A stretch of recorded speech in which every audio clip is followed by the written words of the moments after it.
The spirit of linebacker Sam Mills lives on in 2 words. And the sounding of the drum reminds every Panther to keep pounding as they get ready for a fight here at Charlotte's Bank of America Stadium. Today, there's an NFC fighting storm between the Los Angeles Rams and the Carolina Panthers.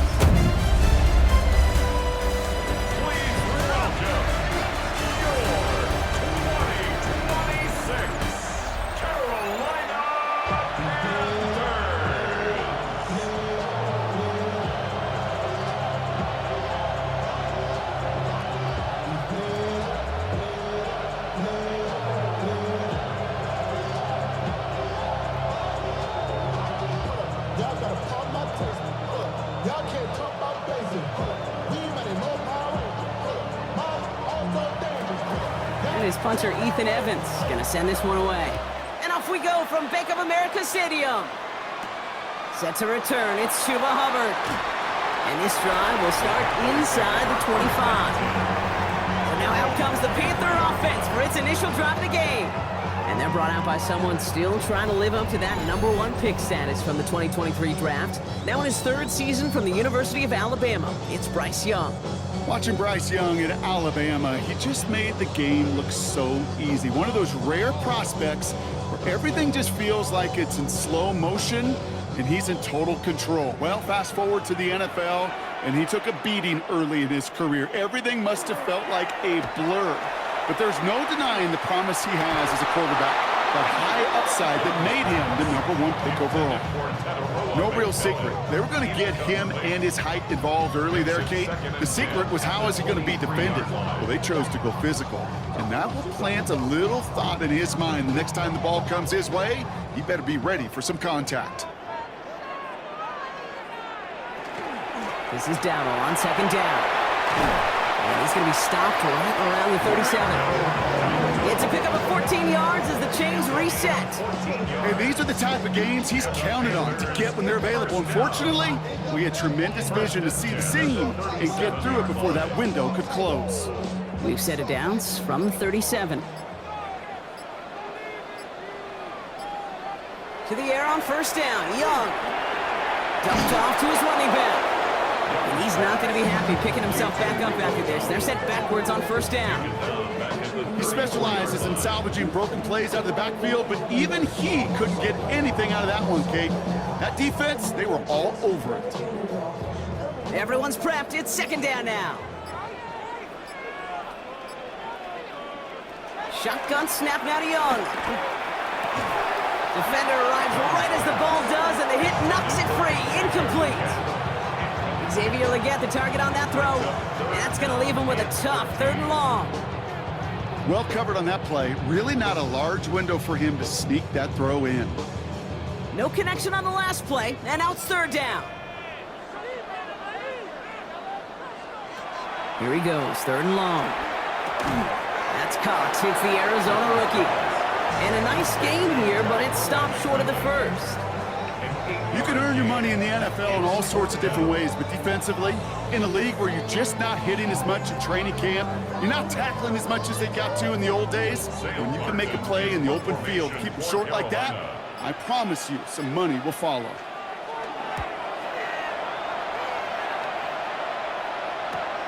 Fields this at the 19. And he's brought down before the return gets far. So the Rams offense getting out there for their opening drive of the game. It's a 17-year pro steering this ship, Brock, an active leader in basically every passing category and continuing to try and build that Hall of Fame case. Matthew Stafford. All this guy did was lead the Rams to the playoffs for the 3rd time in 4 years, Kate, a season ago. Getting them their first postseason win, in fact, since Super Bowl 56. This guy, he already sits top 10 in career completions, yards, and touchdowns. He's been the model of consistency. First carry now for Kyron Williams. And he can only manage 1 yard. The defenders were at the ready to bring him down. I don't think that's the amount that they were looking for there, Kate. Going to lead to some shuffling around here in the playbook. Find a more aggressive call on 2nd. Following that little 2-yard run, it's 2nd and 8.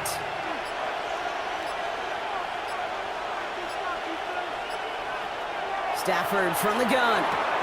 Hits him on the out route. And he's tackled with the first down yardage. Nice to see that connection, that chemistry working between the two of them.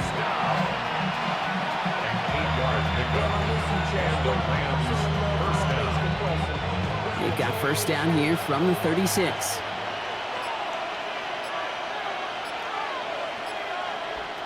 Shotgun snap to Sanford. Going the out route complete. And they push this down to the opposing 47-yard line. That'll go for an 18-yard gain. And the Rams have the first down. At the 47-yard line.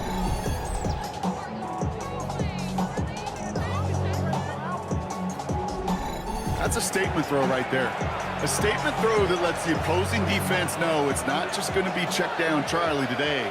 They're going to be willing to push the ball down the field, and this defense better respond.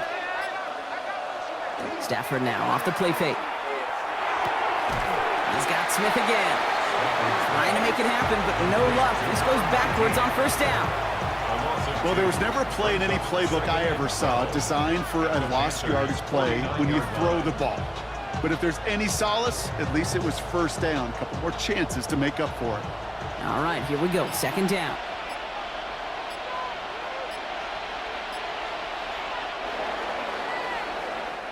We've finished one quarter in what's still a scoreless game. Hopefully no shortage of excitement coming up in the set. They have second and pretty long here. Stafford throwing again.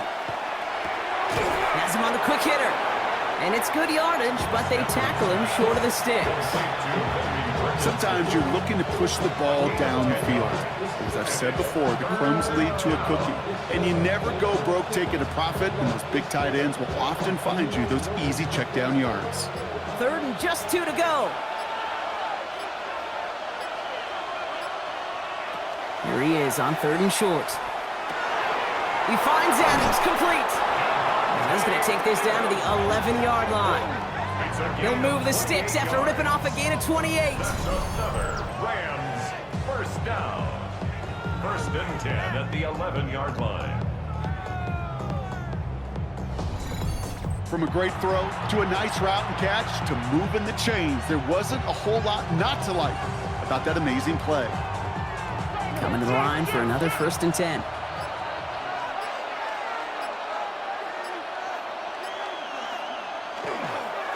Straight ahead with Williams. And that's only 1 yard up the middle. Going to be second down.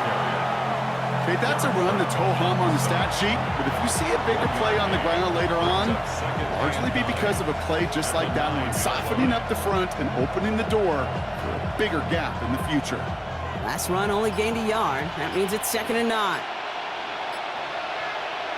Stafford back to throw. Has it in close. And that tackle stops him after a solid gain. You know what I love to say? You never go broke taking a profit.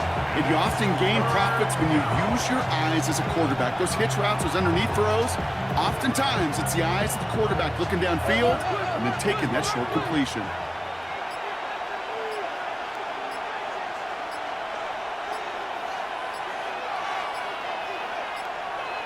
Play clock down to 0, and the flags come out. Delay of game, offense. Everyone was set and at the line. The quarterback just didn't snap it before the play clock hit 0. Still third down. And that delay of game certainly ups the difficulty on this third down. They need 7. Working from the gun. Here's Stafford. Makes the catch. And he's got a decent gain before being brought down. Number 17, Devontae Adams. A gain of 5. It's fourth down.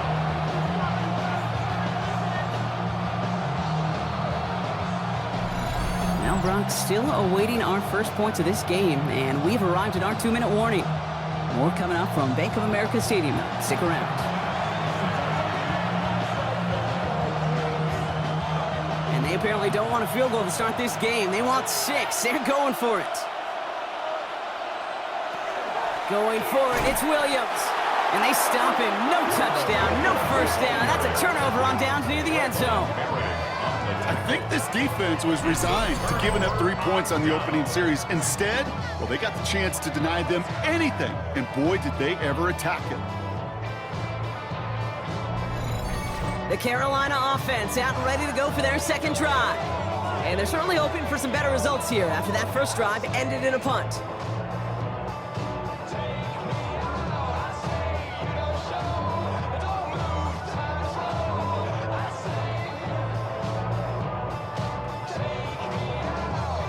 All right, working from the gun to start. 1st and 10.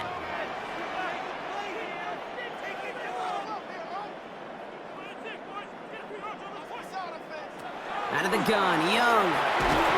And he won't find an escape. They converge and drop him for the safety. How about the big fella in the middle coming through? Get out of his way, disrupting everything. How about that? Why am I picturing some household, I don't know where, but a mom and dad, an aunt and uncle, an old coach, somebody celebrating because that defensive tackle just made his name known. They eat double teams. They gobble up people at the line of scrimmage. Not often do they make the headlines. Not often do they get to score, but the big fella just did. So they give away the lead on the safety, and now they're going to have to give away the football with a free kick. It's fielded at the 14. Escapes a defender. And they'll make the stop up at the 46-yard line. So the LA offense getting out there for their second drive. They took their shot on 4th and goal. Came away empty-handed. So a lot to like, Brock, but just need to find a way to punch it in this time. 1st and 10 at the 46-yard line.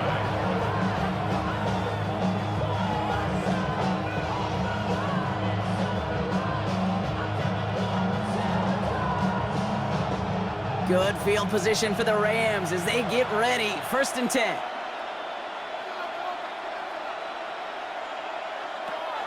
Here's Stafford. And the Panthers are just too much here. They're going to take him down. And nice work by the defense to start this drive out. It's a sack on the first play. Flat out a tremendous call. Perfect timing to blitz the corner, and the result proves it. There was barely time for the QB to set himself up to throw, let alone look downfield for a target before he was absolutely decked by somebody who I think enjoyed that chance to rush the passer. Might be time to reach in the bag of tricks on 2nd down. 16 to go following the sack. Up the gut they go with Williams. And he's going to get stopped right around the 45-yard line. Well, that doesn't net a first down. You get yards like that in the run game, you will take it in the NFL. It's now 3rd down. 3rd down, 1 yard to go.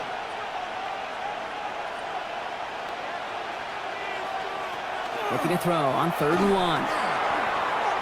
And his perfect start is over. And that's the first one of his throws to wind up incomplete. The numbers tell us pretty clearly, you get to 3rd and long, extra long, it's really hard to stay on the field. That's disappointing because that was 3rd and manageable and an incomplete. Rams going to punt on 4th down, and they're calling Ethan Evans to the field.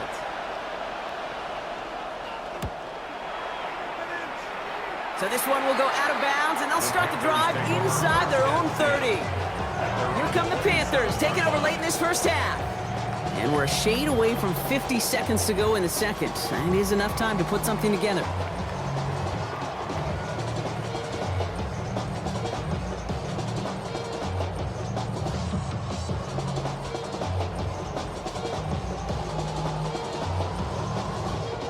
Offense into the shotgun set as they line this up. 1st and 10. They'll start on the ground. Dowdle. And he his 6 yards to begin this one. We've got 2nd and 4. Now we get a timeout by the Panthers. It's their first. They'll have 2 left to work with before halftime. Cool thing about a drive starting run like that, Kate, is it really just gives you every opportunity in the playbook, whatever you want to do. But as for me, I like to reward that runner. Give it to him again and see if he can get you a new set of downs. 7 yards on that last play, so this is 2nd and 3. Young working from the gun. He keeps it and takes on. Now Carolina's going to take a timeout. That's its 2nd. And they still have 1 in their pocket for what's left of this half. That's just a case where you're trying to make something when there really is nothing there. There just wasn't an opening for him to work with, and he was lucky to get what he could.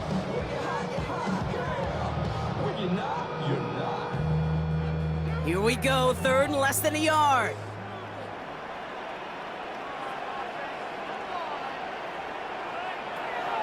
Young to throw it. He's making a bid for it. And they're all the way across midfield before he's brought down. Now the Panthers decide to spend their third and final timeout. And that's all they've got for what little remains of this half. You know, these are the type of plays that really get an offense going. This is a chance for a QB to inspire the guys around him. Calling his own number, carrying his teammates to a first down on that big run. That inflates an offense, and it can suck the wind out of that defense. Here's Young on 1st and 10. He's calling his own number again. They come through with a nice gain of 10 and a first down. As long as these are the results he's getting, they're going to be just fine with him calling his own number. He does such a good job of seeing the field and knowing when it's his time to take it himself. All set to go now from the 35. First down, Young. And he's just going to get rid of this one. Smart move there. When you saw the field, it's going to be second down. The lack of points and the lack of yards have just gone hand in hand here in the first half, and they both really trace back to the same root cause, an inability to consistently find and exploit any opening in what's been a very sound defensive game plan. Is good. He needed to get all of it there, and he did. And that's going to give them the lead. That field goal, to me, it's all about optics. Down by a little or up by a little. And either way, Kate, well, they know they got to raise their game in the second half.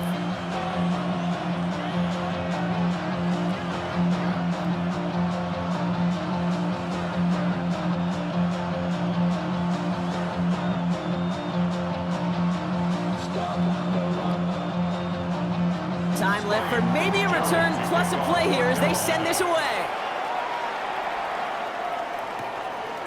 He's going to return it from a yard or two deep. And that's going to set them up just beyond their own 20.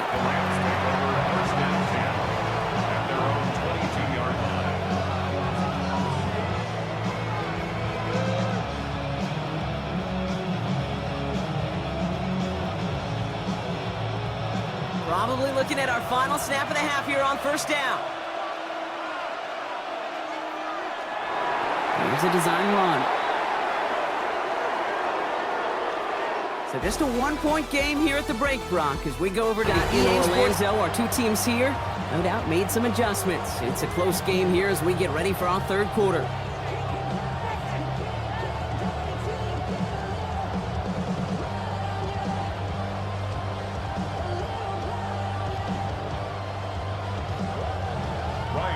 Now Fitzgerald on to handle the kickoff. Whittington now on the return. He dodged the tackle. And a decent run back is going to end as they bring him down inside the 30. The Rams ready to get things started on offense to begin the third. And their defense sure has kept this game close. So get some points for their team in this low-scoring affair.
First call here coming from the shotgun.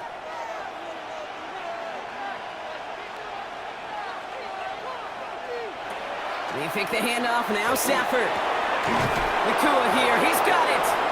And he's all the way across midfield, down inside that 45-yard line. He'll move the sticks after ripping off a gain of 28. First down. First and 10 at the 43-yard line. They like to say it's about the Jimmies and the Joes. I think that's about the X's and the O's. That's a well-drawn-up completion that nets them a first down. One play in, Brock, and this drive is already in enemy territory.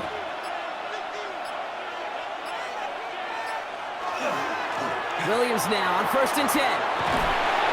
Breaks through and breaks away. And he's got his guys into the red zone before someone can force him out. Give him 24 yards on that one. And that's going to be good for an LA first down. Those unsung heroes, those big guys up front on the O-line, let's give them a little love right here, Kate. They don't always get the attention they deserve on the broadcast, but let me tell you, they played a huge role in that big old run. They put Adams in motion left. The play clock ran all the way down there, and this is going to cost the offense. Delay of game, offense. Man in motion wasn't set in time, just couldn't get a snap away before the play clock expired. Still first down. Set him back 5, it's 1st and 15 after the penalty.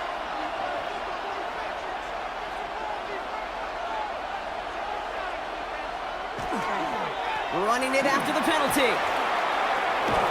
And they're going to have 1st and goal as he gets this down to the 4.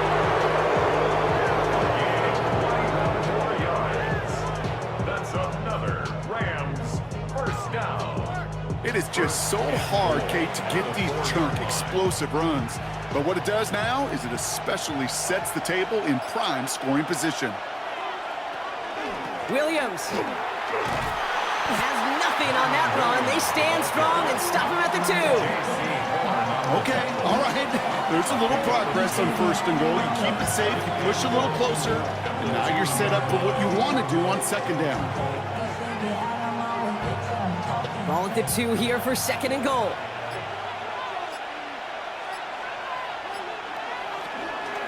They'll look to run with Williams.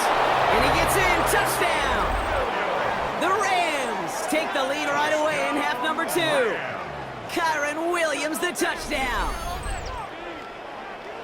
So that, Brock, an important score here as they move out in front. This is the time of the game where your legs just get a little bit tired. But that was a determined-looking drive right there. They were not going to be denied, and they're able to score and take the lead.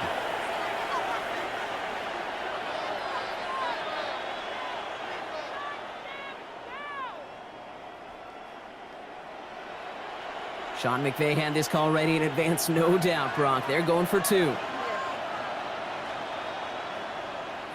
The Rams will line up for the 2-point conversion.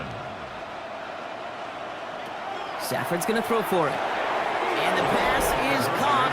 2 more onto the score. Rams 10, Panthers 3.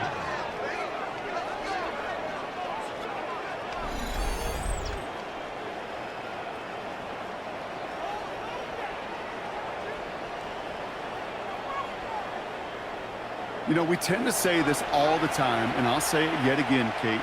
Big targets in the red zone are an enormous advantage. Not many guys can match up and defend someone like him, and no surprise, they went right to him for the conversion.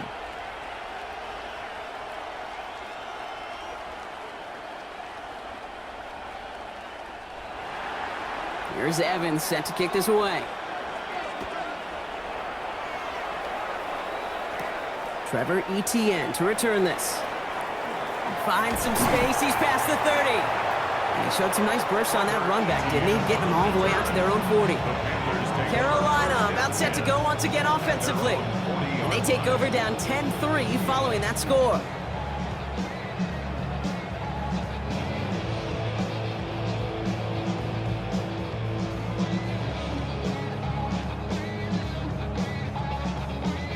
So good field position for the Panthers. Starting this drive, 1st and 10.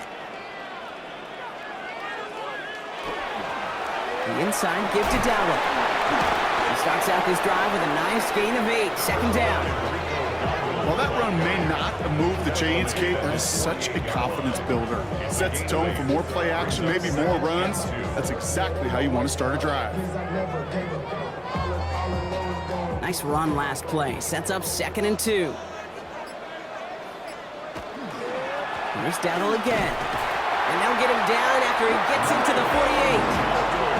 It's a 4-yard gain, and that's going to get him across the marker and earn the first. I don't know about you, Kate, but he sure made getting that first down look really easy. A lot easier than it's supposed to be for that defense. And I think they'll hear about it when they get to the sidelines. The ball's on the 48. Here we go. First down. A tight end in motion now. Going to the ground again on first. He scrapes together a yard at most. It's second down. At the 47-yard line. A gain of 2 brings up 2nd and 8.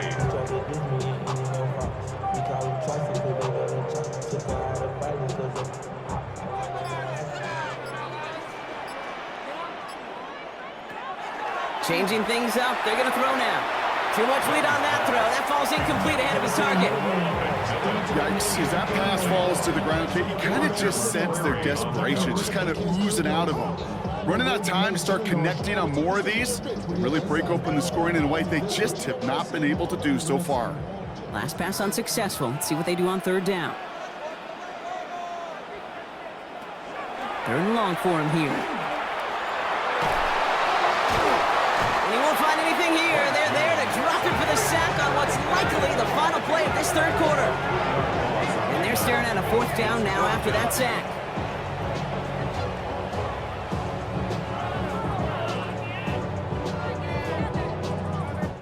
Just 1 quarter remaining in this one. The punt. It'll be Sam Martin doing the honors.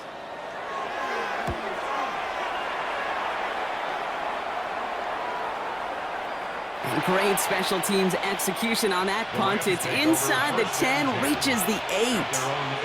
Now LA getting its offense all set to go. And it has been all about these defenses so far, Brock. Even into the second half, we're still waiting for one of these offenses to take charge. Yeah, what you're feeling, these defenses are making every yard tough, every first down tough, every series tough. And offensively, yeah, it's time to toughen up and maybe more importantly, sharpen up. LA bringing the offense to the line. Here's 1st and 10. Stafford now. Short pass brought in. And they bring him down here at about the 13-yard line.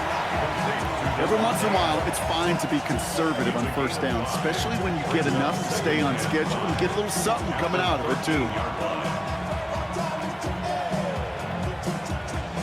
5 still to go here. This is 2nd down.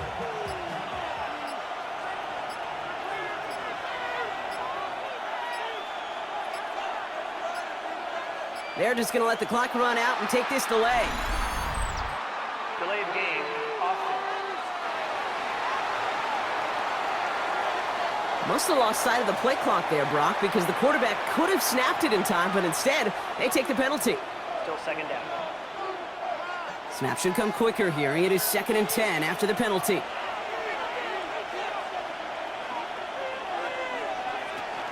They'll run here following the penalty. And how is that for some breathing room, huh, Brock? Gets him away from the goal line up to the 20.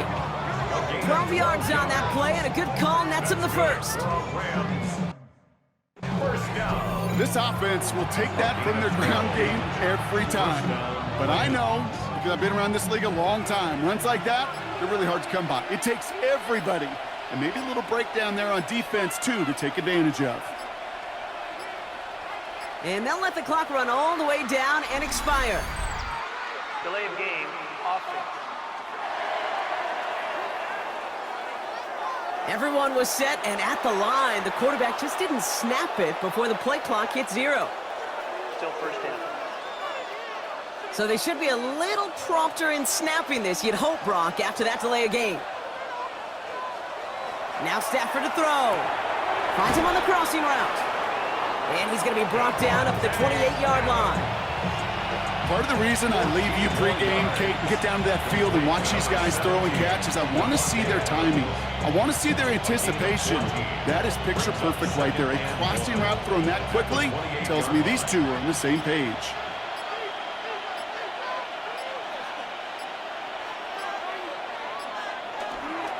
On second down, a run with Williams. He's taken down, but not before he gets this one to the 41. Now we get a timeout by the Panthers. It's their first. They still have 2 to work with in this final quarter. First and 10 at the 41-yard line.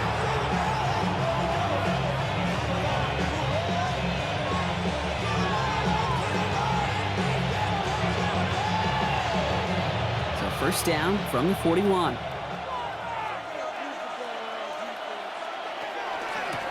They stay on the ground with Williams.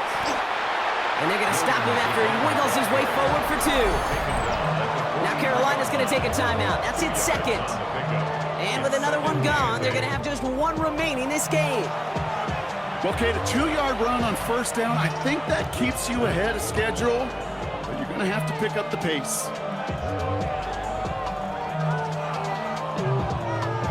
Need a better result than that last run. It's 2nd and 8.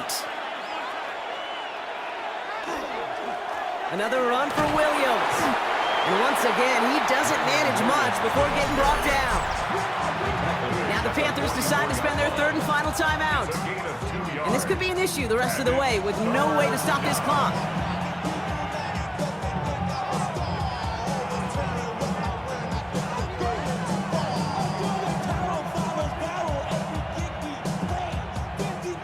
Seventh play of the drive. They've been moving it well. This is 3rd and 6.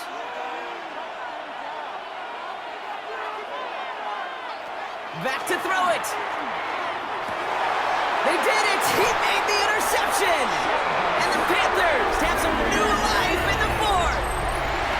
That's just a bad decision, frankly. And really, as a quarterback in this moment of the game, you got to know it's not a time to take a risk. Cannot be throwing out life preservers and giving that other team, your opponent, a chance like he just did. The Panther offense headed out to the field. And as they get set, partner, gotta imagine they're bringing some urgency with them to the field this drive, too. Yeah, I think you and I both know in calling these NFL games that sense of urgency can be replaced by full-blown panic in a hurry. So find a way to possess the ball and, more importantly, score some points.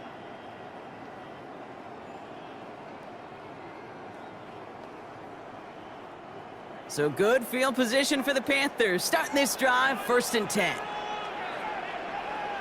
Running back sent in motion. To the air on first down. Young.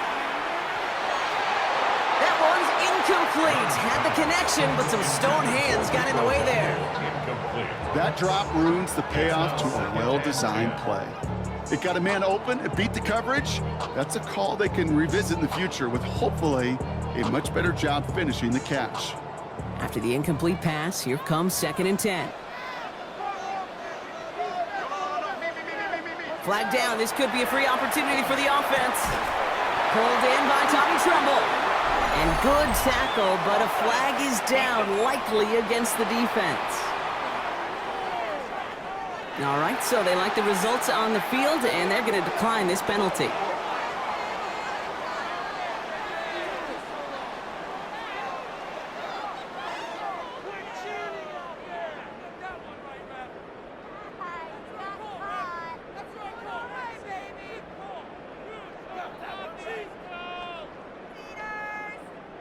The time is there, but the timeouts are not. You've got to be smart. It's 1st and 10.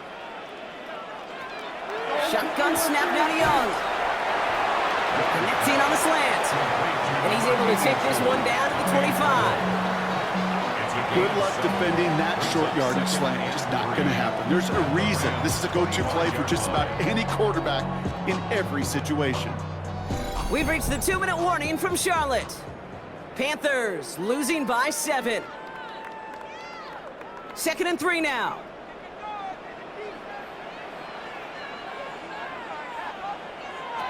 Here's Young again. Completed to his running back. And that short gain is enough for a new set of downs. And those are the completions they rely on from their passing game. First down. First and 10 at the 22-yard line. The time is there, but the timeouts are not. You've got to be smart. It's first and 10. Completed over the middle. And he's going to be stopped at the 17-yard line. That's not a big completion on a stat sheet, but that's a big contested, what I call gritty catch right there. And that's what the best tight ends will get you.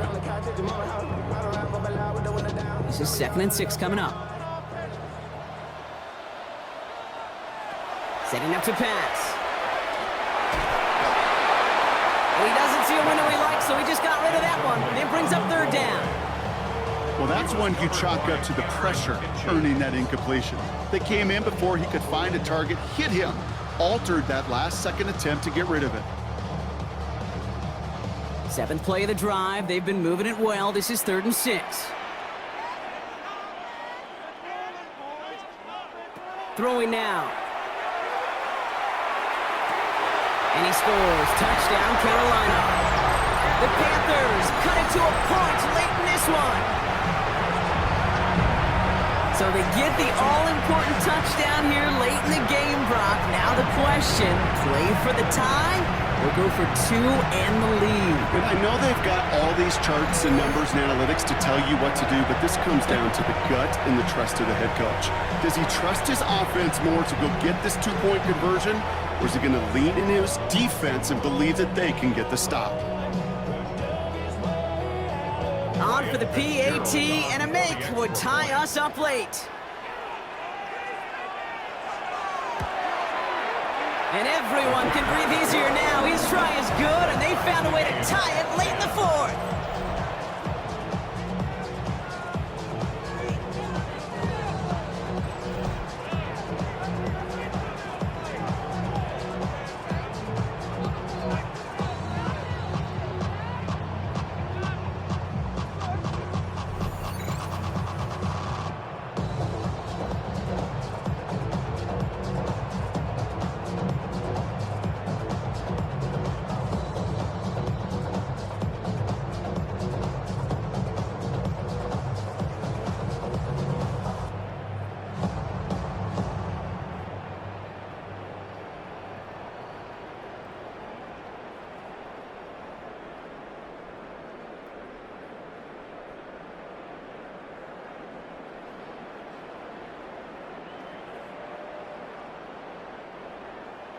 Now after tying this game up, they're all set to send her away. Whittington now on the return. Coverage team gets him down at the 26-yard line. The Rams back out on offense as we see Kyron Williams again. And those legs must be tired, but he ain't stopping, Brock. Not with the type of game that he's been having for himself on the ground.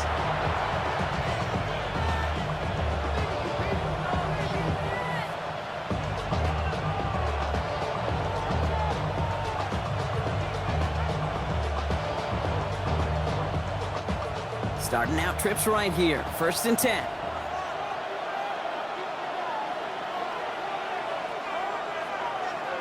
He'll look to throw it. And no look there. That throw falls to the ground. Intended for Rico Nakua. Incomplete. Covered by J.C. Horner.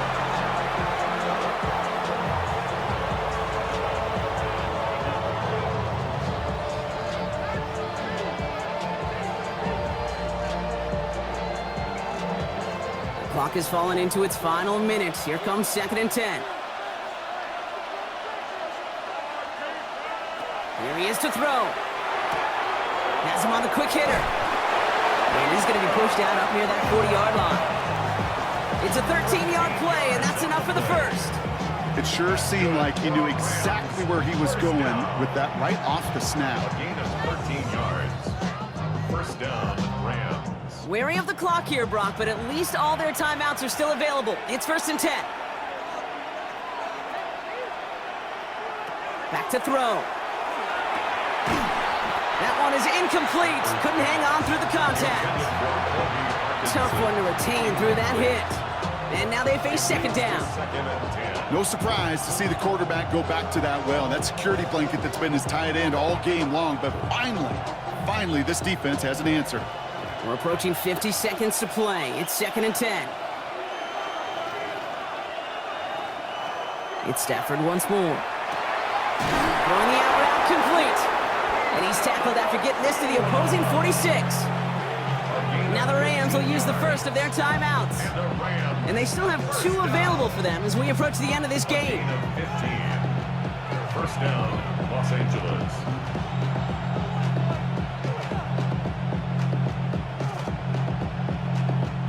Two timeouts remaining and some time left to use them. It's 1st and 10. Stafford's going to throw once more. He had it for a moment, but a great defensive play to jar it loose. Incomplete. Defender's not going to be thrilled the catch was almost made on his watch, but more importantly, he breaks it up. Gives him a chance to do a little jawing after the play. Lets the other guy know he roughed him up and cost him that catch. Just over 40 seconds to play as they line up. 2nd and 10. Stafford throwing again. Quick slant taken in by Nakua. And he's down to the 36 with almost enough for that 1st down. Timeout taken by Los Angeles. It's 2nd. And they're still going to have 1 left at their disposal.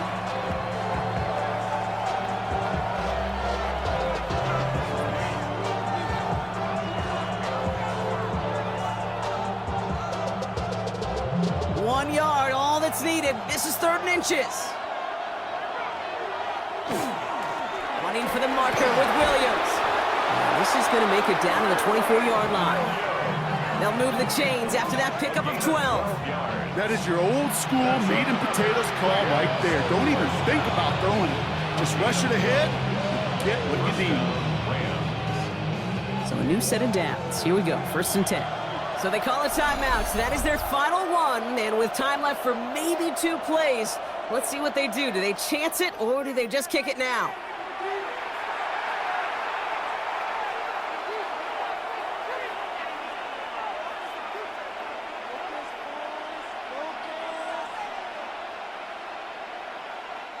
Every eye in this place, Brock, now staring right at Harrison Mevis. Definitely not an automatic here. This 41 yards away. That one is good! And barring the unexpected, that's going to be your game winner. That field goal gives them the lead for the moment, Kate, but you don't feel comfortable when you look up at that scoreboard. This one isn't over, and that lead certainly isn't safe.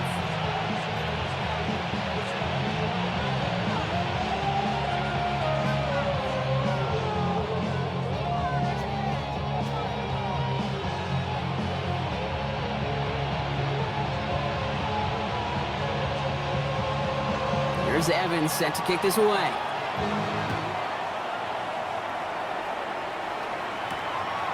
They'll bring it out from a couple yards deep. And that's going to set them up just beyond their own 20. Panthers take over 1st and 10 at their own 21-yard line.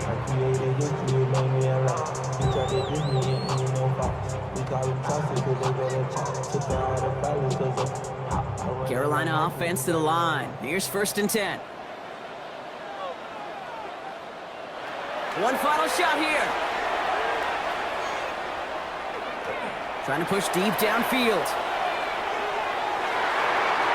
And this one falls incomplete. No miracles on the final drive today. This game is over. So it's the Rams who take this one on the road. And there was no easing up. It took some white knuckling until the very end, but their defense carried that small lead through to the finish line as they escape with a victory. EA Sports welcomes you to the following presentation of the National Football League. EA Sports coverage of the NFL brings us to one of our favorite spots, venerable Soldier Field in Chicago. Today, boy, what a matchup. 2 NFL franchises with so much history, so much tradition, getting set to do battle here. As it'll be the Green Bay Packers taking on the Chicago Bears.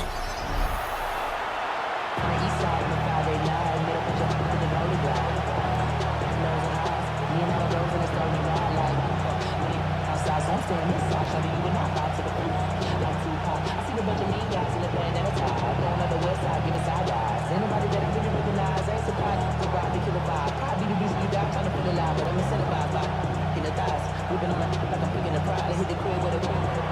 About set to begin another week of football, and happy to have you along. We are underway on Thursday Night Primetime.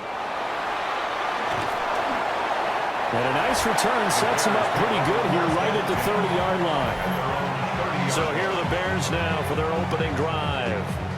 And a glance here at their shifty mobile signal caller. We're seeing it more and more in this league, how teams love to have athletes back there taking the snaps, guys who can throw it and move around and get yardage with their legs if needed. He's one of the best examples that we see out there right now. He can throw for hundreds of yards one week and then run for 100+ the next. He adds an extra dimension that really confounds defenses when he puts it all together. Oh, he's going to air it out right away. And it's knocked away and incomplete. And that might have been a situation where even though you don't hit on the deep throw, you at least put in the defender's minds early in the game that we're going to press the ball deep against your secondary. And that can have a ripple effect on how they function throughout. Now a 2nd and 10.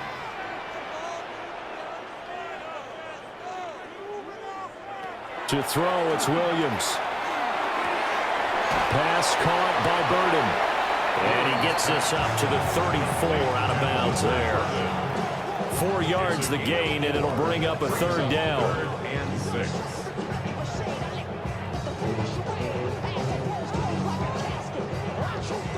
They are in need of 6 yards here if they hope to move the chains. Here's Williams. Got his man complete over the middle. It's more. And it's not going to be enough here. A gain of 4, about 2 feet short of the marker. 4th down. Well, we hear so often how tackling has become almost a lost art in the NFL game, but it's so important to tackle well on these receivers, especially in a play like this one. 3rd down, they gave him the underneath stuff. You got to go up and make the tackle right away. And he'll get this away into the icy winter air. A 46-yard punt, 8 yards on the return. And it'll be Packer football here, 1st down and 10. So now we'll get a look at the other offensive unit as they come out for their first possession. They'll be led out by a 1st-round pick in the 2020 draft out of Utah State. This is Jordan Love. I tell you what, when he is on schedule for that week, secondaries take notice because you've got to stay alert back there on every snap. A truly powerful arm, one that's capable of challenging any level of the defense on any given play. That's why so many scouts preach arm talent when preparing for the NFL draft. A quarterback with arm strength to make every throw in the book, he's an asset to have in any offense.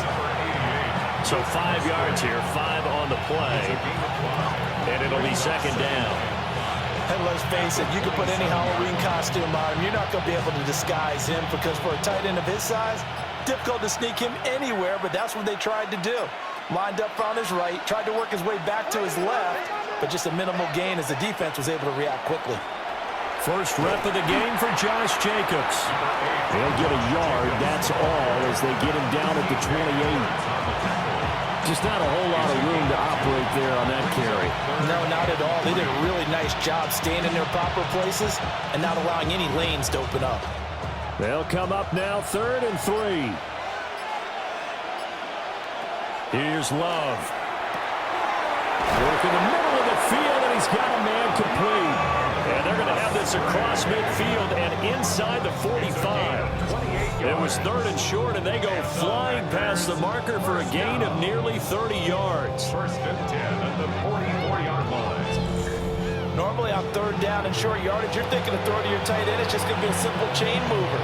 But this time they let him roam down the field, and a nice dart picks up the 1st down and then some. So into Bear territory now. This is 1st and 10 at the 44-yard line. Running straight ahead is Jacobs. And he'll be brought down at about the 42. Tremaine Edmonds there to bring him down. They suspected it was a power play up the middle coming at them, and boy, were they right. That defense got downhill in a hurry and limited them to just a couple on 1st down. Clock running under a minute to go in a scoreless 1st quarter. 2nd down, Jacobs once more. Not much there, maybe a couple as he's taken down at the 40. 2 yards on the first down carry, and then followed up by 2 yards on the second down carry. Well, that's definitely not going to be enough to get the job done. Wasn't the expression 3 yards in a cloud of dust? Now they're going to need 6 on third down to keep the drive going. Love from the gun on third down. Pass taken in by his big tight end. And he's going to have another first down as the tackle's made here at the Bears' 23. That's good. We're scoreless after one. Quarter as they've got it with a 1st and 10.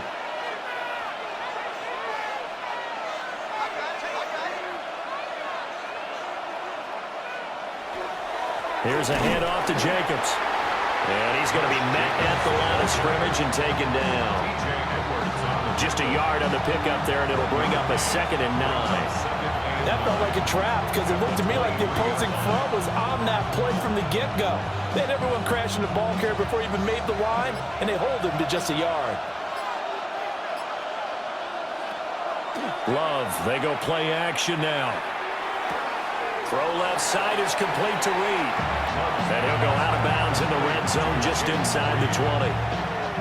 They get 7 out of that, so they're left with a 3rd and 3. Timing is so important on a route like this because he's going to line up out right and then cut straight across the field. I think the ball might have come out a count or two too late because by the time he was able to secure it, not much of a chance to turn it upfield. That is caught. And the Packers are going to have 1st and goal as they try to finish off this drive with 6 points. That's another Packers first down. 1st and goal, Green Bay. Oh, nice job there putting the ball right on the doorstep of the goal line. Couldn't quite get it to pay dirt, but he got awfully close. Let's see if they can cash it in over the next couple of plays. Out of the shotgun, it's Love. To the goal line, but it's incomplete. Down this close to the goal line, 1st down. Surprised that wasn't a run? I am, and you know I'm old school. I want to run the ball on 1st down in this situation because 2nd down, that gives me an option of running play action, maybe throwing it. Another shot from the 1 on 2nd and goal. Jacobs is not going to get in. In fact, he'll lose a couple of yards back to the 3. It's a loss of 2, now 3rd down. And now 3rd and goal coming up, the loss on 2nd down.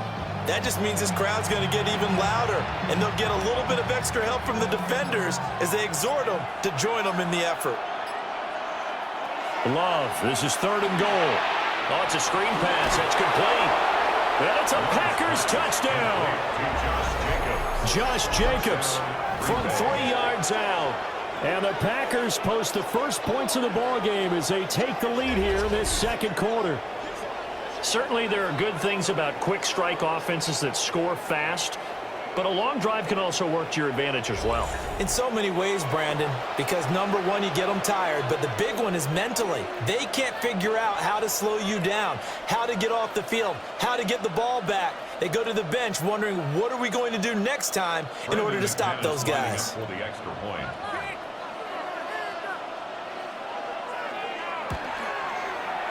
McManus's point after is good, and it's now a 7-0 game.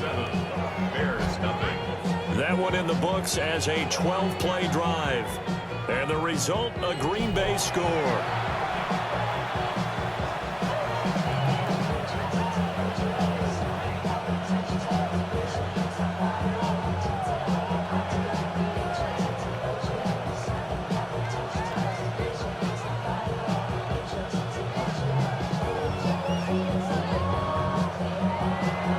After the touchdown, here's McManus now to kick it away.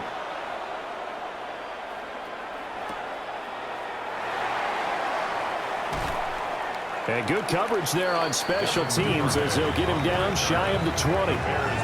Chicago works their way back onto the field here for their 2nd drive of the game. As we eke closer and closer to intermission, Charles, remember last time out they punted They would love to get points here, especially if this is going to be their final possession of the first half. Yeah, and this is what close games feel like because the pressure is on both sides, but sometimes the pressure is a little bit higher on the team with the slight edge because they're trying to hold on to that, trying to increase it. Let's see how this one continues. On the ground, it's Swift to start the drive. And he'll get what he can up the middle, 3 yards. That'll bring up second down. They'd love to just strike back with a touchdown right here, and if it's a long play, so be it. But the main goal, get a couple of first downs, run some plays, run some clock, allow their defense to get a chance to catch their breath, settle down, and relax a little bit after they just gave up a score. 2 minutes on the clock, second quarter, 7-0 ball game.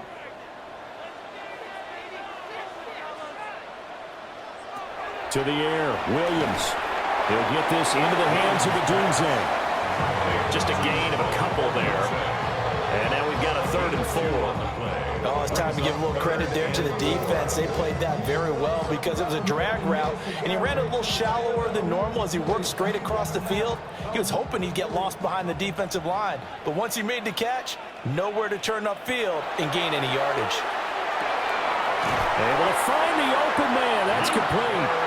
Now the Bears going to call the first of their timeouts as they'll head to the sideline and talk over what to do next. First and 10 at the 37-yard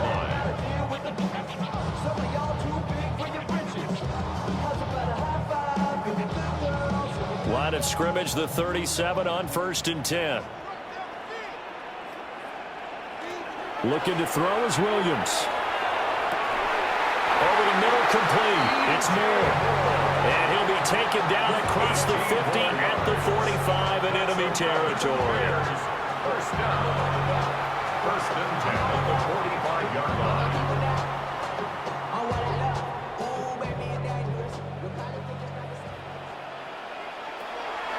Play action. Now Williams. And his throw is going to be incomplete. Well, the incompletion, yes, but maybe here not the worst thing in the world? No, not on 1st and 10. Actually gives them a chance to regroup, relax just a little bit. They huddle up, talk it over. Then they get a chance to continue their drive. Here's 2nd and 10.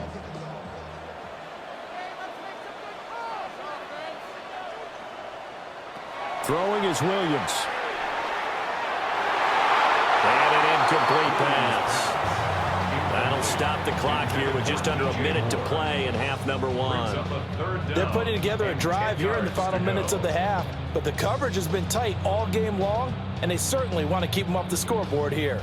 Here comes the 7th play now of this drive as this is 3rd and 10. Williams going to look to throw again. And an incomplete pass. That'll stop the clock here with just under a minute to play in half number 1. Like what I see so far out of this defense because they've been showing their best coverages on 3rd down. So far, only allowed 1 conversion on a handful of attempts. One area of their game plan that they've executed to perfection. His first punt, 48 yards. This one looks equally as good. And they'll play keep away from the returner as this one will be marked out of bounds at the 13-yard line. Pretty good spot. The Packers with the football here late in this first half. And we'll see how this is played. Offensively, they've got the lead. Not a whole lot of time left. What do you think, Charles? Well, it's tempting to try and add to your lead, but a mistake there, that can change things in a big way. I say go ahead, take the knee, get on out for the half.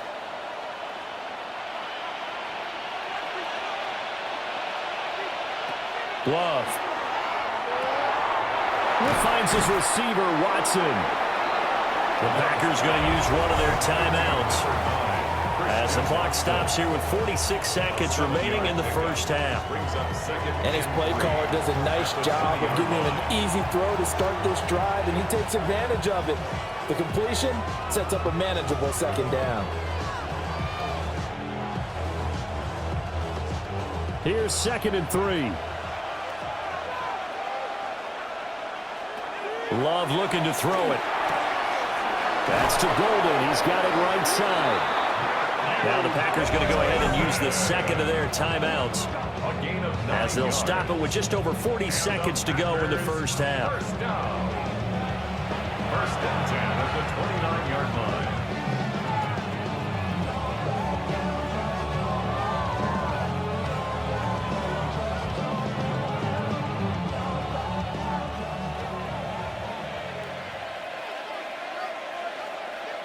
Love from the gun. Looking outside, and he's got him in. That's Reed. And down he goes, but he takes it up to the 40. Now the Packers going to burn their third and final timeout, as they'll stop it with a little over 30 seconds to go in the first half of play. First down.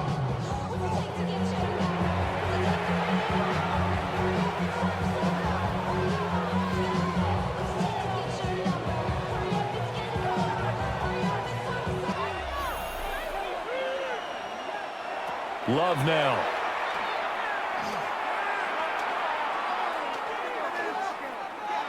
And that is incomplete.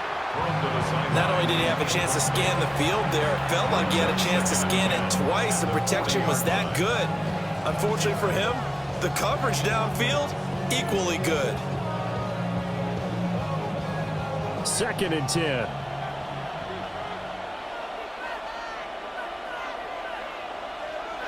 They will throw again here with Jordan Love.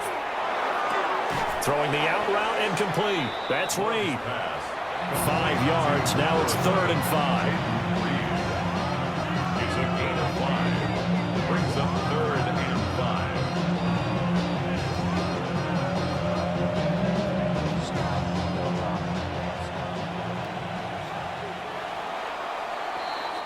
So halftime is upon us on Thursday Night Primetime, and we go off to half. Both teams trying to find the right formula.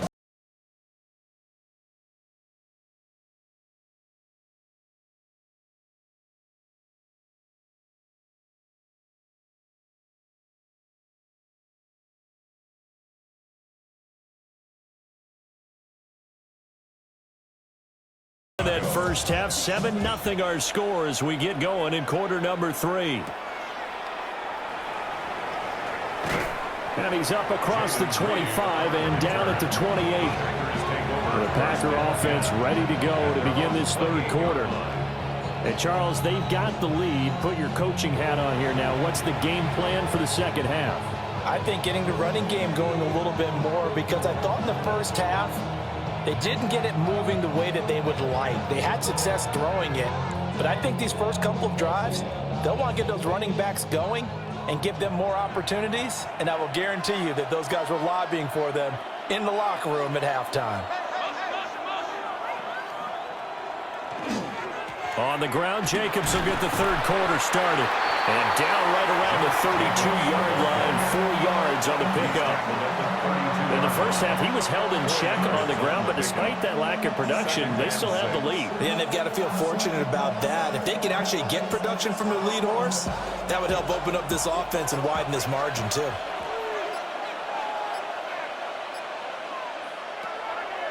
On play action, Love to throw. This is caught. It's Christian Watson. And he's taken down right at the 45-yard line. That one covers 24 yards. It's a first down. First and 10 at the 45-yard line. And defensively, they were in zone coverage there. Do you have to be a little careful? You're losing, playing against a good quarterback like he is, to not play too much zone? Yeah, you have to be careful about how much time you're giving up. I think it's a good point you just brought up. So maybe if you still want to play zone, you go to a zone blitz scheme. And you can drop anyone out of your defensive front. Defensive end, defensive tackle. It doesn't matter. You just exchange someone to bring more pressure towards the quarterback and still try and cover downfield. Well, we saw a lot of negative plays that resulted in plenty of lost yardage in the first half. And that trend is continuing here. Throwing. Love. It'll be a loss of 6 yards on the play. And they're going to be staring at a 3rd and long here. I believe I could see what they were trying to do there, but unfortunately, the back ran out of room. Too close to the sideline. And for defenders, we're often taught, 11 on the field, those sidelines can become the 12th defender. It worked to the defense's advantage on that play. Now on 3rd and long, they'll look to throw. He's got his target. That's complete. And he is out of bounds, but not before he's inside the 30. How about that? They weather the storm of a 3rd and 17 to pick up the first. It's taken a while for this offense to get going. A little creaky at the start, but they're oiled up now. A nice throw there, and they're really putting together a good drive. On the handoff, this is Jacobs. And he'll get this one down to about the 27. Now we're going to get a stoppage. Appears to be an injured Bear on the field. The medical staff will attend to him, and we will step aside.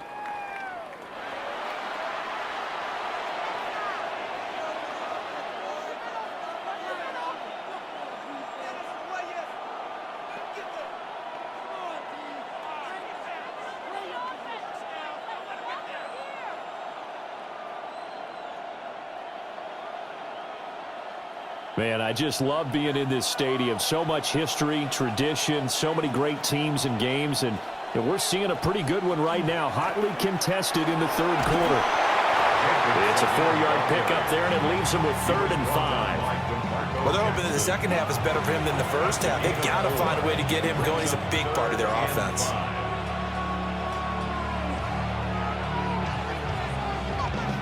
And on 3rd and 5, this will be the 8th play of the drive.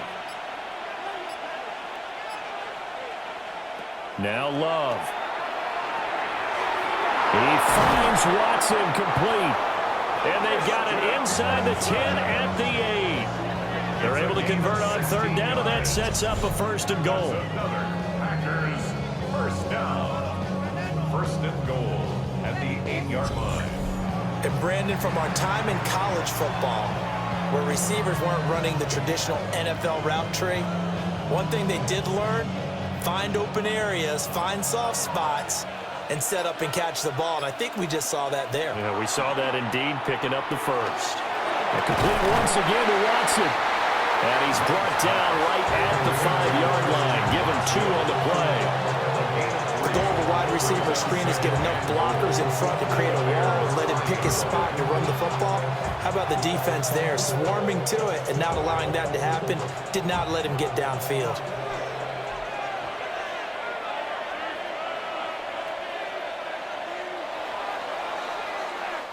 Fourth. A line of scrimmage, once again the 5 as they get ready for 2nd and goal. To throw now, here's Love. To the left side, there's the tight end Musgrave. Touchdown! Luke Musgrave from 4 yards out.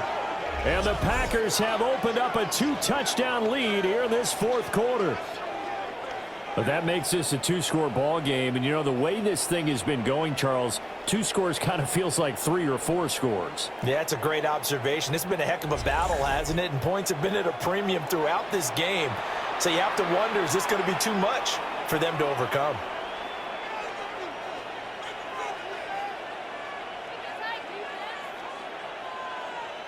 Now McManus to tack on the extra point.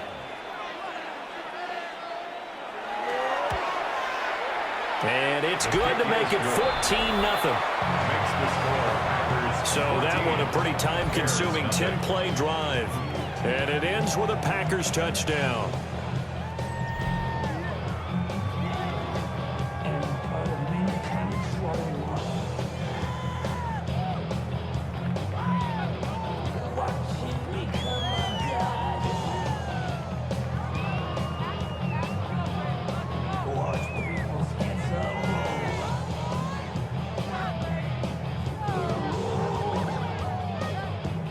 After the touchdown, here's McManus now to kick it away.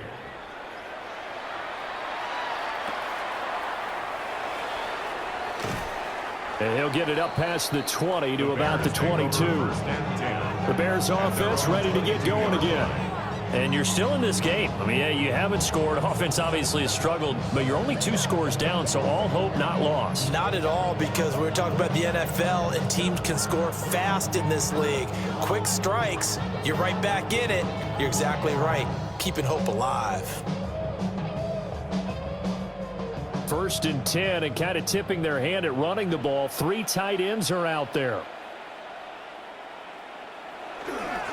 They'll start on the ground with Swift. It's a 6-yard gain on the ground, and that'll make it 2nd and 4. Well, I think after that run, the defense getting back in the huddle and looking at each other and maybe starting to question their confidence a bit.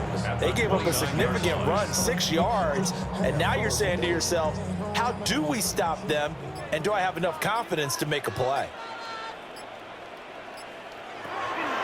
They'll fake the give. Now Williams. Open man down the field. That's Burden. And able to get this one across the 45 before he's brought down. 19 yards to pick up there. Move the chains. Well, correct me if I'm wrong. You're down 2 scores. I don't think you need to rush just yet, but you can't take your time either. Yeah, even if you don't want to commit to full 2-minute offense, you have to up the tempo, up the urgency. Maybe you're starting to call 2 plays in a huddle each time you snap the ball. Off the bootleg, it's Williams. And that's out to the flat for Swift. Showed the nice footwork and then hit and dropped shy of the 45. You got the big lead defensively. Willing to give them that underneath stuff, right? And this is why you work on your tackling. Tackle them after the catch, inbounds, keep the clock running. Just go ahead and bleed the game out that way. To throw, it's Williams. To the right side, and he's got more complete. And he is out of bounds inside the 35. The Bears on the move. They've got another first down. Good yardage on the completion there. And when they look at the scoreboard, they do understand a field goal is not going to do them any good. My guess, they're going to press the ball downfield as far as possible, try and throw it into the end zone and get a score because they know they've got to get that done and get the ball back as quickly as possible. There's a short one caught by Loveland. He's a rookie, and you don't want to get hung up on the word potential. But when you see him make catches like that, you keep thinking to yourself, he's good now. He's got a chance to be great with plenty of work. 2nd down and a little more than a yard here. Throwing again here, Williams. And this throw incomplete. Well, the defender all over him that time, and it's going to lead to 3rd down. He did a fine job there of not hitting him before the ball arrived, and I've got to tell you, you can often mistime that play because of the angles of approach. When you're going to get him, sometimes you panic as well and think, I've got to be there right now. Instead, in this case, timed it perfectly and knocked it free. To throw, Williams. Pass taken in by his big tight end. And he will reach the 5-yard line before going out of bounds. Nice game there, partner, but you and I both know that won't do anything for the final score. They're not going to win this one. Right now, they're playing for pride and fantasy points. And just to erase that goose egg, nobody wants to be shut out. From the shotgun, a throw for Williams. And this is intercepted, and that should do it.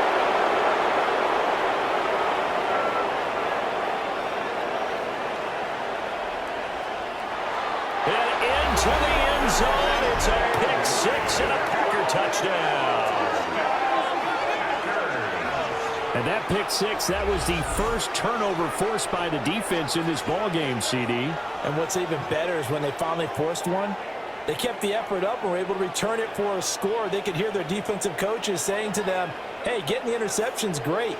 Can you do more with it? Turn it into a big play. And they did exactly that.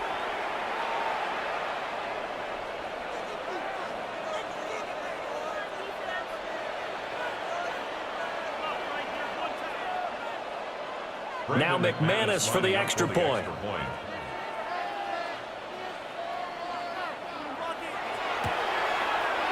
And it is now 21-0. A heck of a play there defensively, getting the interception, navigating his way into the end zone for the touchdown.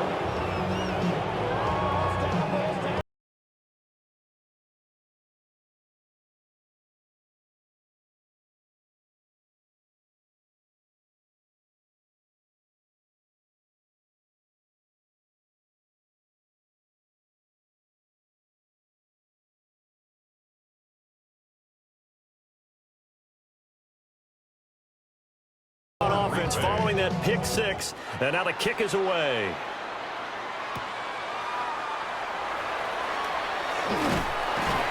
A solid return, pretty good field position. They'll start at the 32. The Chicago offense set to get started. And let's face it, this drive is not going to have any bearing on this game, but it's kind of important for one reason, isn't it? It certainly is. You got to get points. And okay, all right, I'm being facetious here, but you get points, you feel a little bit better about yourself as you move on to the next one.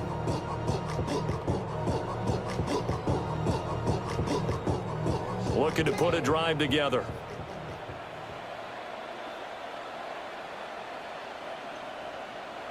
Throwing after the interception. Williams. There's a short one caught by Loveland. And he'll get maybe a couple before he's taken down, as that will take us to the 2-minute warning. Just 2 minutes remaining here in the fourth quarter of what has been a one-sided affair. They'll come up 2nd and 7. To the air, Williams. They'll try and set up the screen to Swift. A good job defensively to hold that to 4 yards, and now it's 3rd down. Good reactions there defensively. That screen was a little slow in developing, and they shut that one down with little gain. Here's 3rd and 3. Looking to throw is Williams. And it'll find the open man. That's complete. Now the Bears going to call the first of their timeouts, as they'll get it with just over 90 seconds to go in the ball game. Well, that's something you haven't had to talk about much this game. A nice big play right there. But this team, overall, they haven't done a whole lot offensively. Oh, they're still sitting on the goose egg. We talk about defenses having pride in a shutout. This offense wants to get rid of that 0. So now then, the big play has them all the way inside the 30 now, 1st and 10. He'll look middle here and give it to Odunze. So the completion good for 6 yards. And that will bring up 2nd down. Well, that's now 4 completions in a row. A good bounce back following the interception last drive. Certainly not letting it affect him, that's for sure. And we all know interceptions are going to happen. So the big trick, don't let it affect you going forward. Most of the good quarterbacks, they just tell the ball boy, get that one out of the rotation, give me a fresh ball, and let's go. He's got his offense moving again. A minute to go in the game. 1st and 10 at the 14-yard line.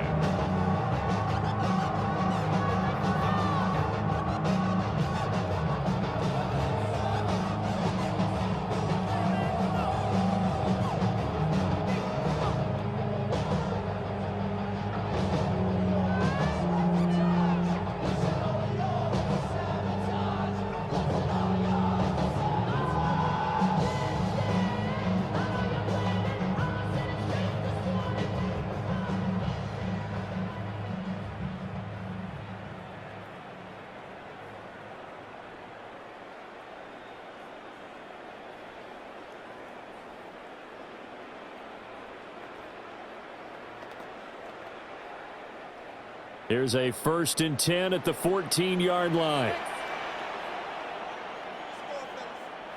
Throwing is Williams. Now a run here off the RPO. He'll keep it. And he couldn't quite get there. Tackled down at the 1. Good coverage downfield led to him taking off, picking up the 1st down on a 13-yard run. 1st and goal at the 1-yard line.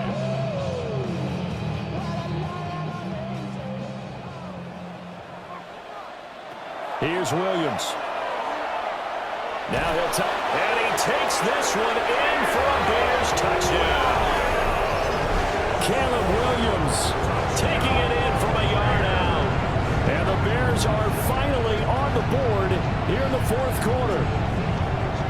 And yeah, that touchdown counts for their team, but I think it counts more for the fantasy guys, doesn't it? Yeah, it's just something maybe positive to look at on film, but this one's over, let's be honest. Yeah, I agree with you totally on that one. Cairo Santos on to try the extra point.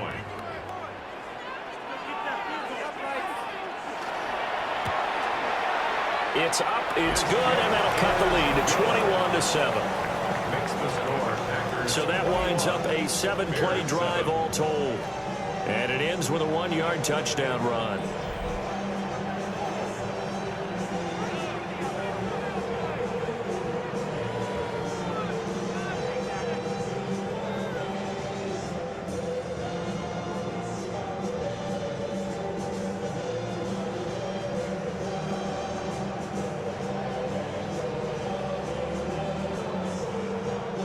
So 2 scores down. Time definitely not an ally, but here comes the onside kick.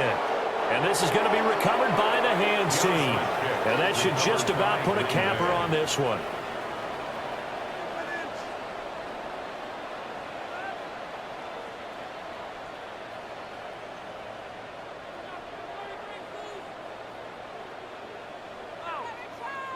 The Green Bay offense ready to take over.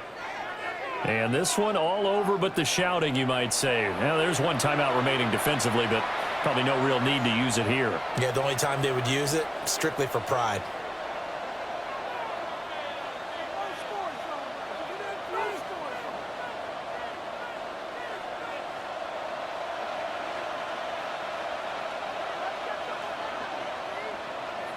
The D can only stop it one more time as they take the knee.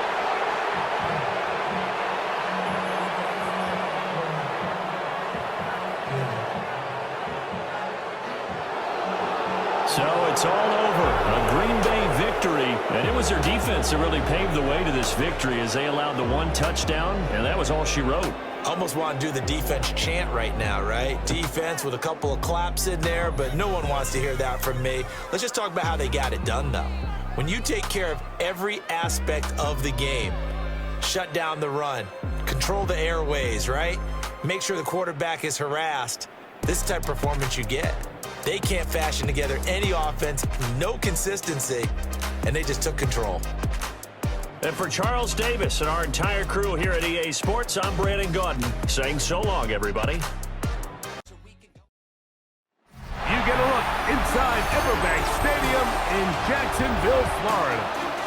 Today, a good matchup here in the AFC. It's the Buffalo Bills and the Jacksonville Jaguars.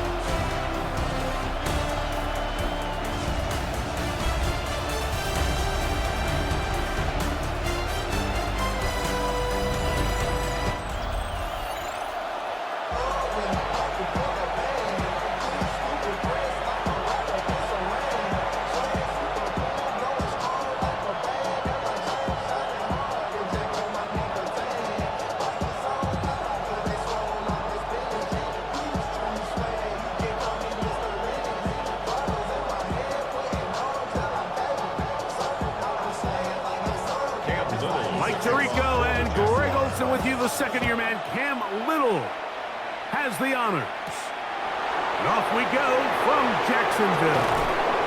And he'll be taken down right at the 29-yard line. The Bills offense are heading out, and they are led by the MVP of the National Football League, 29-year-old quarterback Josh Allen in the prime of his career. There's just certain guys, Mike, when they take the field and they step into the huddle, the other 10 players, they just take a little bit of a deeper breath. They're like, man, I'm glad this guy is on our side, and he's certainly one of them. He just brings an element of confidence to everybody else around him, not only in the huddle, but on the sideline, on the defense, the coaching staff. Everyone is better as the result of him being your quarterback. Give him 14 on that play, one first down. And that's a nice grab for his first catch of the game, Mike. And he's someone that the play caller has told us he wants to get him early touches, get him a feel for the game. A nice job there making that happen. That one downfield for Cooks. And penalty flags come in as it winds up incomplete, but no doubt there was contact there.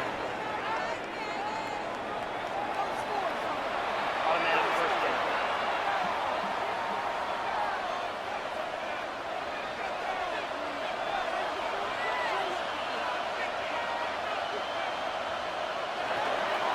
Allen going to give it to Cook.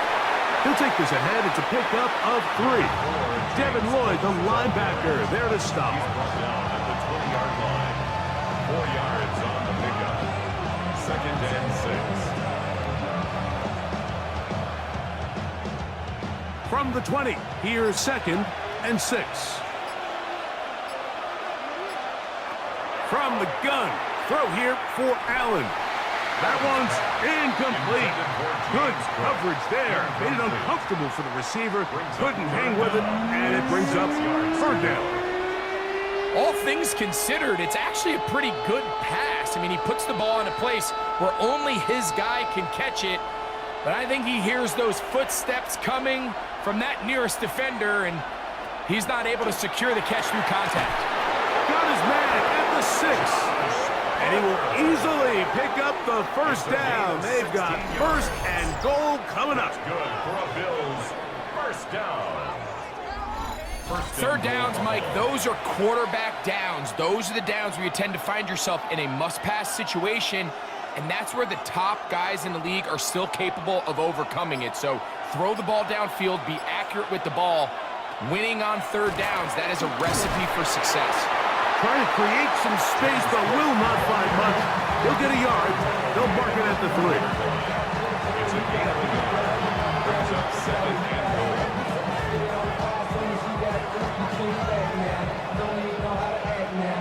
Ball a little closer now. It is 2nd and goal. Hook. Trying to push the pile forward, but he's not going to get in. They stop him up short.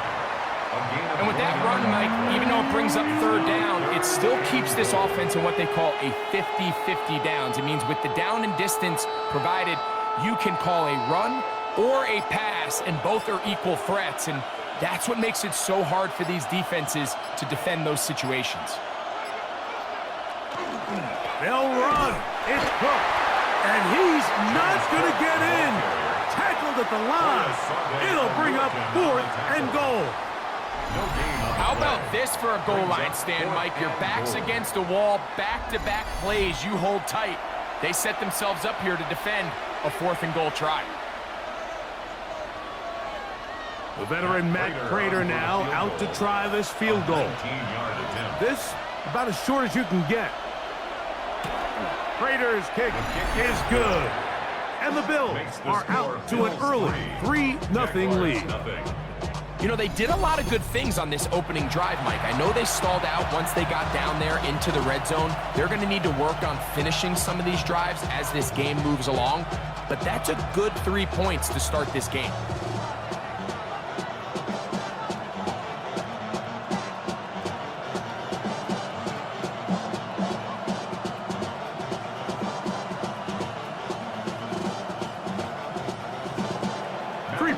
On that opening drive, we'll see the response as the kick's away.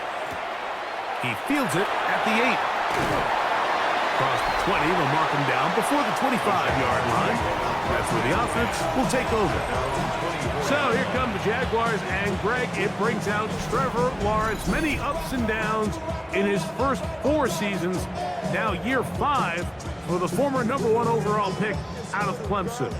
You think back just a few years ago, Mike, Trevor Lawrence coming out of Clemson, he was regarded as one of the top quarterback prospects of the last decade, and at times he's fit the billing, but it's been the inconsistency, protect the ball, turnovers. If he can clean up a lot of those miscues, he could be one of the top quarterbacks in this league. A big play to kick off this drive. 36 yards. Both pre-snap and post-snap. This is about as well done as you can do at the quarterback position. Get in and out of the right call, identifying the holes along the back end, and then the throw. You can't put it in a better spot. I mean, that's just a big-time play. And he finds a little bit of space. He'll take this forward for a gain of 4. It's a gain of 5. Brings up 2nd and 5 at the 36-yard line. Ball on the 36 now. Here's 2nd down and 5.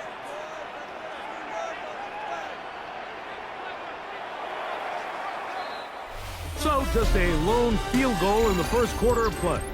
The Bills, 2nd and 5, as we are ready to get back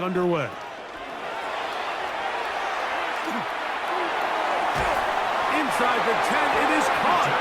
And he's going to be brought down. It'll be first and goal. That's a gain of 28. Well, they certainly aren't wasting any time marching down the field. I mean, you only need one hand to count how many plays they've run, and yet they find themselves first and goal inside the low red zone. They'll run it here with ETN. Nothing there. He is fortunate just to get back to the line. Now it's second and goal. A loss was definitely not something they had accounted or budgeted for in this spot. And now, I think it really limits what do you feel comfortable dialing up here on second and goal. Now from the 9, it'll be second and goal. Again, they give it to ETN. And they'll stop it. At least it's an improvement over the last play. They're not losing yards, but it didn't gain any here. And now it's going to be third down. Give credit to this defense, Mike. Their back's against the wall, and they're standing tall so far. Nothing on those first 2 runs. We'll see what the offense has in store now as they bring up third down. Working out of the gun, it's Lawrence. This one caught at the 4. The key to good route running, Mike, is deceiving the man covering you into thinking you're doing one thing, and then you change it and do the other. And in this case, he had the defender thinking this was a vertical downfield route, and then next thing you know, he gets to his break point, he breaks in, and that ball's put right on the money for a big pickup. Little's kick is good. And the Jaguars will tie the game at 3 apiece. You know, I think it's safe to say here, Mike, as this offense leaves the field, they wanted to stay out there and go for it. But I think in this case, the coach is playing the long game. He understands that these 3 points now can end up being very valuable as this game moves along. I've been flying out of town for some peace of mind. It's like always, they just want a piece of mind. I've been focused on the future, never on right now. Field goals for both sides on their opening possessions. 3-3 as this one's kicked away. To return, here's Ray Davis. And he is stopped at 25. The drive will begin there. The Bills offense ready to see the football for the second time. They'll work in a tie game here in the second quarter and get started with first and 10.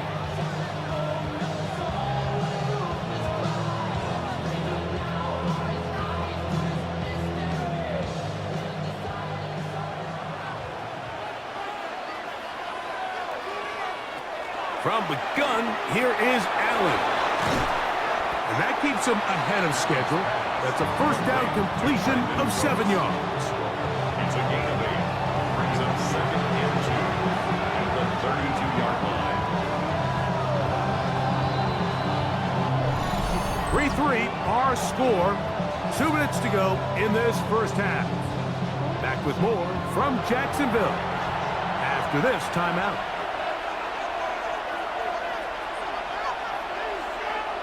Throwing on second down. It's Allen. That's going to be incomplete. Good work by the defender. Bodied his man up. Wouldn't allow the catch. It'll force third down. Khalil Shakir, the intended target. Third down coming up.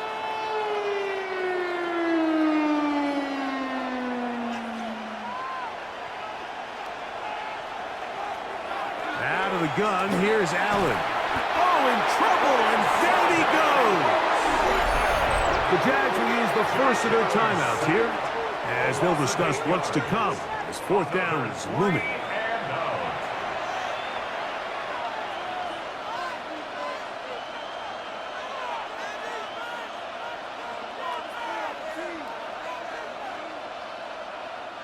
So the drive stalls out, and here's the Aussie, Mitch Wishnowsky, to punt. Parker Washington is deep for Jacksonville. This kick hangs up, and the fair catch will be taken beyond the 35-yard line. The Jaguars offense ready to see what they can do on their second possession. They'll begin with first and 10.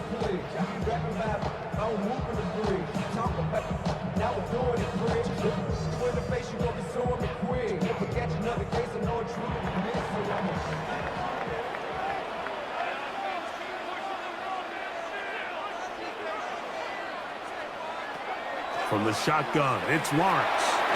To the left side. They'll get about 4 here as he is taken down. A bit of a quick hitter here, and what you're hoping for, Mike, is that the defense can't react quickly enough because the ball's coming out so hot, but they knew it was coming, and they end up holding them to just a short gain.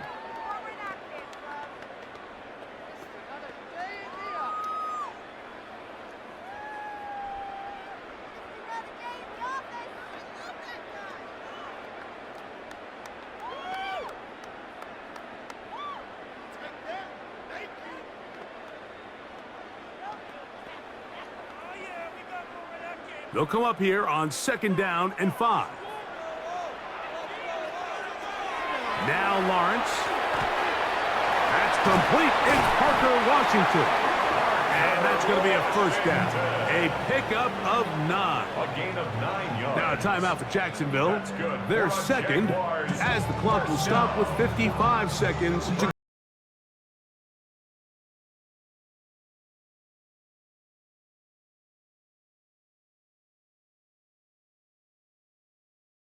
to work with. It is 1st down and 10.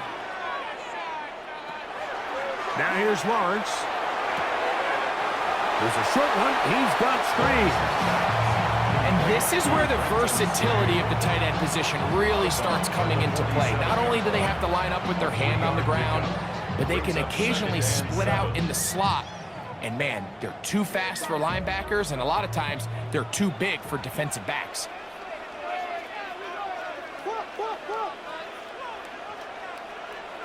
Now 2nd down throw for Lawrence. That's caught by the tight end Strange. And he'll be hauled down at about the 35-yard line. That's his 3rd catch of this 1st half, and good enough for a 1st down. That last completion's going to go a long way towards at least finishing this 2-minute drive, Mike, with some points. You're already in field goal range, so now the idea is continue to work the clock down, take a couple shots at the end zone. You want to get points, ideally a touchdown, but either way, you have the ball last before the end of the 2nd quarter. Brenton Strange was his intended target, and it'll be 2nd down.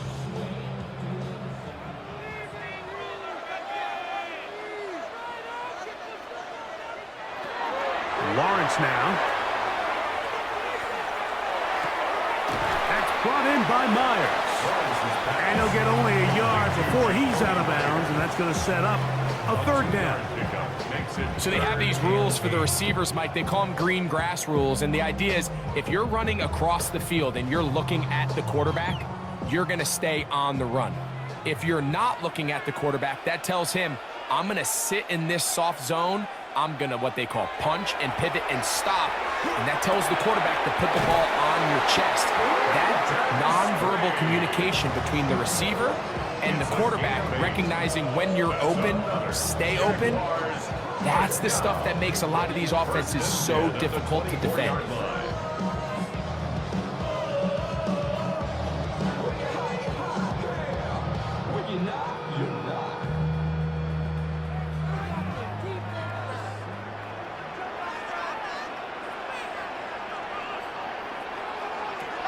On 1st down, Lawrence. They'll be forced to just throw that one away. It's incomplete. Yeah, that one just didn't feel right from the jump. I think he sensed that he was either going to take a sack or get baited into making a bad throw. So ultimately a good decision. Just throw the ball away. Cam Little for this field goal attempt. This one from 41 yards out.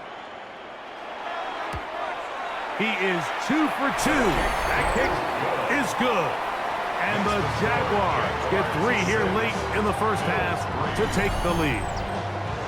What a methodical drive to close this half out. I mean, let's not forget, Mike, they get the ball after the break as well, so they get back-to-back. They call it doubling up possessions. Last one of the 1st half, first one of the 2nd half. It's a great opportunity to put some distance between you and the opponent. Final moments of this 1st half, kicking with the lead now, as this one is in the air. This one crushed. It's over the back line of the end zone. Touchback, and the ball's coming out to the 35.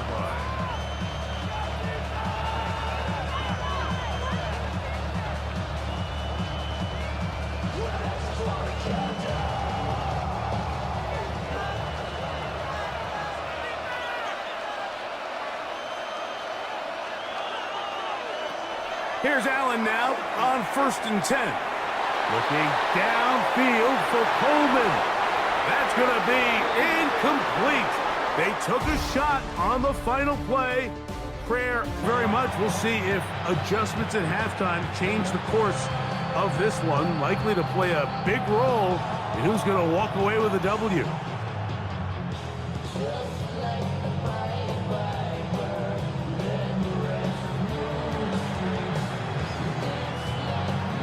Pretty interesting first half. We'll see if any strategy changes for the next 30 minutes or more as this second half gets underway. And a decent return there. He'll get this up just shy of the 30. The Jags offense ready to get going again. They'll have it first in this third quarter. They lead by a field goal as they go to work with a 1st and 10.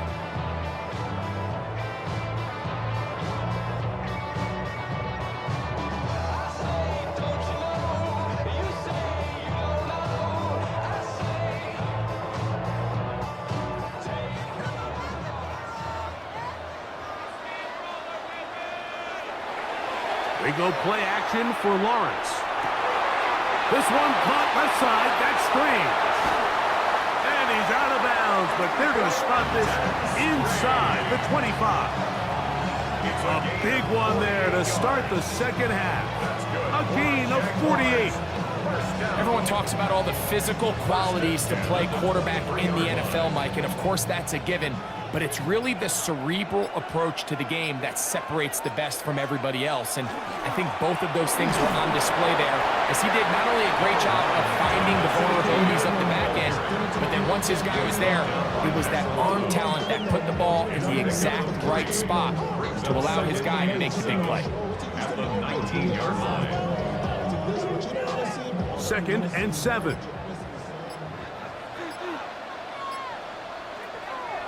On the draw, the give to Etienne. He'll try to get back to the line, but he's not happening. Gonna lose a yard. We typically see the big guys up front, Mike, make plays at the line. But every so often, he's able to drive through, get in the backfield, and take them down for a loss.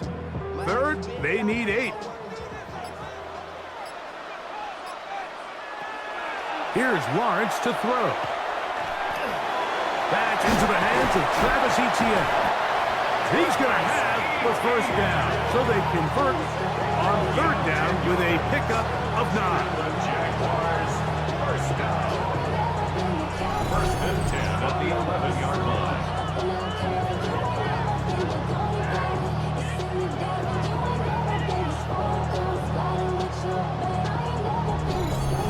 Points have certainly been hard to come by in this one today, Mike, but it seems like this drive has been what they've been searching for. A little bit of rhythm, the ability to sustain. Now they got to finish. Now they got to capitalize on these 1st downs and go finish with 6. This defense all over this one. They get him down behind the line.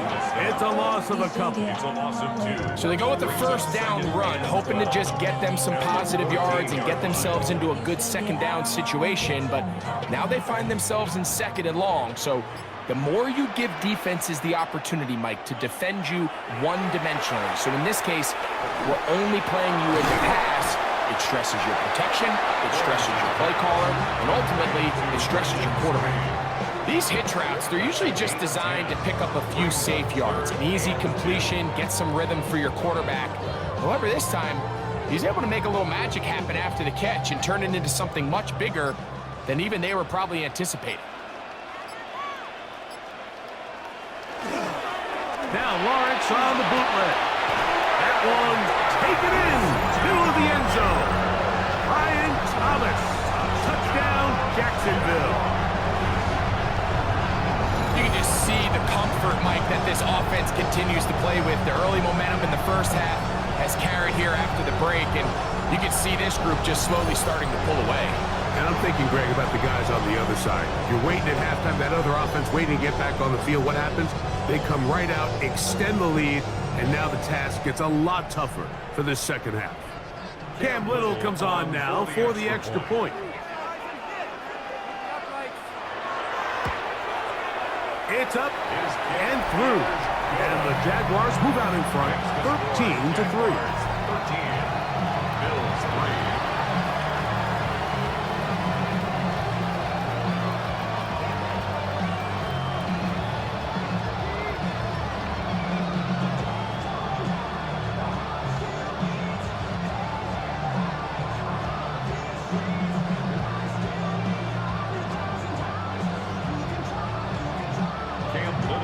Little now following the touchdown, out to kick this one away. For the return, here comes Davis. He'll get this past the 20 before he's brought down shy of the 25-yard line. The Bills offense trotting back out for their first involvement of this second half. They're in a 10-point hole. It's 13-3 as this drive starts with first down.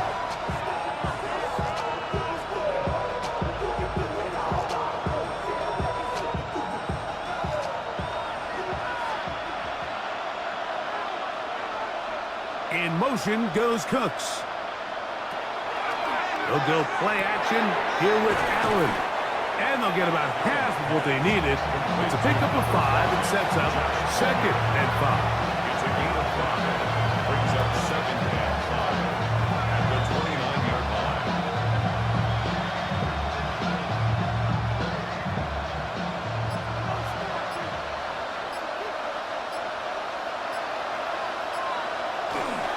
Here's a handoff to Cook. And that one shut down pretty quickly. He'll get back to the line of scrimmage. And that's it. Brought down right at the line of scrimmage. No gain on the play. Brings up 3rd down and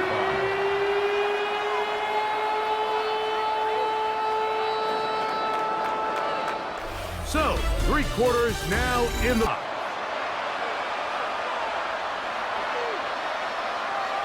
In motion goes Cooks.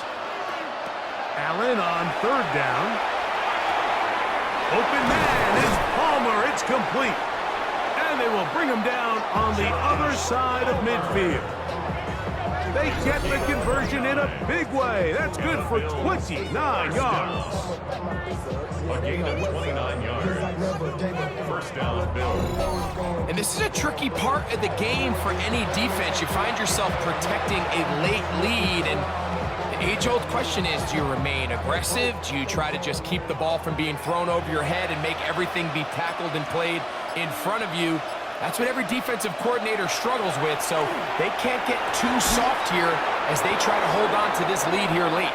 And they'll take this down inside the 35. That's a gain of 11, and they'll move the chains with another first down.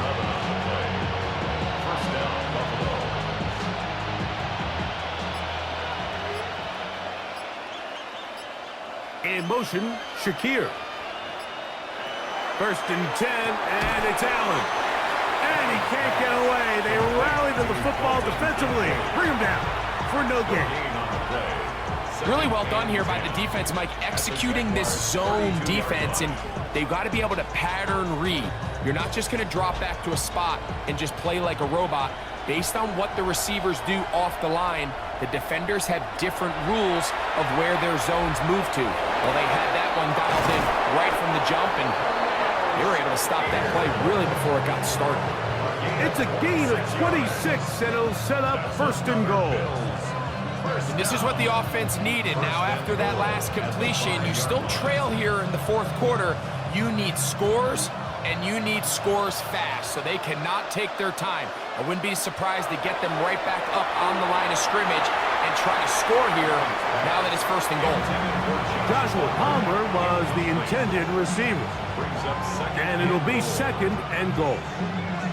A bit of a risky throw here in the end zone, Mike, and those windows down here tight, they close so much faster in this part of the field. By the time he let it go, the defender was already in position and was able to make a play on the ball. And the defense stiffening here. He'll get back to the line of scrimmage, that's all. 3rd and goal coming up.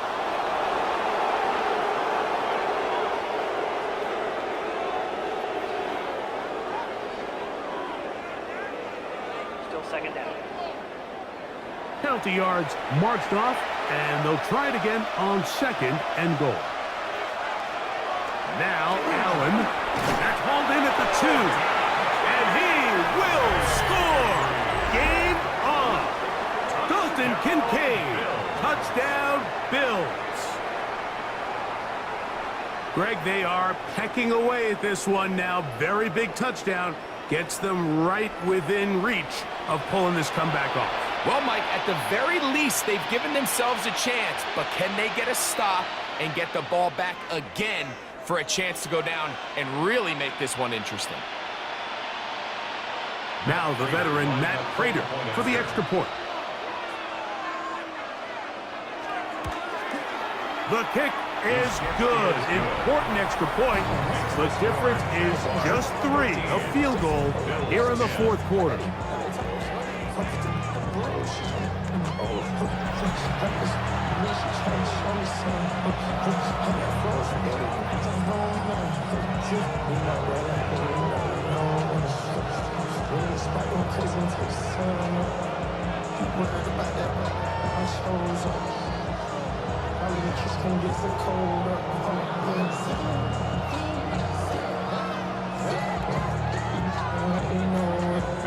So they've cut into the lead. Now just a field goal behind as they kick it off. This returnable from the 4. He'll work his way across the 25-yard line. Here comes the Jacksonville offense now.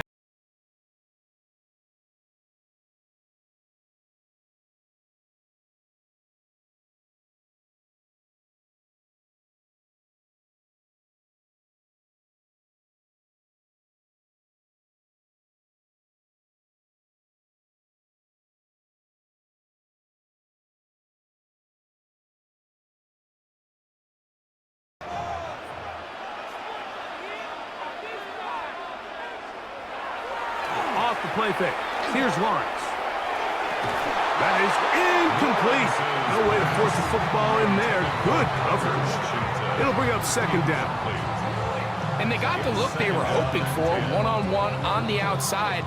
He's just unable to hold on to it through contact, and I think that was a big opportunity missed. We'll try again. It's 2nd and 10. Back to throw. Lawrence. That's taken in by Thomas. And he'll be brought down up around the 38-yard line. And now the defense is going to take their first time out. Remember, they get an extra one built in with the 2-minute warning coming up momentarily.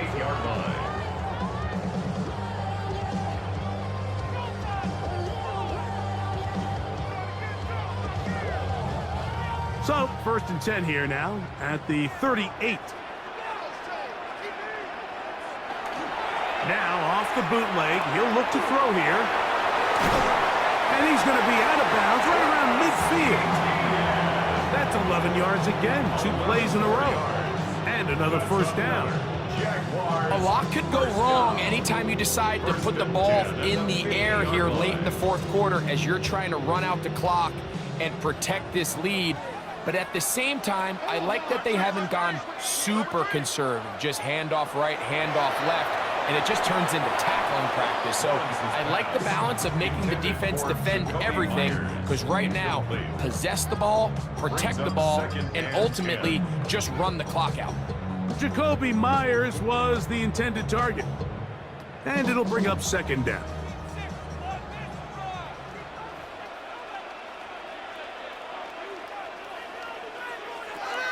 Working out of the gun, it's Lawrence. And he's going to be dropped after a pickup of about 5. The defense uses its second timeout here, and don't forget, clock to the stop. We hit the 2-minute warning as well.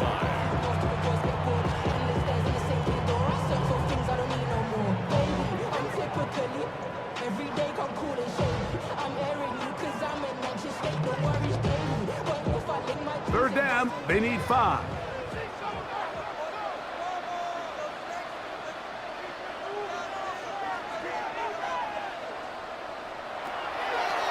To throw is Lawrence. That ball is caught on the sideline and both feet inbounds. A big third down pickup for a first down. Second time they've connected on the drive, and this one goes for 17 yards. 1st and 10 at the 28-yard line. Set to go now on 1st and 10.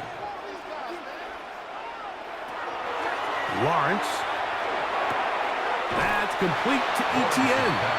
And he'll be out of bounds, a pickup of 5. Certainly not the biggest play of the day, but a good example of picking up positive yardage, staying ahead of the chains by a well-timed ball and a well-timed route.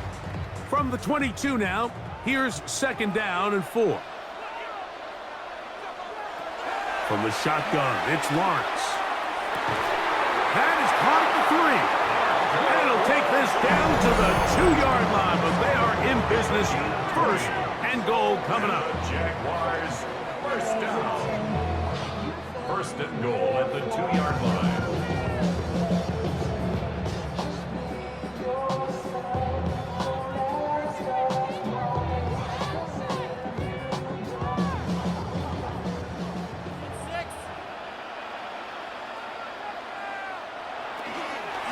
Look to run. It's ETN. And he's going to be taken down, and that will take us to the 2-minute warning.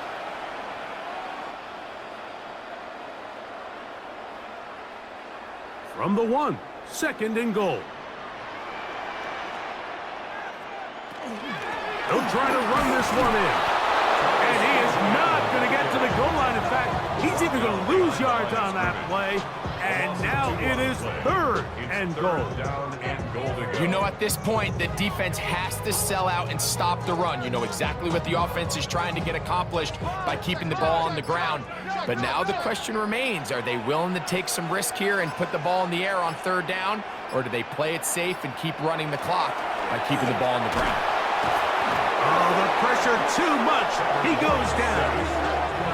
Up until this point, this pass rush in the game to get their 1st sack. They're trying to get off the field and give the ball back to their offense and see if they can pull off this comeback. And this one, right down the middle. It's good.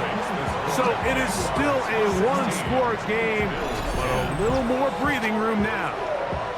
Yeah, he does a nice job handling that kick there, but I think offensively, you come back to the sideline and you're thinking, we have to find a way to finish these drives. I mean, to be in 1st and goal and settle for 3, that can be very deflating for an offense settling for too many field goals.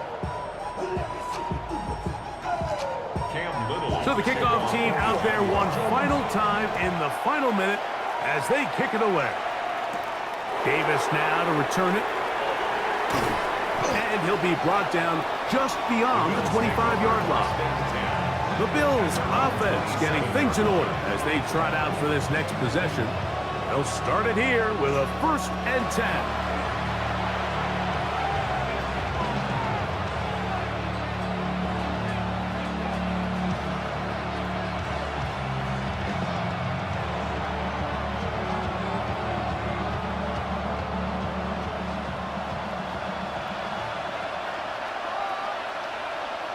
They'll drop to throw.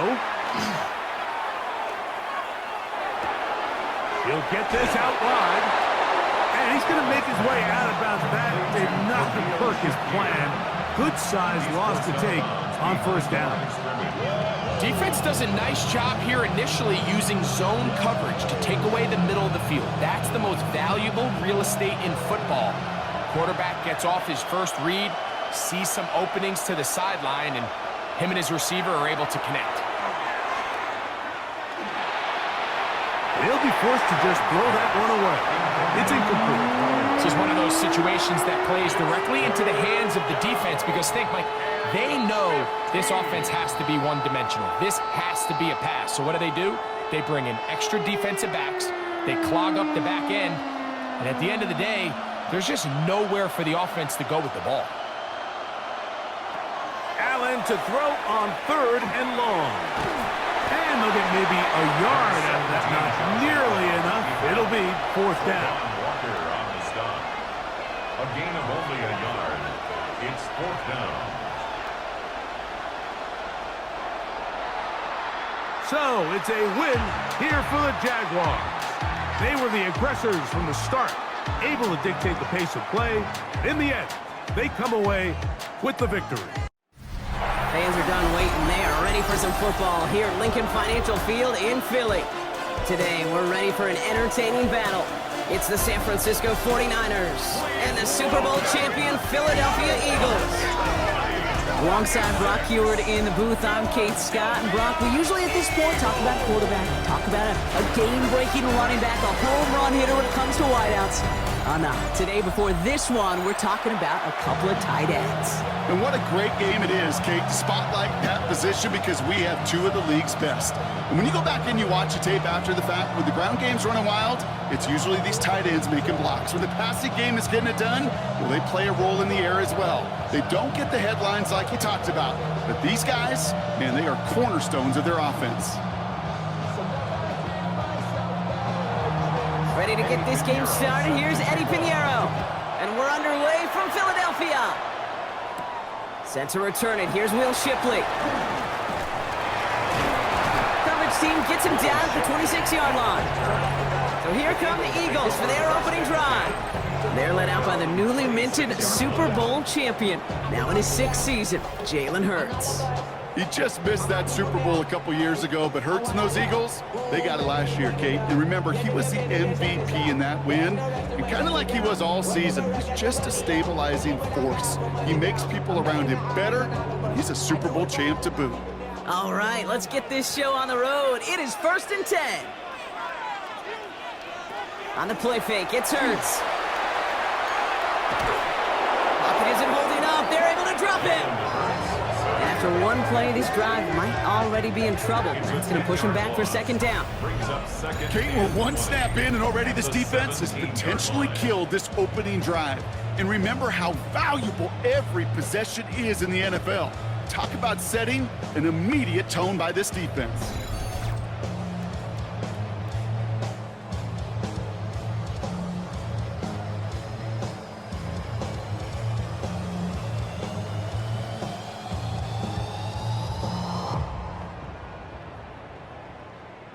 This offense already playing from behind as they come up on this one, Brock. 2nd and long.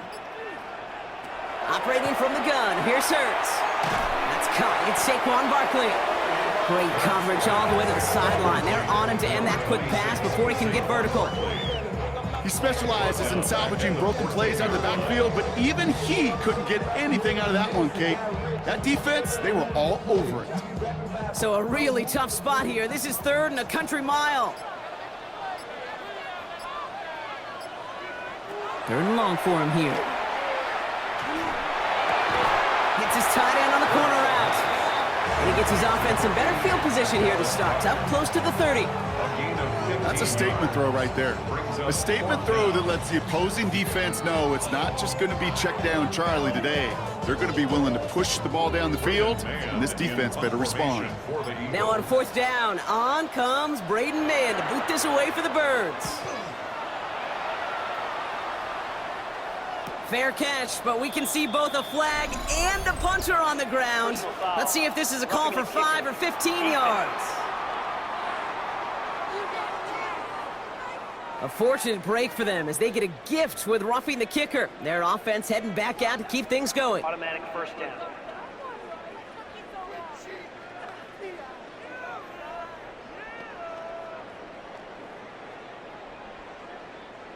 This drive should have been over, partner, but running into the punter gives him new life and this 1st down. They go play fake with Hurts. Completed left side to Smith. And he's brought down right in the neighborhood of that 40-yard line. The big play nets him 17 yards. And that's good for an Eagles 1st down. If they get a handful of these types of plays per game, the pass game coordinator is going to be one happy camper. So fresh set of downs now from the 39.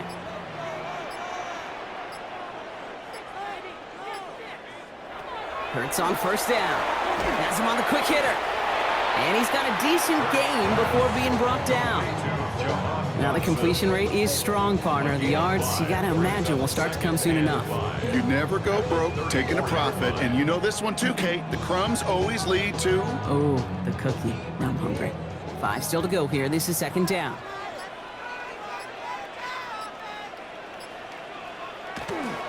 They'll go from the gun with Barkley.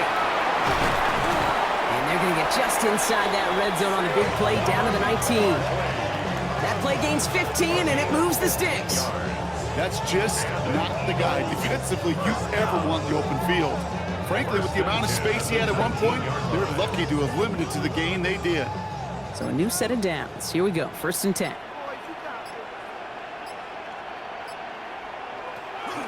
Here's another carry for Barkley. And he's stopped as we get closer to our first points of this ball game. It's going to be 1st and goal now. Danger, Kate. Danger, I say. You get this guy in the open field, and he is dangerous to take it to the house. This drive has been excellent. A few shots now. It's starting with 6 as they come up on it. 1st and goal. Shotgun snap for Hurts. He finds space, middle of the field. And he's brought down real close to that goal line at the 1. Brought down just shy of the goal line. A gain of 8 brings up 2nd and goal. All right, still scoreless through 1 quarter. We're back and excited to start the 2nd. Eagles in a nice spot to put up points. Barkley will not score, and it's not going to get back to the line either. I think he lost close to 3 on that play. That goose egg up on the scoreboard, Brock, that is not going away anytime soon if they keep having plays like that. They really need something. An injection of energy here. Nothing will take the spark out of a series quite like getting stuck for a loss. He gets it again. And maybe should have been thinking past their partner. The defense all over this run, and it's going to be 4th and goal. Like the final battle scene from a movie, Kate, 2 sides charging each other, and they beat right at that line. And they didn't have to drive backward, All they had to do was hold the line to go win that battle. So on 4th down, on comes the Eagles kicker, Jake Elliott, for the try. A pretty automatic look for him from the left. Elliott connects there. And all the way into the 2nd quarter, our opening drive ends in 3. I never saw a play script that ended with a field goal. It was always a touchdown that you wanted. That's 3 points, and it's enough to give them the lead.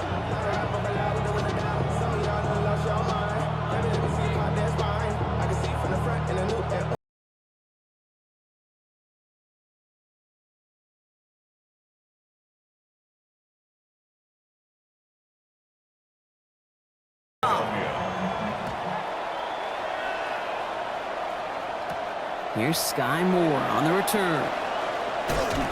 And he's brought down just inside the 25. The Niners take over 1st and 10 at their own 23-yard line.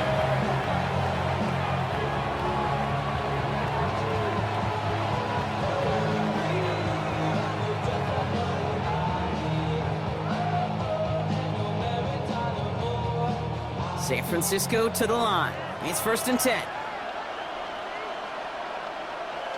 Off the play fake, Purdy. Looking to his fullback down. And he'll go down after fighting his way to the 32. That's what you call efficiency. Exactly what you're looking for in 1st down. Textbook. It sets up 2nd and very manageable, and it creates that space if you want to take a shot downfield. After a good pickup, they're set up with 2nd and short.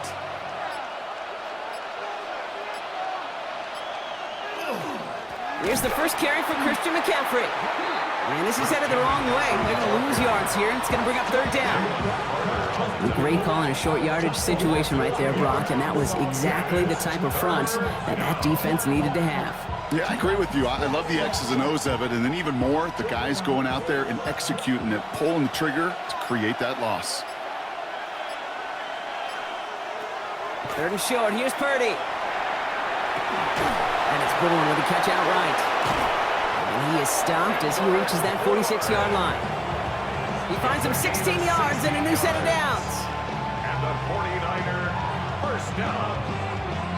1st and 10 at the 46. Quite a defensive battle, Brock, that we have got so far as we've reached our 2-minute warning.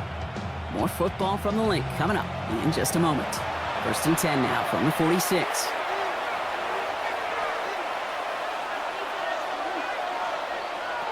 Back to throw. Here's Purdy. This is reeled in by Juwan Jennings. And he reaches midfield and starts driving into Eagles territory. I'm not going to lie. I know they got a completion, and completions, you never turn them down. But to make that throw for those yards in the double coverage, that is way too much risk for that reward. Halfway to the marker. It's 2nd and 5.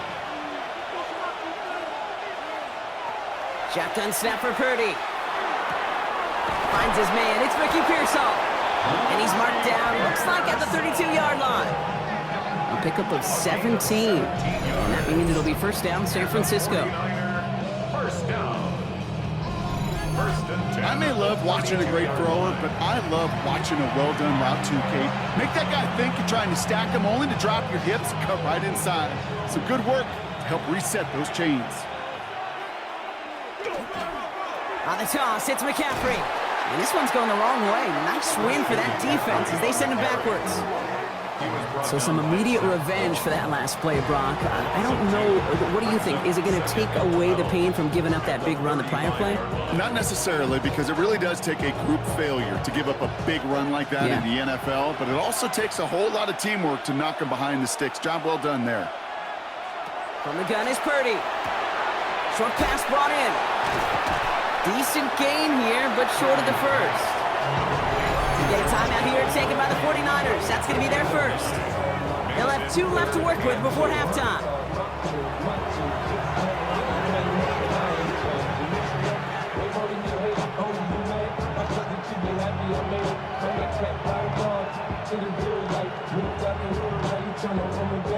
Good moving drive, but it could stall out here. We've got 3rd and 4.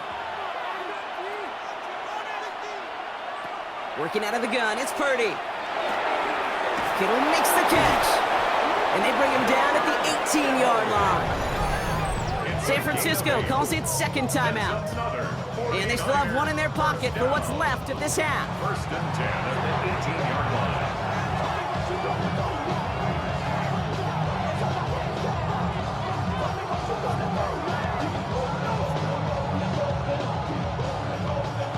All right, they look set now. Here we go, 1st and 10. Working inside the red zone. Brought in. And he's got him a nice goal to go here as he goes out at the 8-yard line. Kid, I can't tell you how good that is. Anticipating the outcut, having the ball on the way before the receiver's head even turns, he puts it on him so that receiver can easily get out of bounds for the nice gain. 4 downs to get this across. Here's 1st and goal. They'll empty the backfield and motion him out. To throw again, it's Purdy. And he's going to take this in for the San Francisco touchdown. The 49ers get their first points of this game just before halftime. Well, no hesitations to start this one out, Brock. These guys came out slinging it. Seems like that's going to be what their offense leans on throughout this game. Yep, don't see really any reason to get away from it as long as the results keep coming. The second drive, I think we'll all be watching that one. Will they mix in a little bit more run? Will they have to mix in more run, or could they continue to just shred this defense through the air?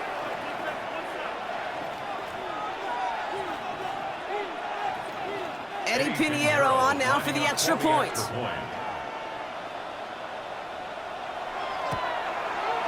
The point after splits the uprights. And the 49ers one up the opposing field goal. They start with 7 on their opening drive.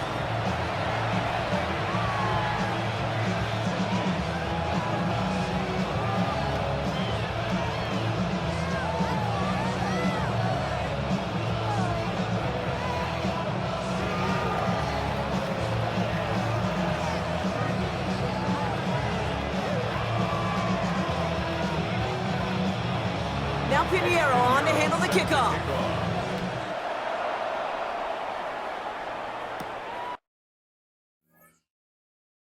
Shipley now to return. And this drive will start inside the 25. The Eagles about set to get going for their second drive. Not a whole lot of time left for them to put something together here before the break.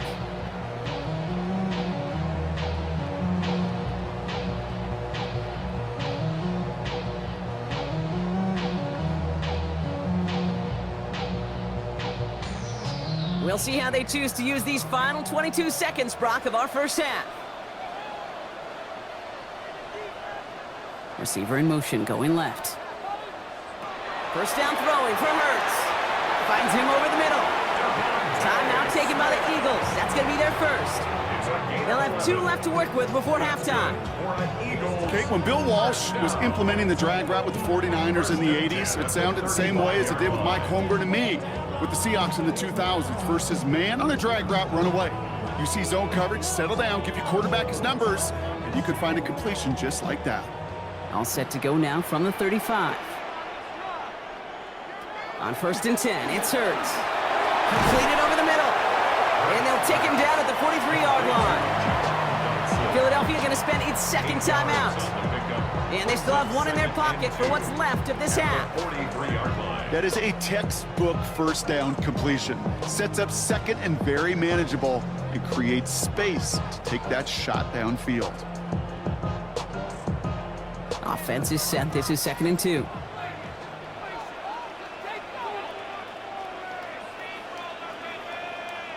That'll be incomplete, and the clock shows 10 seconds left. Comes up empty on that one. So it's going to be 3rd and short coming up. Fairly safe to say as that one falls incomplete this first half so far, well, it's not met the standard they set for themselves. No connection on the last play, and now it's 3rd down.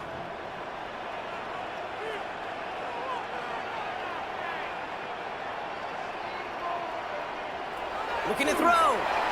And that is incomplete. 8 seconds left now. The numbers tell us pretty clearly, you get to 3rd and long, extra long, it's really hard to stay on the field. That's disappointing because that was 3rd and manageable in an incomplete. So 4th down on heads, Braden Mann for the punt. D for the 49ers is Sky Moore.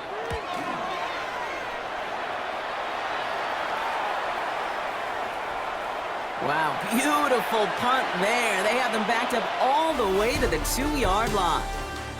So we have a 1-score game here at the break. Now it's time for the EA Sports Halftime Report. Scott Hansen, take it away. Shaping up to be an exciting one. Very close game, Brock, as we start our 3rd quarter.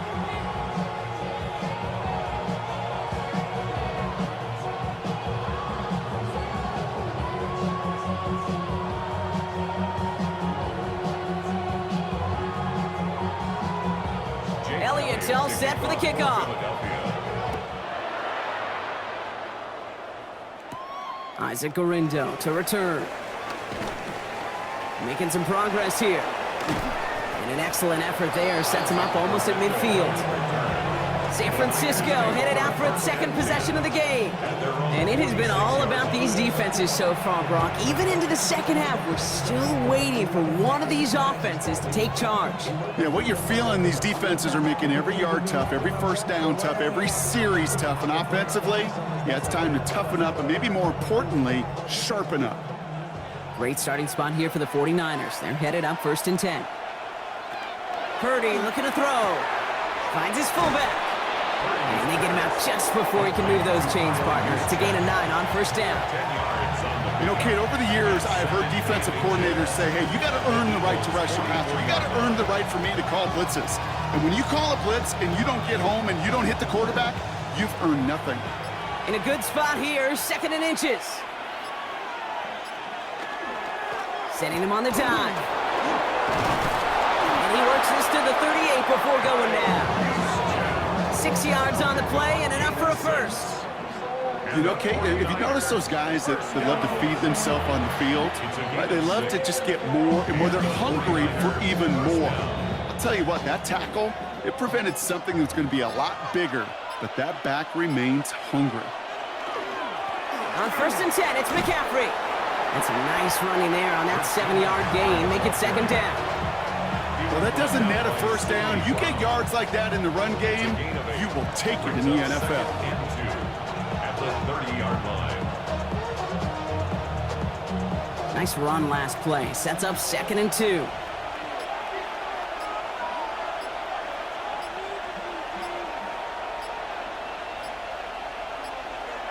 Play clock down to 0, and the flags come out. Delay of game, offense. Must have lost sight of the play clock there, Brock, because the quarterback could have snapped it in time, but instead, they take the penalty. Still 2nd down. Ball's backed up. Now they've got 2nd and 7. They'll run here following the penalty. And they bring him down. Looks like he got it to the 27. Give him 8 yards on the play. And that gives the 49ers the first. That's the type of call that offensively, man, it just builds so much confidence. I don't even think they were looking to get the first down. Just get to a manageable 3rd down. But instead, they move the chains. And that is one disheartening look on that defense. Purdy throwing here on 1st. Right side, and that's secured by Kittle. And he's forced out of bounds after picking up about 7. Hey, you like these results on 1st. That completion right there, right in the window where all options are now available to you on 2nd down. That playbook wide open. 2nd and 3 now.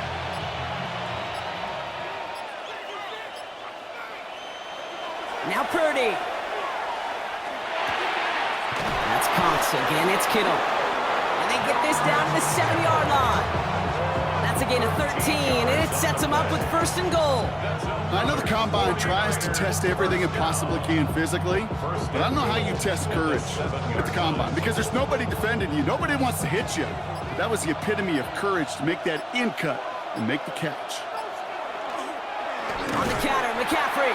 So some defensive initiative in that goal to go, Brock. They take him down behind the line. 2nd and goal coming up.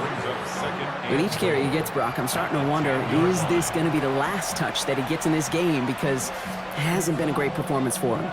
No, individually, collectively, and you can look up front, right? They've just not been winning the battle enough push, enough drive to get this running game going.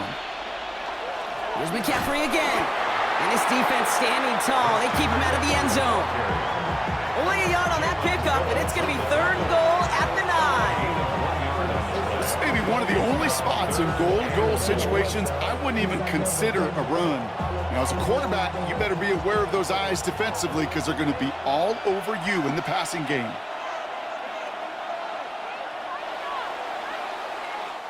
So they'll have some time.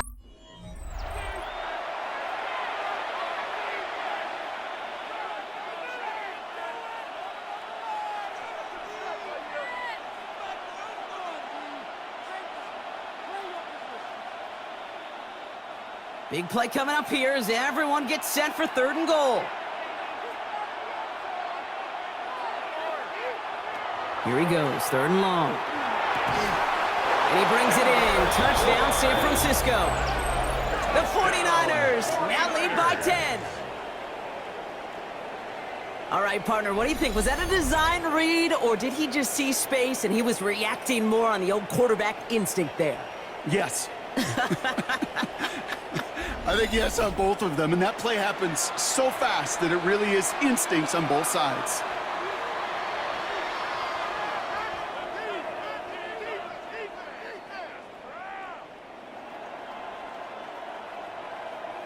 Extra point try now from Pinheiro.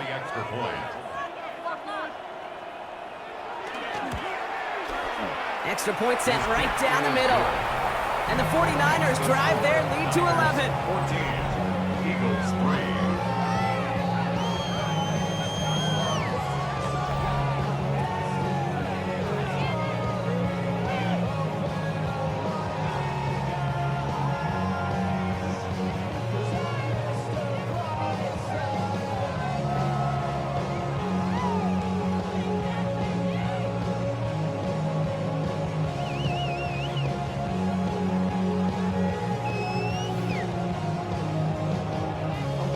Now Pinheiro on to handle the kickoff. Bigsby with the return. And the tackle's made as he gets it out to the 32. Now the Eagle offense headed back out to the field.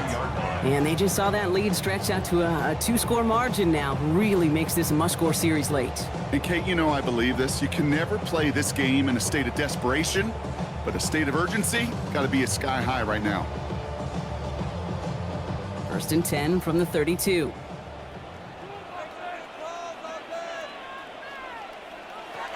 Operating from the gun, here's Hurts. And the first play of the series is going to be an incomplete pass intended for his running back there, and that brings up 2nd down. That's a throw at this level. So much speed and length, you got to be real careful. Rarely do you find a clean window down the middle. It'd be absolutely perfect, and it wasn't there. 2nd and 10 now from the 32 after the incompletion. Here's Hurts. Finds the in route complete. And he will have this across that 40-yard line before they manage to stop him. It's a gain of 12 on that one. And that'll be good for a Philadelphia first down. Nice to see that connection, that chemistry working between the two of them. Markers are reset. Here we go. Ball at the 44. On first down, Hurts. Has him on the quick hitter. And he's able to get it past midfield and down onto the 49er side. Quarterbacks will look for their tight end short in just about any situation. They take away the deeper options. Well, there's their consistent source of positive yardage, the trusty tight end. Just a yard left to go on 2nd down. And again, here's Hurts. That one is incomplete. Couldn't hang on through the contact. They haven't found it easy to score in this one, Brock, and physicality just like that, a big reason why. And it usually is, Kate. I love defensive coordinators when they say, hey, it's not just what you see, it's what you hear. And you could hear the physicality of that knocking the ball loose. No connection on the last play. Now it's 3rd down. Barkley on the shotgun handoff. And he's going to get stopped right around the 45-yard line. That's good for a couple of yards. And that's good for an Eagles first down. Win the early battle. Get a little leverage. One man wins off the line, and that's all that was needed to ensure that first down right there. Let's see how they attack this first down, partner, from the 45. Shotgun snap for Hurts. Finds Barkley underneath. And he works this to the 38 before going down. I call this quarterback's best friend. Some call it a safety valve, some call it automatic, but it's sure nice as a quarterback when you got a trusty running back over the middle of the field that you can depend on. After a good pickup, they're set up with 2nd and short. Hurts to throw. Completed left side to Smith. And he's got it down to the 30 before going out. 8 yards on the gain, and the drive continues forward. It sure seemed like he knew exactly where he was going with that right off the snap. So 1st and 10 now from the 30. Now Hurts. Throwing over the middle, but it's incomplete. He was looking for Dallas Goedert there. And it sets up 2nd down. That just goes to show you can't take any completion for granted, even on some of the shortest passes in the game plan. Still working from the 30 as they line this up, 2nd and 10.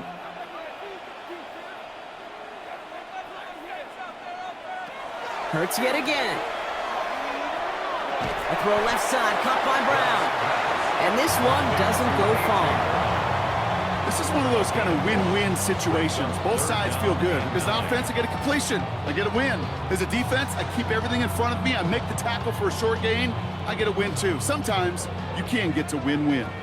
Drive in dire straits. It's 3rd and 9. To the air on 3rd and long. Dumps it off to Barkley, complete. And he's brought down at the line. So that brings us to the 2-minute warning in Philly. Eagles trailing by 11. A 45-yard attempt. Tracking for it, and it's good! And it pulls them back within 1 score here in the 4th. His make there, they had to have that one. And it really does set up a judgment call down on the field. This is where special teams coach and head coach are talking about game management. Got 3 timeouts left, so you really can write either script you want. Onside kick or send it deep.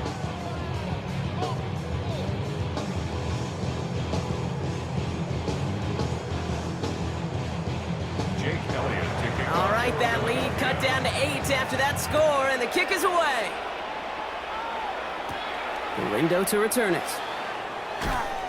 He's brought down at what looks like the 24-yard line. The 49ers back on offense and set to take over. Their lead's still more than a field goal, thankfully, should the worst happen, Brock. But obviously the goal here is to hang on to the ball and try to run this game out. Yeah, the goal is to get to the best formation in the history of offensive football. The victory formation. The victory formation. That is all that you're thinking right now, is just make these plays, run out this clock so we could take one more knee and celebrate. First call here coming from the shotgun. Oh, Brock, look at this. He's setting up to throw it.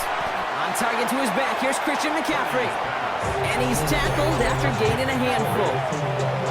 Timeout taken by the Eagles. That's going to be their first. As they'll meet and decide what to do on this second down.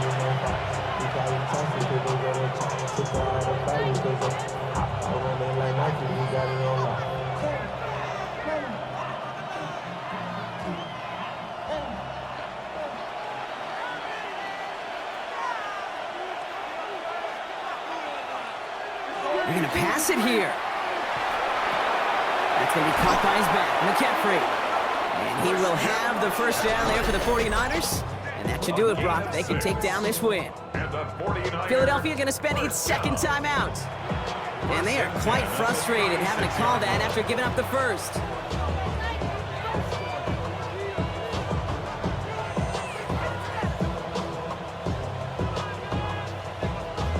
They've got first down here from the 36. From the gun, McCaffrey. And he sneaks this through the middle, maybe a gain of 2. The Eagles decide to spend their third and final timeout, as they'll meet and decide what to do on this second down. If there's ever a play we could call garden variety in the NFL, I think we just saw it right there. That's an uneventful run and a pretty sound stop there defensively. Following that little 2-yard run, it's 2nd and 8.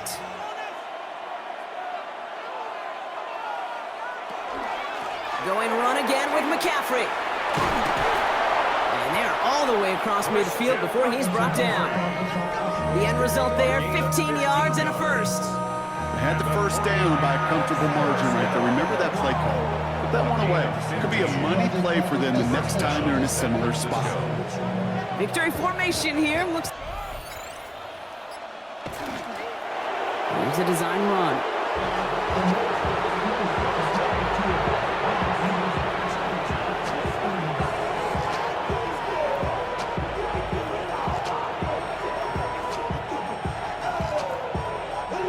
A kneel down here, and they can start to celebrate this win.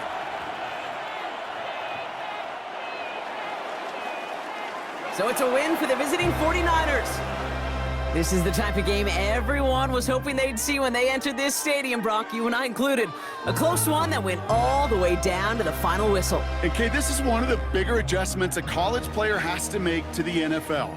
In college, you get a lot of blowouts. The NFL, every game you get calloused because you know more often than not they'll be like this, a one-possession game that's not about how you start. EA Sports welcomes you to the following presentation of the National Football League. EA Sports coverage of the National Football League brings us to the Commonwealth of Massachusetts and Gillette Stadium in Foxborough, where the keeper of the light sounds the fog bell to signal it's time for football. Tonight on Sunday Night Primetime, it's the Los Angeles Chargers and the New England Patriots on Sunday Night Primetime. 2026 New England Patriots.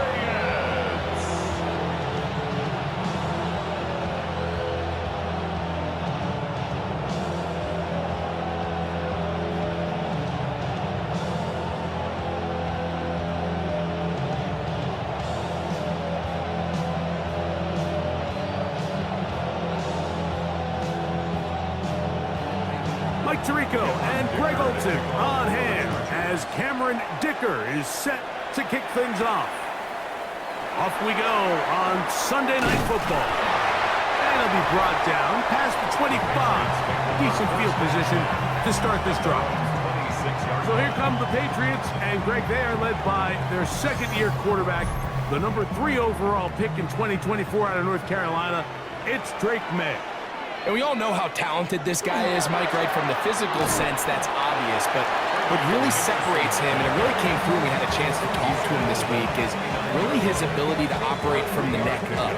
His processing speed, his decision-making. It seems like he's always one step ahead of the defense, and when he's on, he's proven to be really hard to beat. First down run, netted 3, so we've got a 2nd and 7 here. Working out of the gun, it's May. Forced to his right. He'll tuck it and take off. A gain there of 27 yards. You know this defense worked all week defending this quarterback as a scrambler, as a runner. But sometimes it's just hard to simulate until you see him in real life. His speed, his ability to create. We saw him get him here early on the big scramble. He's able to pick up the first down and keep the drive alive. He's found his receiver, Buches. And he'll wind up getting about 7 yards as he is forced out of bounds. Certainly not the biggest play of the day, but a good example of picking up positive yardage, staying ahead of the chains by a well-timed ball and a well-timed route. Ball on the 36 now. Here's 2nd and a couple. Throwing is May. That'll be a short pickup. That's not enough for the first down. A bit of a quick hitter here, and what you're hoping for, Mike, is that the defense can't react quickly enough because the ball's coming out so hot, but they knew it was coming, and they end up holding them to just a short gain. 3rd and a yard.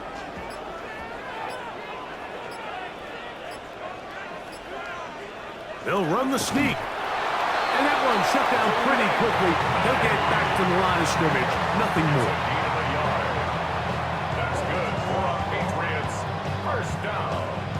I know it's early in this game, but in my mind, that's 4-down territory, and certainly now the coach doesn't have to make that decision. He keeps it on the ground on 3rd and short, gets a fresh set of downs, and now they got to see if they can come away with some points.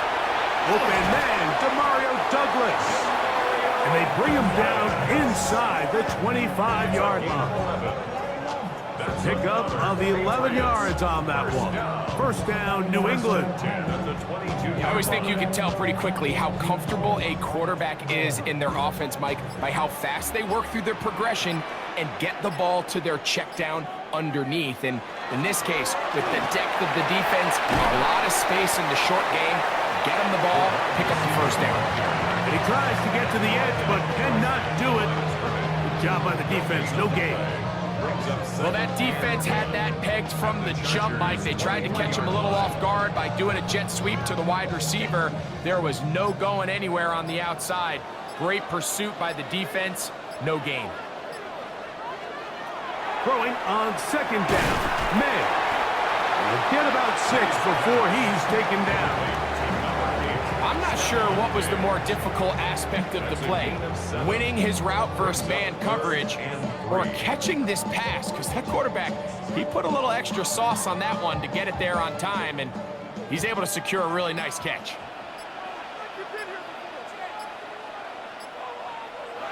Third and short, and here is May. That one incomplete. Coverage outstanding there. Able to jar the ball free in a big spot. And now it is 4th down. I like the idea of taking your shot there on 3rd down, pushing the ball downfield, looking for the touchdown. But now as it brings up 4th down, you're already this close. You're in field goal range, but do you keep that offense on the field and try to maintain possession and see if you can come away with 6?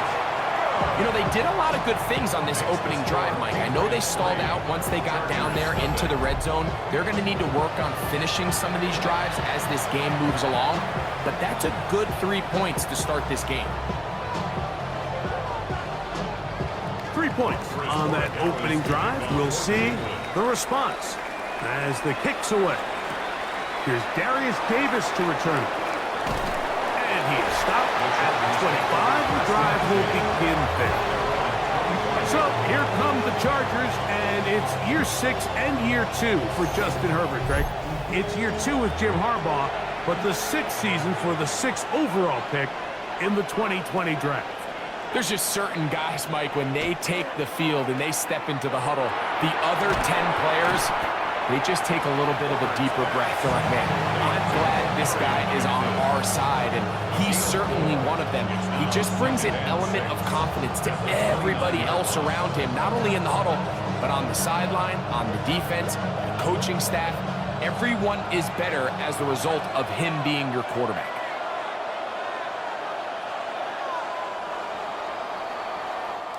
So we are through one here on Sunday Night Primetime.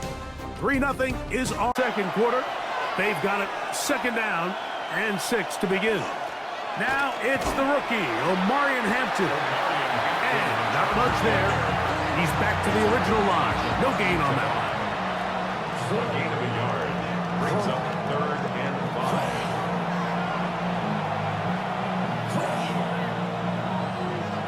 Third down, they need 5. From the gun, it's Herbert. He'll find Hampton out of the backfield. And he puts his head down and he picks up the first down. A 7-yard gain. And the Chargers, first down. He's in a really nice rhythm here on 3rd down. He appears very comfortable operating out of the gun, and he's able to find his man near the sideline, and he's able to extend this drive. On first down, Herbert. He'll swing this out to Hampton. And he's not going to get too far, tackled after a gain of just a yard. All right, so anytime you're facing the blitz, the best thing you can do as an offense is just get the ball out of your hand. Get into the hands of receiver, run after catch. In this case, nice job by the defense, rallying to the ball, modest gain. On second down, a run with Hampton. And he's able to find a crease, get ahead for 7. He'll bring up 3rd down. That's a gain of 7. Makes it 3rd and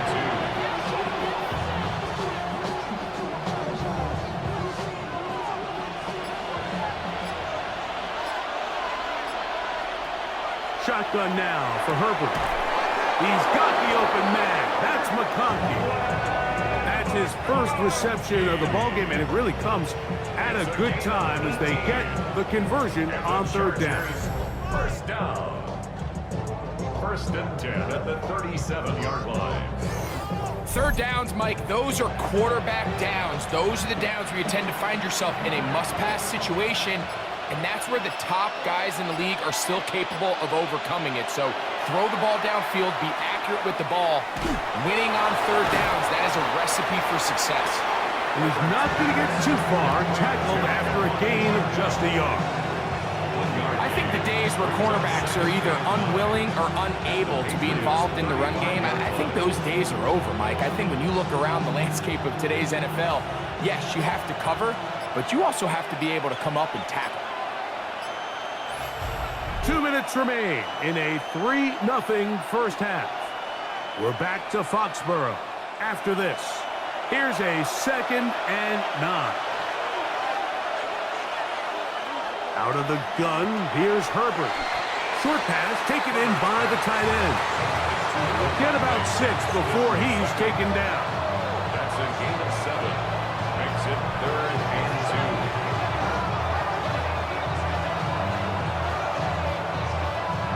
2. Looking to convert for the 3rd time on this drive. They'll need another here. It's 3rd and 2. That's caught. Outside. It's complete. He's going to have the first down. So they convert on 3rd down with a pickup of 9. Another Chargers first down. That last completion's going to go a long way towards at least finishing this 2-minute drive, Mike, with some points. You're already in field goal range, so now the idea is continue to work the clock down, take a couple shots at the end zone. You want to get points, ideally a touchdown, but either way, you have the ball last before the end of the second quarter. A gain of 5 brings up 2nd and 5 at the Patriots 14-yard line.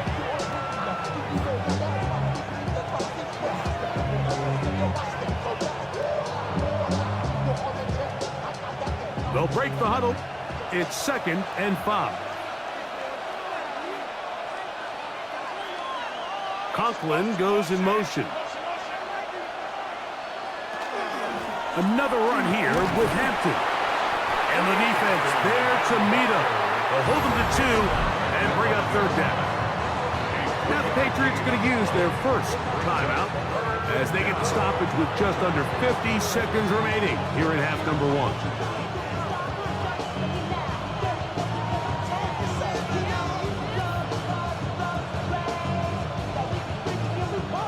They've moved the ball well here, but now face 3rd and 2.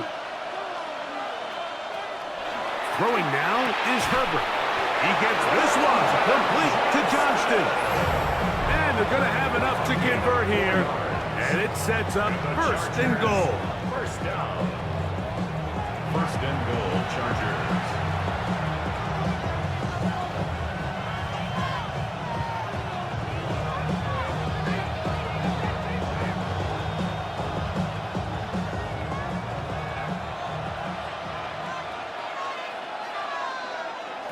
Pistol here for Herbert. Gets it away quickly, and it's caught. Oh, nice open field tackle there. He could not get free. They're going to stop him for no gain. Brings up 2nd and goal at the 6-yard line. They need 6 for the touchdown. 2nd and goal. Now it's Herbert. That is caught in the middle of the end zone. Oronde Gadsden. Touchdown Chargers. Greg, it's the quarterback's best friend, and you were that guy for a lot of years. The tight end in a tight area with man coverage. Yeah, and it's really twofold, Mike, right? First and foremost, we see so many of these tight ends around the league that now have gotten to the point where one-on-one matchups, that's advantage offense. But then even in the cases they don't create great separation, Mike, it's their size, their catch radius. It's such a friendly target for the quarterback that when things get tight in the red zone, they look to the tight end. Dicker, good with the extra point. And the Chargers move out to a 7-3 lead. Patriots 3.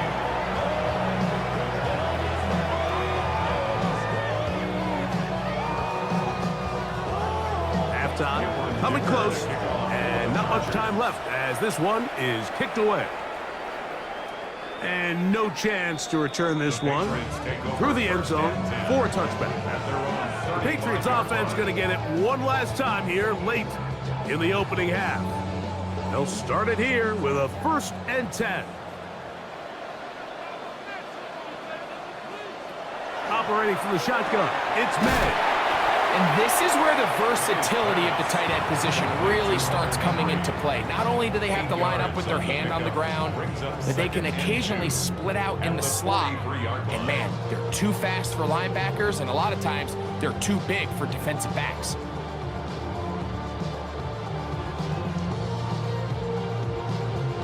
Here's 2nd and 2. Out of the gun, here's May. That'll be caught. It's Travion Henderson. And that's going to be a 1st down. A pickup of 9. Now a timeout signal for them, and they'll get it with 10 seconds until the break. We're starting to see this so often, Mike. The days of just having a running back who you're just going to turn around and hand it to, yes, that's still a critical part of NFL offensive football, but their ability to be used in the passing game, just one more thing for the defense to have to defend, make them go sideline to sideline, line of scrimmage to the end zone, defend every blade of grass, and a really good running back goes a long way in doing it.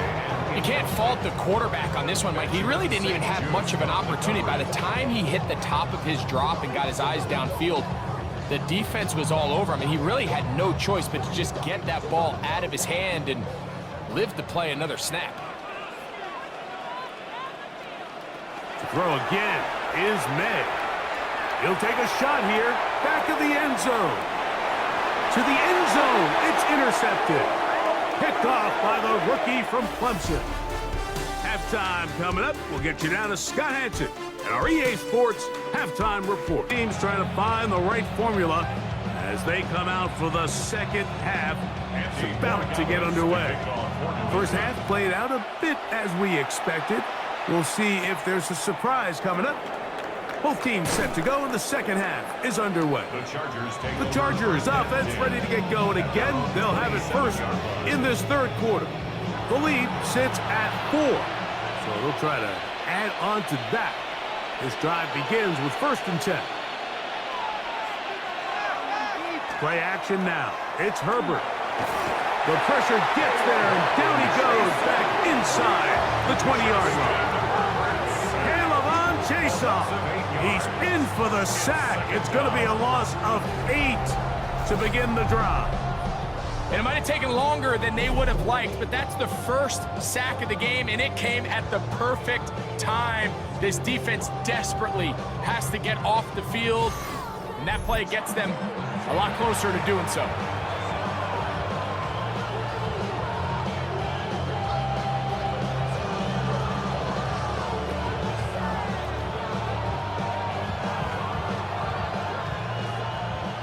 Work to do now as they come up on 2nd and long. Throwing, Herbert. That one down the field, but it is incomplete. Glad McConkey, the one he was looking for. 3rd down coming up. Rough sequence over these last couple plays. 1st down sack, 2nd down big play attempt falls incomplete. And now to make matters worse, you got to operate in 3rd and long on a defense that knows they can just pin their ears back and try to get after the quarterback. He tries to get that one down the field, but it is incomplete. Every so often, Mike, you can see these offenses, and it looks like the passing game gets a little bit too predictable. And as the defense continues to flood the back end of these zones with extra defenders, they're continuing to force this quarterback to not only make some difficult throws, but to put the ball in harm's way.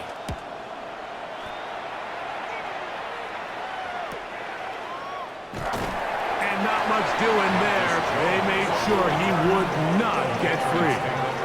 The Patriots offense getting ready for their opening possession of this second half. Trail by 4, a touchdown gives them the lead. Drive begins with 1st and 10. Left side, he's got Henry. And they'll have it across midfield down at the opposing 46-yard line. Great way to start the drive. A gain of 20 and a 1st down. You know, Mike, these crossing routes, you just see them being used more and more often. And really, it's because it's good against any defense. And what it does is it creates separation. It allows some of your best players to catch the ball on the move. And that short throw oftentimes turns into a long run. The RPO, that one is complete. After the catch, he gets that forward for a gain of 9. Let's give some credit to this offensive line. Once they identified blitz, you could see them communicating with one another to make sure everybody is on the same page, and that's what gave the quarterback enough time and found the open man. From out of the gun, they're going to run with Henderson. And this takes him into the red zone. He's brought down inside the 20-yard line. 17 yards, the gain there. Good for a Patriots 1st down. 2nd and short. Normally, this is a great time, Mike, to put the ball in the air and try to press the ball downfield. But in this case, they keep it on the ground. Has a similar effect. They pick up a good gain and a 1st down. He'll get this out to Henderson. He's able to get away from one man, but the reinforcements were there fast. He's taken down for a loss on the play. So, Mike, there's this idea that every time a defense blitzes, it has to result in a sack. But there's a lot of other ways that you can impact the play, and we see it here. Get the ball out of the quarterback's hand, get it to the check down, and now you just need to rally tackle and bring them down for a loss. Throwing right, it's taken in. Tough running there in the red zone. He did not want to go down. And he picks up the 1st down. It'll be 1st and goal. That's another Patriots 1st down. 1st and goal at the 4-yard line.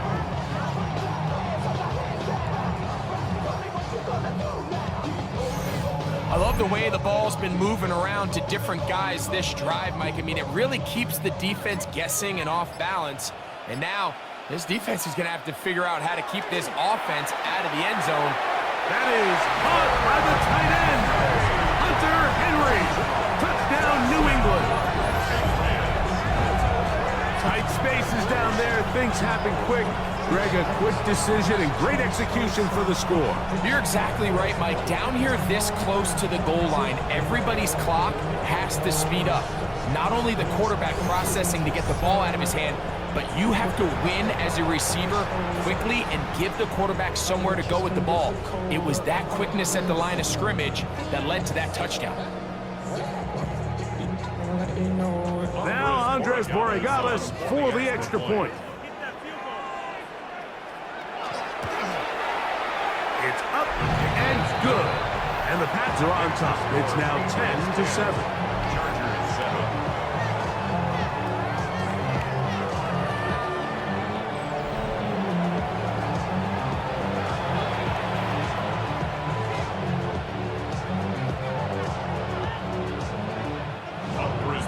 So following the touchdown, Borregales is back to send this one away.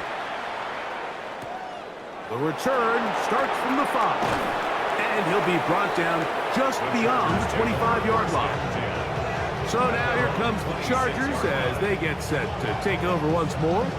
This one has been tight so far. A field goal separating the two sides as this drive kicks off with 1st and 10. He finds the veteran Keenan Allen. And he's going to be brought down up past the 45. First time they've looked his way all game long. He comes through with the grab and a first down. Anytime you're facing a zone defense, you're working from your first progression all the way through. But when guys are open in this level, Mike, they don't stay open very long. So what they taught us as receivers, if you're open, stay open. And if you're not open, you better get open quick because that ball is coming out. A gain of 11 on that one.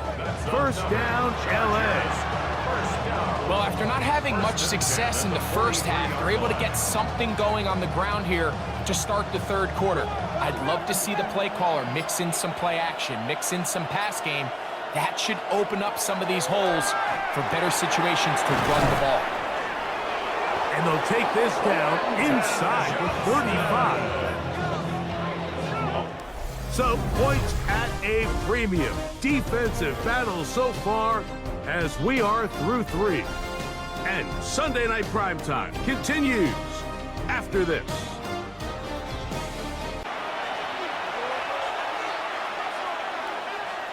To throw, it's Herbert. Looking middle, he'll get it complete to McConkey. And this takes him into the red zone. He's brought down inside the 20-yard line. It's a pickup of 16 yards down to the 16. 16 yards. First down, Chargers. And this is a tricky part of the game for any defense. You find yourself protecting a late lead, and the age-old question is, do you remain aggressive? Do you try to just keep the ball from being thrown over your head and make everything be tackled and played in front of you? That's what every defensive coordinator struggles with, so they can't get too soft here as they try to hold on to this lead here late.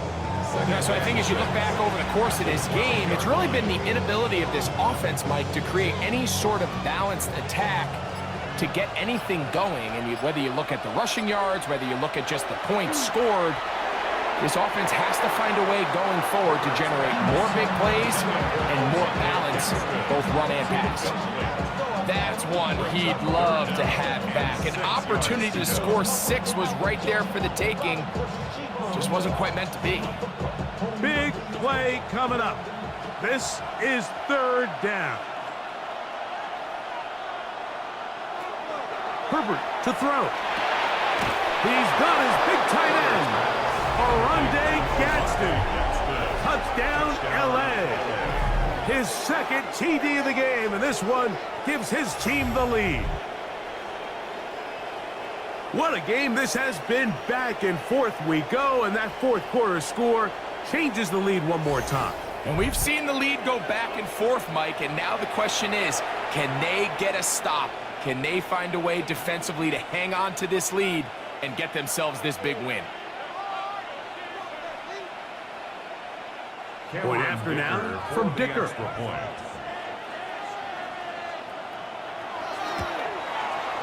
He's got it. And the Chargers are on top. It's 14-10. 14. Patriots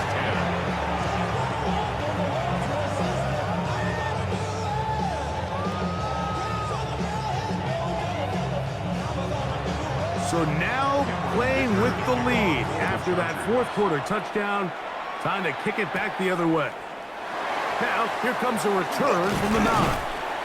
He'll get this up to the 28-yard line. Nice place for the drive to start.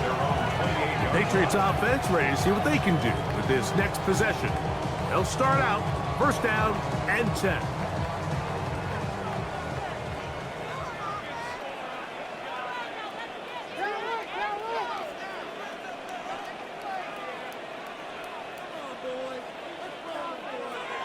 Working out of the gun, it's May.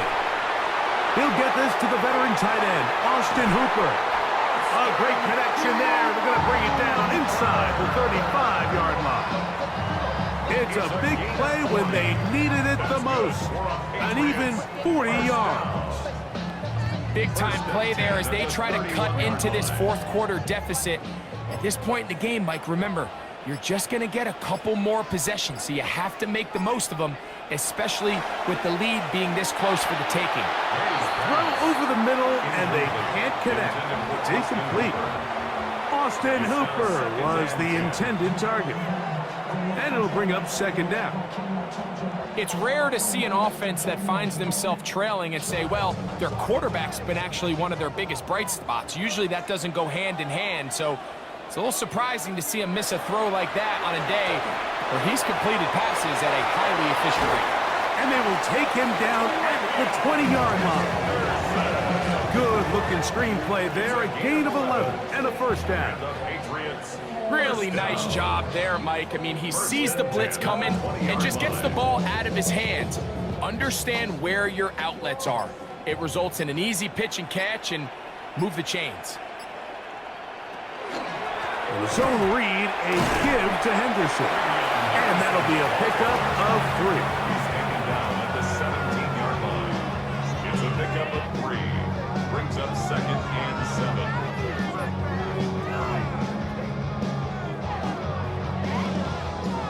7. Second down, they need 7.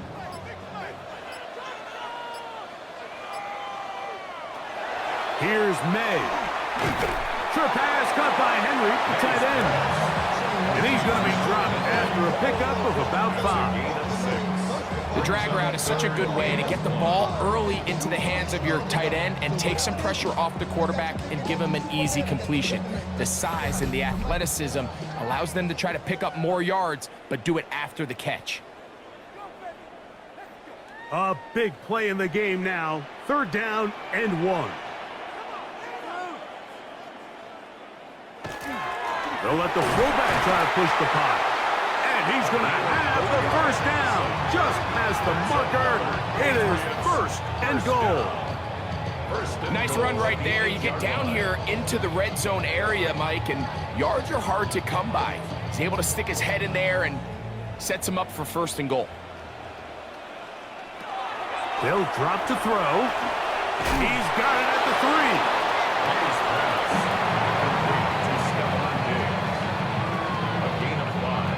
Brings up second and goal at the 3-yard line. Second down, goal to go. May gonna look to throw. This is caught toward the side of the end zone. Hunter Henry, touchdown New England. His second TD of the game, and this one gives his team the lead.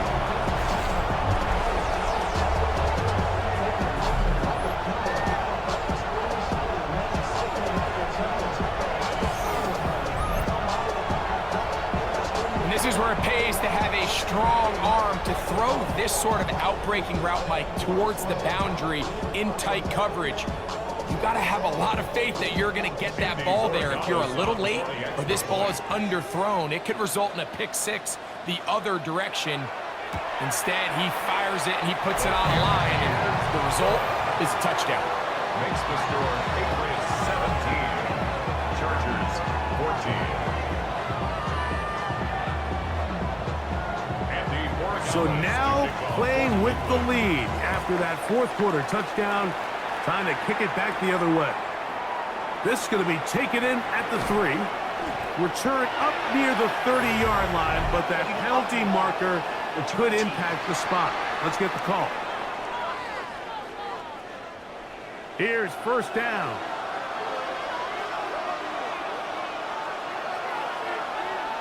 They're going to motion the tight end over here. On first down, Herbert. Little short pass here, caught by his tight end. Now the Chargers will use the first of their timeouts. The stoppage comes just over a minute to play in this one. At the 20-yard line.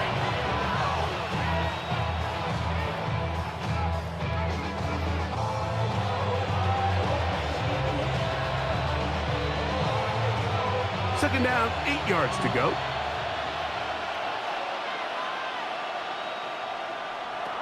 Shotgun now for Herbert. This pass caught right side. It's Allen. Now a timeout Chargers here. That's their second. Clock is stopped. 55 seconds remaining here in the game.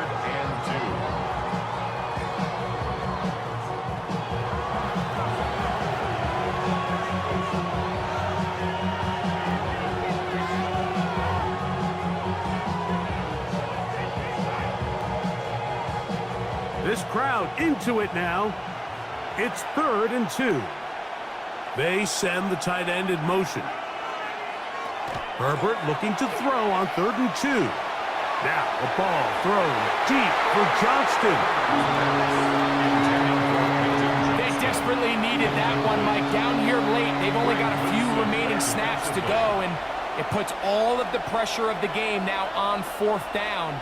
Let's see what play call they have in a gotta-have-it situation. And right now, this quarterback needs to make his best throw in the biggest moment of the game. They'll go. It's Hampton. And he's going to have the Chargers first down. As the defense could not come up with the big stop there. It's a gain of 8 on 4th and 2. I know it's 4th and short, Mike, but at this distance, you actually have to clear a lane. You can't just fall forward or push the pile. So that conversion, it's as much of a credit to the blocking as it is to the running back seeing the hole and hitting it. Final minute, no timeouts at their disposal. It's Herbert. Herbert's pass. Complete to number 15, Last NFC. A gain of 9 brings up 2nd and 1 at the 44-yard line. It is 2nd and a yard. Out of the gun, here's Herbert. That one incomplete. Good job, textbook there. Separated the man from the ball, and it'll bring up 3rd down. Great job there defensively, separating the man from the ball. And this is the moments of the game where you need your best players to step up. And this guy's showing what he's capable of doing in the game's critical moment. Herbert to throw on 3rd and 1. Oh, with a pressure there, he can't get a throwaway, and he's taken down. That's Christian Barmore working his way in for the sack.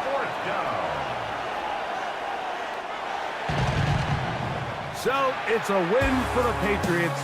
They use a little home cooking here. They play a complete football game, and they're going to send their fans home quite happy. And that'll do it for my part. EA Sports welcomes you to the following presentation of the National Football League.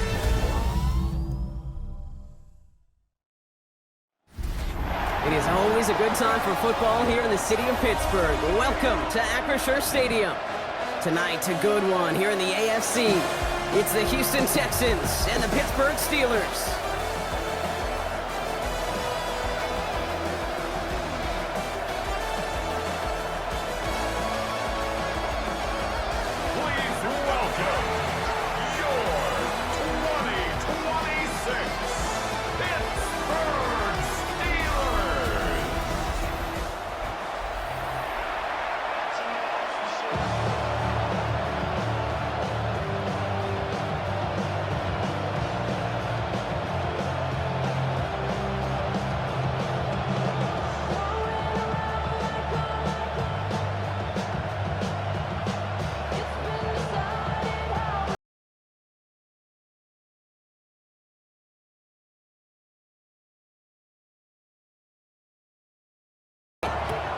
Sunday Night Primetime is underway.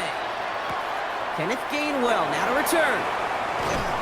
He's brought down to what looks like the 24-yard line. So the Steeler offense getting out there for its opening drive of the game. And they're brought out by the league's elder statesman. Drafted back in 2005, now in his 40s and still going strong. Aaron Rodgers.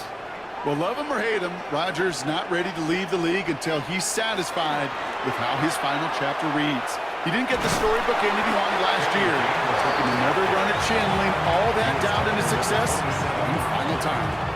3 yards on the first down play, and that brings up 2nd and 7. I don't think that's the amount that they were looking for there, Kate. Can lead to some shuffling around here in the playbook. Find a more aggressive call on 2nd. Last run got him 3. Here's 2nd and 7. Rodgers set to pass. No luck on the connection. It's incomplete. DK Metcalf, the intended receiver. So now they're going to have to figure out this 3rd down. Kate, I think that's a little taster, a little entree of what's to come for this wide receiver. He's going to have to make some plays into some contested coverages, and he couldn't do it right there. So after that prior incompletion, we've got 3rd down. 3rd and long. They're going to throw. Pocket isn't holding up. They're able to drop him. And the defense comes through to back him up ahead of 4th down. Every defense in this league is going to sign up for a 3-and-out to begin a ball game. But to send him off the field, to really add that extra tone setter by backing him up with a sack, that's the cherry on top of that 3-and-out.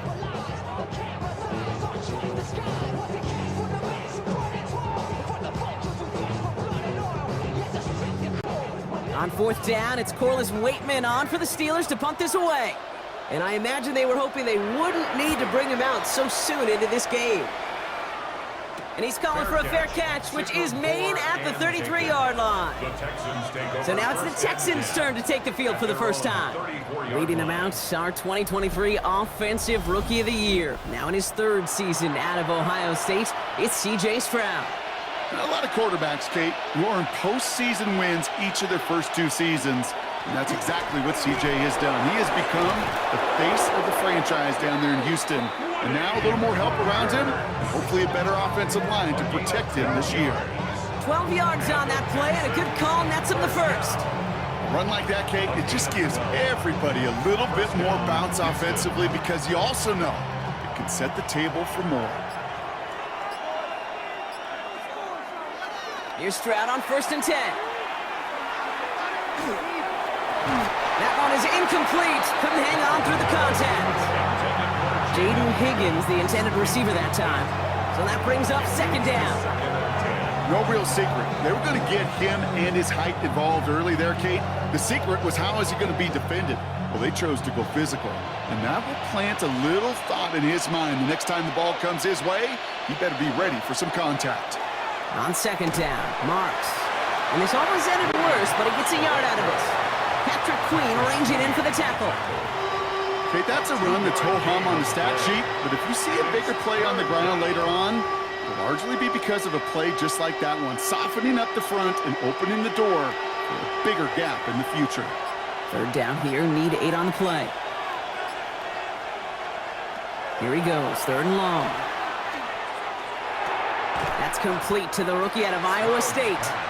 And he's short of the first after a mild gain. You can earn your money in the NFL in all sorts of different ways, but defensively, in a league where you're just not hitting as much in training camp, you're not tackling as much as they got to in the old days, when you can make a play in the open field, keep it short like that, I promise you some money will follow. And that kick will get out of bounds without a return. Looks to be a little shy of reaching the 20. Here comes the Pittsburgh offense for their 2nd drive of the game. And they haven't gotten very far into their opening script yet, have they? Just a 3-and-out to begin this game. Now running for the first time with Jalen Warren. He gets it ahead and winds up with about 3. Play made by E.J. Speed. That's the kind of yardage that's not going to kill this drive on the first play, but it does put you a little bit behind schedule. Now 2nd down becomes critical because nobody wants a 3-and-out. After the 3-yard pickup, it's 2nd and 7.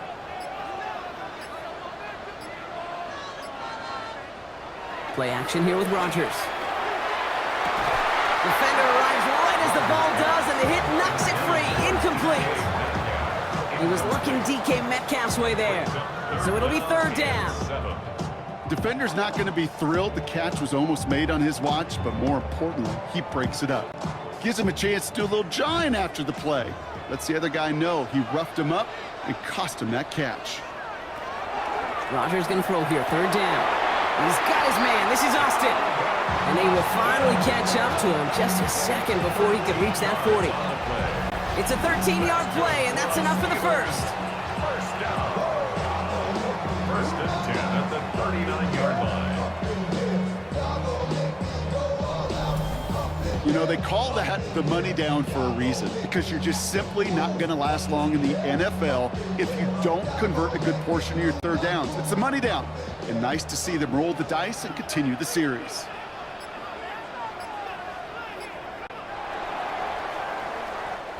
That's going to do it for our first quarter here on Monday Night Primetime. Second quarter, all queued up and ready to go. It's Steeler football. They've got a first to begin the frame. Ball start. Offense. There was a blitz coming, and that got somebody to panic and jump early. It cost him 5 yards. From the shotgun, here's Rodgers. And there's a man there. It's intercepted. Picked off by Darren Stingley Jr. And he's going to score a pick six. Touchdown, Houston. Well, a somewhat surprising way for us to begin the scoring here, Brock. And what it tells me is we could be in for a pretty wild type of game. Yeah, I think you like wild, I like wild. Points can come in any variety in football, but you're right. When they start in this kind of fashion with the takeaway for 6, more often than not, stranger things occur. Here's Kaimi Fairbairn on for the extra point.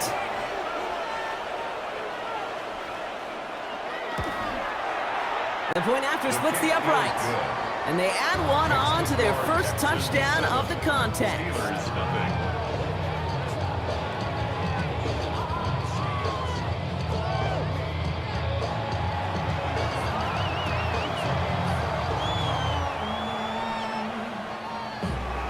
Well, Brock, hopefully some short memories on offense as they get it right back here on the kickoff after that pick six. Johnson now on the return. He stopped on the run back at the 27. The Steelers offense headed out. And despite the fate of their last snap, Brock, the lead still theirs. That pick six should have been the wake-up call they need to refocus here. The Pittsburgh offense to the line. Here's first and 10. Warren quick on the draw. Breaks the tackle. And he'll take this ahead for 7. We've got 2nd and 3 now.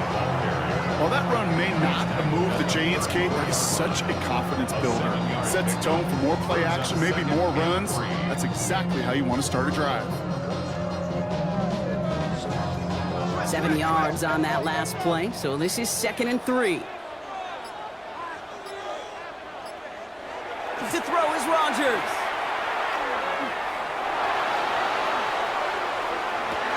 Austin's there to haul it in. And he is hauled down right at that midfield stripe. It's a great pickup, 16 yards, and now they've got first down. And the Steelers, first down. First and 10 at the 50-yard line. They like to say it's about the Jimmies and the Joes. I think that's about the X's and the O's. That's a well-drawn-up completion that nets them a first down. Now a shotgun handoff to Gainwell. Can't slip that initial tackle. Stops made for no gain on that first down play.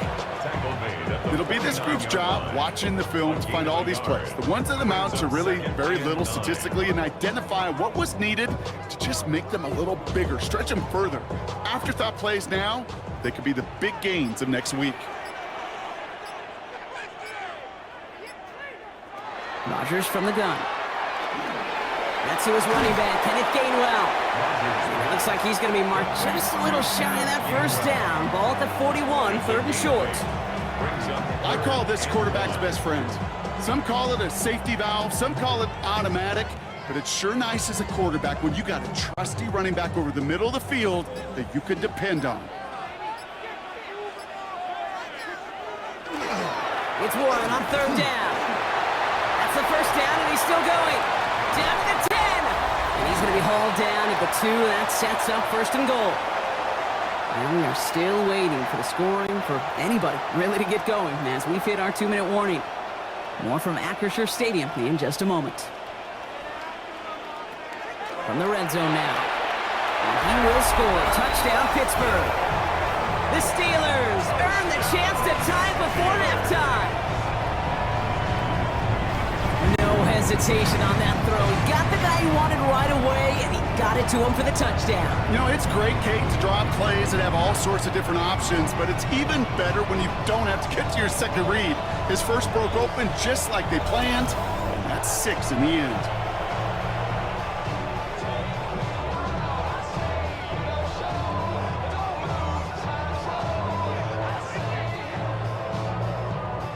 Chris Boswell for the point after.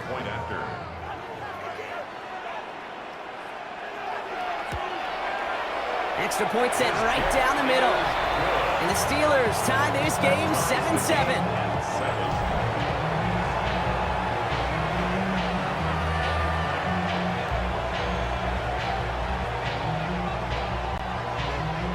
Now after tying this game up, they're all set to send her away. On the return, it's Jalen Knoll.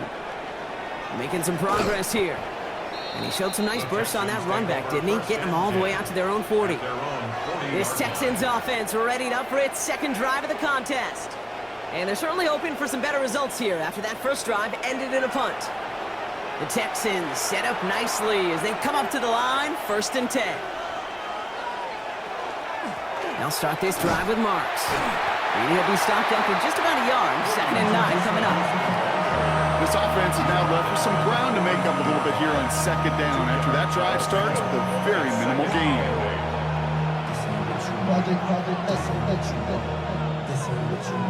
Need a better result than that last run. It's 2nd and 8.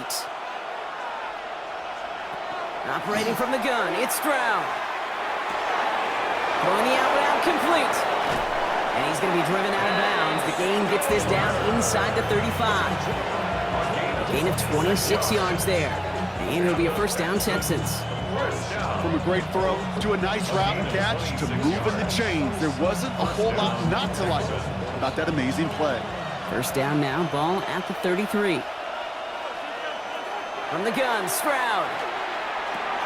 Gets this one into the hands of Christian Kirk.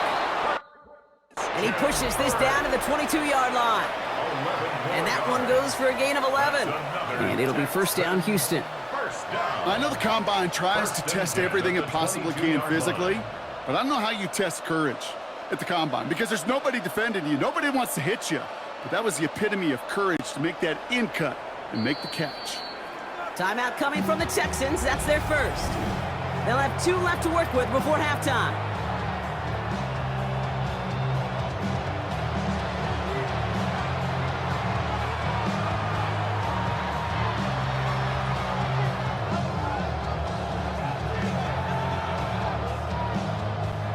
And keep this drive moving, partner. Here's another 1st and 10. We put a receiver in motion left. From the gun, Marks gets it. Dropped by the first guy he met. No gain on that first down run. I think one thing you learn, Kate, when you transition from college to the NFL, not every run is going to be a big play. Some of them, well, they're just destined to end in a minimal gain, and some of them will set up that critical play action for later. Last run only gained a yard. That means it's 2nd and 9. Shotgun now for Stroud. This one is knocked away. A potential touchdown prevented. And now the offense has to make the long walk back to the line for 3rd down. Great play defensively there to just get a hand in there and deny that touchdown. That's exactly right. Active hands and aggressive mindset. As a DB, you've got to assume that every throw is going to be a touchdown. And you're the last line of defense, the guy that's got to make the play on the ball, and he just did. He's got it. Complete to Collins. And they have this down to the 11 before being marked down. Houston calls it 2nd timeout. And they still have 1 in their pocket for what's left of this half. And the Texans first down.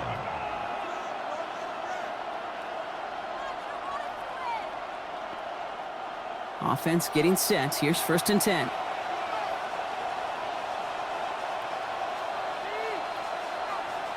From the red zone on 1st. Catch made. Touchdown, Houston. The Texans take the lead just before halftime. It's a Christian Kirk touchdown.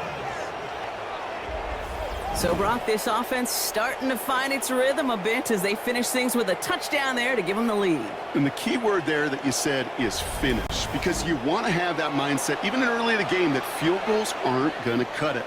So that's great work to make sure they finish with 6 points.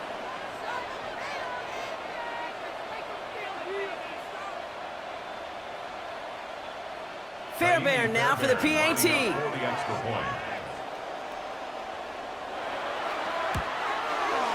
Right down the middle, it's good. And the Texans break that tie and now lead by 7. Steelers 7.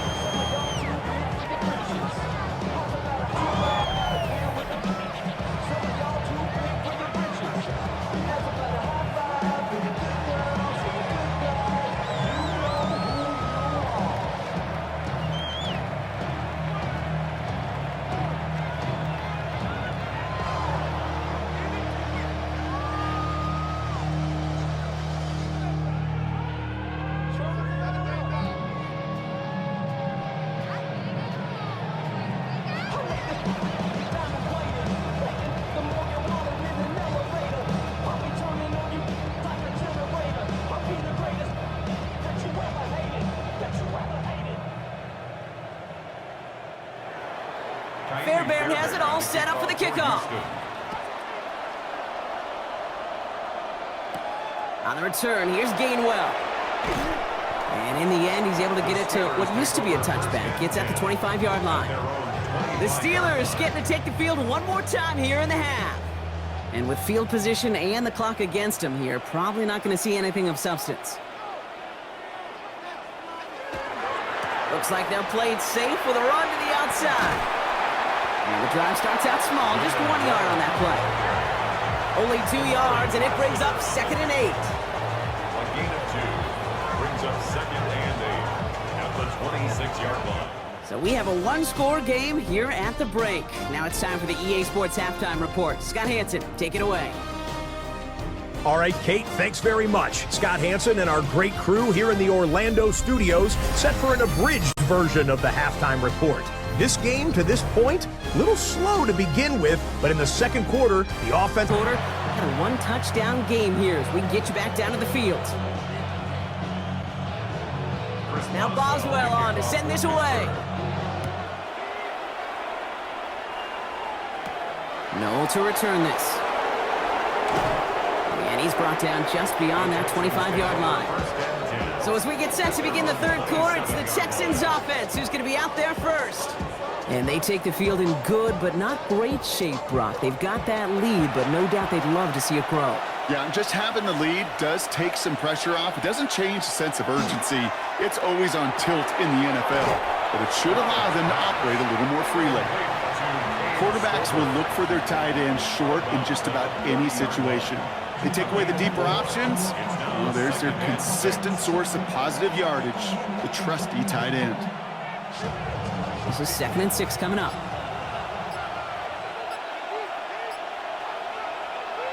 On play action, here's Stroud. Has a man downfield. It's Collins. And they're going to bring him down just after he crosses the 50. An excellent gain, 20 yards there, and that's going to move the sticks. 1st and 10 at the 49-yard line.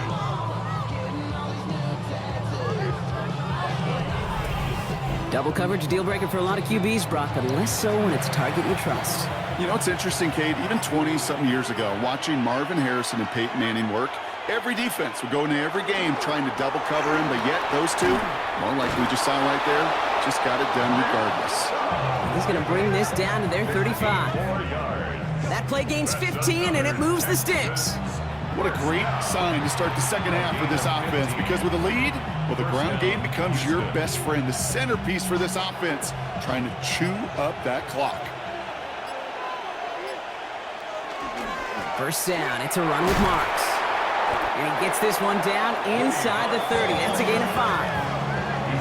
Humble 5 to 6 yard gain on the ground. Not a huge gain, not a game-changing play by any means, but one that keeps you on schedule and takes some of the starch out of that front 7.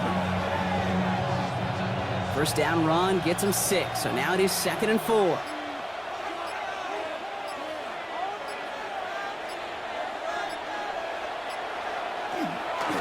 Going left with Marks.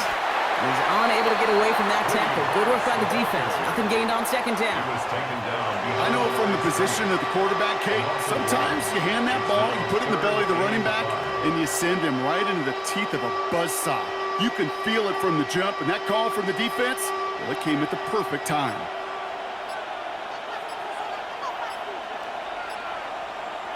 Stroud now on 3rd. This connects with Schultz. And he's in. Touchdown, Houston. The Texans grow the lead coming out of halftime. That play really had all the elements you're looking for from a tight end, showing that he can stretch that field with your route check, secure the catch, quickly become a runner check, and finally go finish that drive off and celebrate with your homeboys.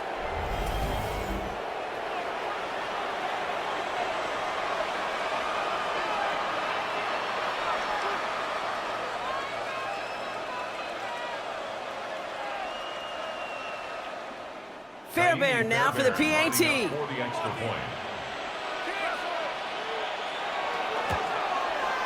The point after splits the uprights. And the Texans double their lead to 14. 21. Steelers 7.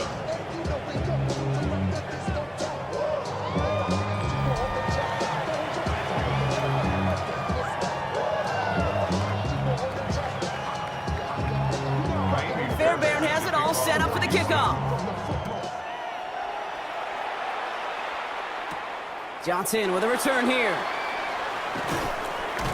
And this drive will start inside the 25. The Steeler offense set to get back on the field. And they have tried on occasion to ramp up their passing game, but nothing has worked with consistency yet, Brock. Might be why they trail near the end of this 3rd quarter. You sure love teams who excel on the ground, right? You love a physical game of football who can hammer at the opponent. But in today's NFL, it's just impossible to win if you don't have a passing component that's balancing it out. They get 22 out of that play. And the Steelers have a first down. So many cool fundamentals on display right there, Kate. Look the ball into your hands, number 1. Don't turn your eyes away from it before it gets to you. And when you've got that catch secured, snap that head forward and find that space upfield to turn a good play into a great play. Has him on the quick hitter. And he fights his way down to the 35 before the defense can get him out. It's a gain of 19 on the play. And a fresh set of downs for Pittsburgh. You want to become a quarterback's best friend? Do that. Turn a short little gain, a short little pass into some yards after catch, and that quarterback will find you again. Austin put in motion right. On first down, Warren. And he's going to be in his own yard on that drive up the gut. Jalen Petrie there on the stop. He gets a couple on first, and they'll come up 2nd and 8. It's 2nd and 8 at the 34-yard line.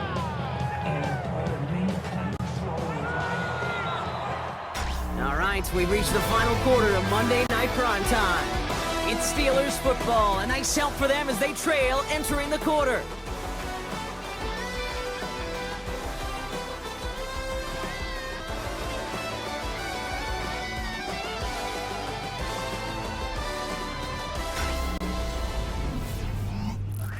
So let's see how they approach this 2nd down.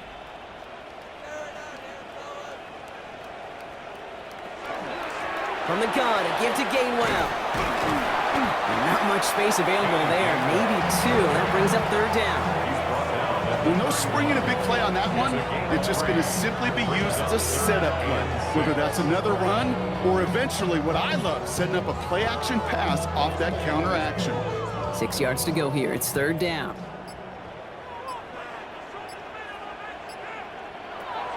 They'll throw. 3rd and long. Gets this one to Freiermuth. And it'll be 1st and goal. Stop is made at the 5-yard line. Just excellent effort on that catch. And a lightning quick transition from bringing that football in to getting vertical. He was not content for a second to end that play where he caught it. Any catch he makes, his intent is to put some serious yards on top of it. Working inside the red zone. So some defensive initiative in that goal to go, Brock. They take him down behind the line. Second and goal coming up. He specializes in salvaging broken plays out of the backfield, but even he couldn't get anything out of that one, Kate. That defense, they were all over it. Now from the 6 after that last play. Here's second and goal. Working out of the gun. Here's Rodgers. And that's a Pittsburgh touchdown. The Steelers now within one score in the fourth. All right, so the offense does its job, Brock. Now they need their defense to give them a chance to overcome that big deficit. The momentum in the building's clearly changed. We can feel it here in the booth, but you're right. It's now up to the defense to make a stop and give them a chance. Boswell to add the PAT.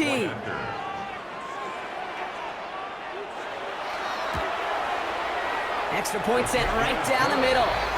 And the Steelers chop the lead in half. It's down to 7. Steelers 14.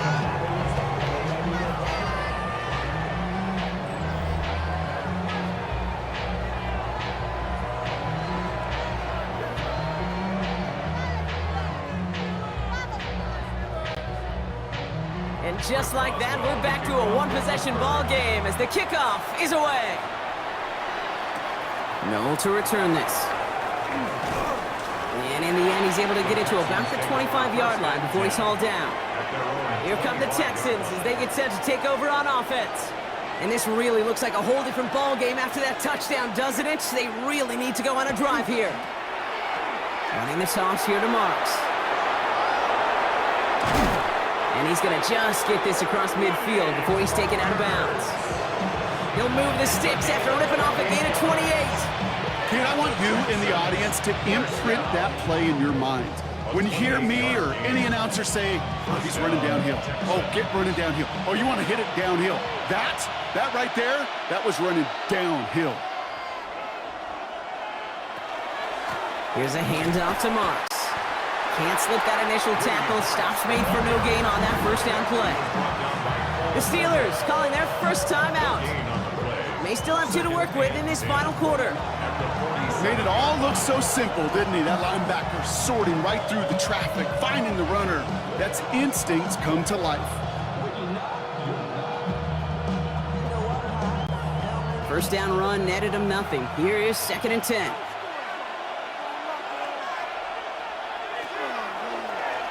Now it's Stroud on the keeper. And he'll find ahead for a few. It's 3rd down. Pittsburgh will go ahead and use its 2nd timeout. And with another one gone, they're going to have just 1 remaining this game. The difference right there, Kate, between that gain and a big hit for a loss, some really quick decision-making.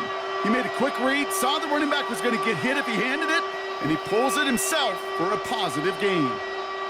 They come to the line here, and this is 3rd and 6. Putting a receiver in motion. He's back to throw. That's caught. This is Kirk. He's going to be stopped, but not before dealing some damage. He's down to the 12. The Steelers use their 3rd and final timeout. And this could be an issue the rest of the way with no way to stop this clock. 1st and 10 at the 12-yard line.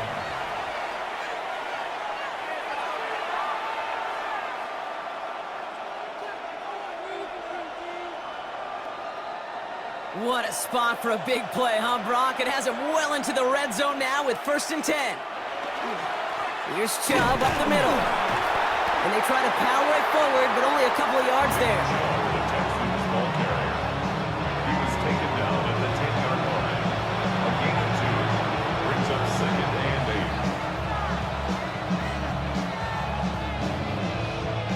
8. Following that little 2-yard run, it's 2nd and 8.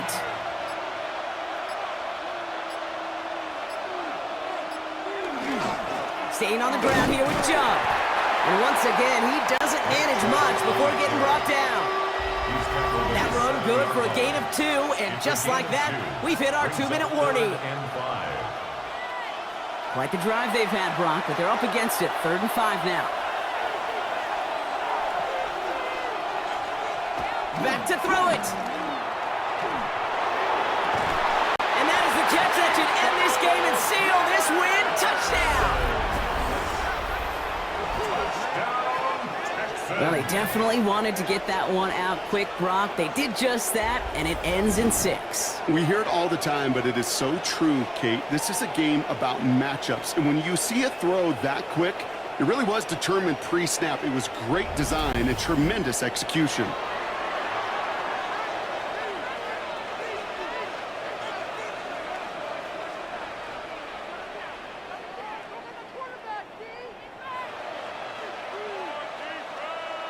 Fairbairn now for the PAT. For the extra point. Right down the middle, it's good. And the Texans double their lead to 14. Steelers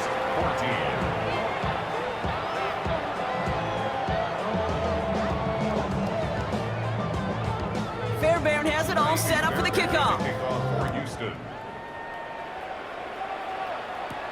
On the return, here's Gainwell. And a decent run back is going to end as they bring him down inside the 30. Now the offense getting set to go for the Steelers.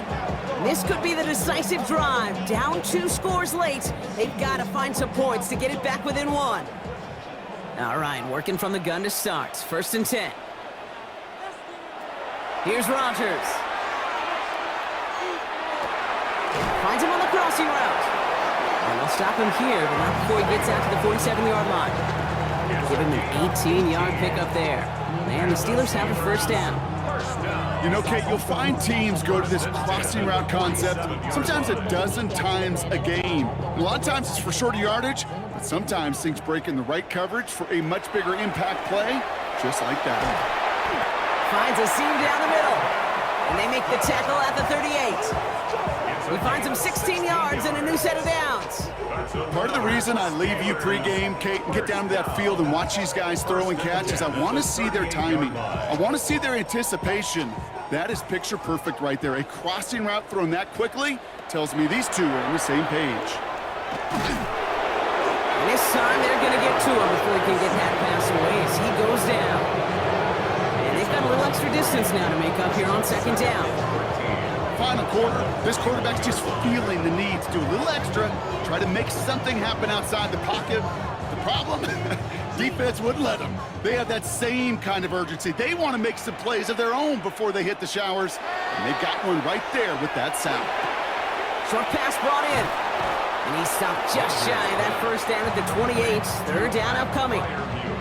This really isn't a route designed for a lot of yards, Kate. You're just trying to get a small handful and move on to the next down. Stay in rhythm.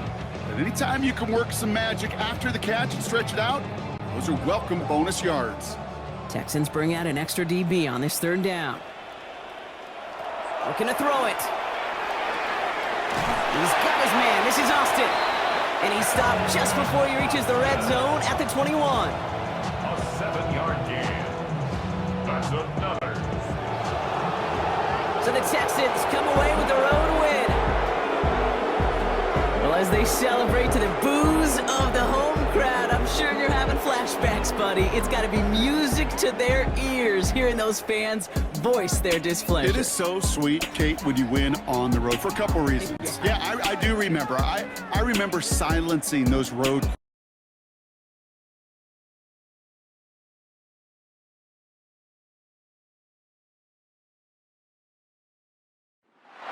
Welcome to Denver, Colorado football fans. A great look at Empower Field here at Mile High Stadium.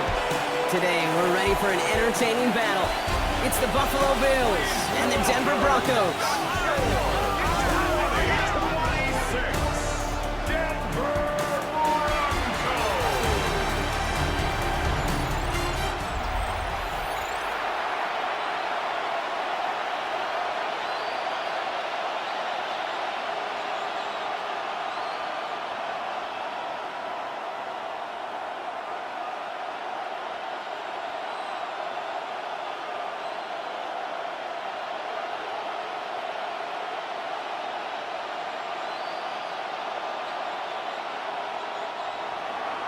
Here's the former Bronco, Matt Prater, out, and he'll get us started in Mile High.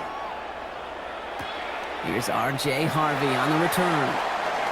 He's got a lane up past the 30. And a great run back has the offense just a touch shy of midfield to start this drive.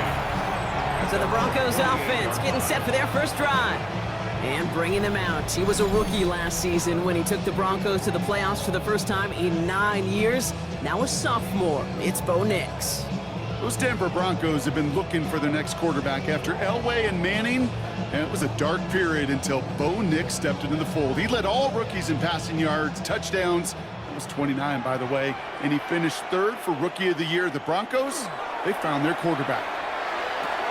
He finds his running back, R.J. Harvey. And this is marked down right along that 40-yard line. Pickup of 12 on that play. And it's going to be first down, Denver.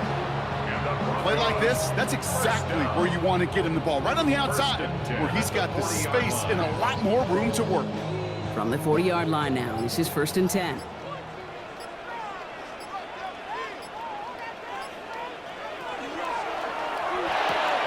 Nix, quick out wide, complete. And they take him down right along the 30. 10 yards on the pickup. It's second and inches at the 30-yard line. Offense with an enviable spot to be in, second and inches. First give of the game here to the rookie out of UCF. And he'll get it down to the 24-yard line. 7 yards on that pickup. And that's good for Broncos first down. That's good for a Broncos first down. That's certainly a spot where you could be more aggressive, Kate, if you wanted to take your shots. But some coaches, even the bolder ones, will take the safe play first when they get it from time to time. No third down required now. Nix now on first and 10. And he's not quite that fast. Let him just a bit too much. That's incomplete. Cortland Sutton, the man he was after. So second down coming up. Kate, I think that's a little taster, a little entree of what's to come for this wide receiver. He's going to have to make some plays into some contested coverages, and he couldn't do it right there. From the 24 once again, it's second and 10. Nix holds on to it. Decided to keep it, but couldn't escape the pressure there. They catch it behind the line.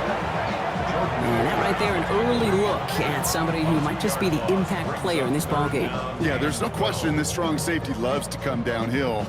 Now, as an offense, you've got to adjust. You've got to throw over the top if he's willing to be that aggressive. This drive is in trouble. Got to figure out third and 12. To the air on third and long. Completed over the middle. And he gets it in. Touchdown, Denver. The Broncos take a 6-0 lead on their opening drive. So a touchdown on the board for Broncos. They start this game off a perfect 1-for-1 offensively. Yeah, I'm going to call that scripting for success right there. Can't do it much better than that. And listen, when you script these first plays, you don't always know who the targets are going to be. It's really then relying upon what the defense is trying to take away. They couldn't take away that big old tight end.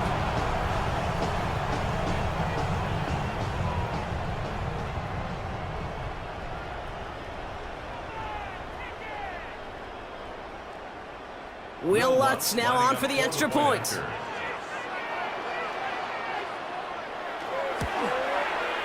The point after splits the uprights. And the Broncos will jump out to a 7-0 lead.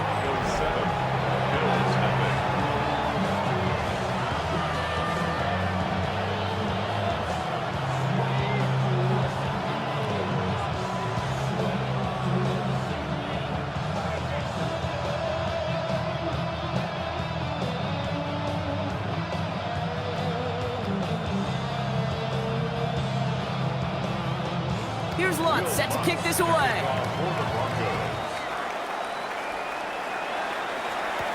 On the return, here's Ray Davis. And he's brought down just beyond that 25-yard line. So here come the Bills for their opening drive. They're led out by the reigning NFL MVPs. Finished top 5 in voting 4 of the last 5 seasons, Josh Allen.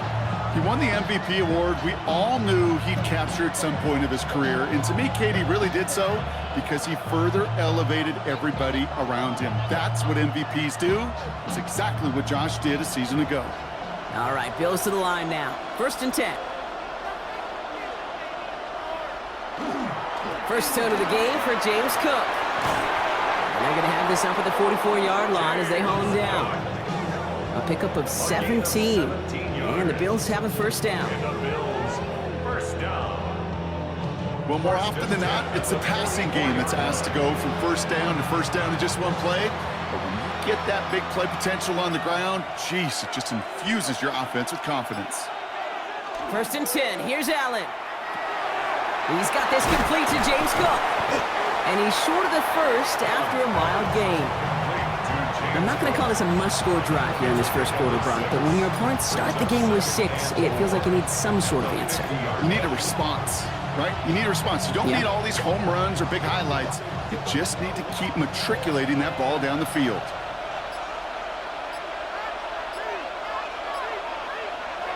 It's a design boot. Pulled in by his back. Cook. And he'll have it down to the 44-yard line. They get 6 and a 1st down as well. You know, it sure seems like he knew exactly where he was going with that before the snap. That's a pre-snap decision that led to a post-snap 1st down. Markers are reset. Here we go. Ball at the 44.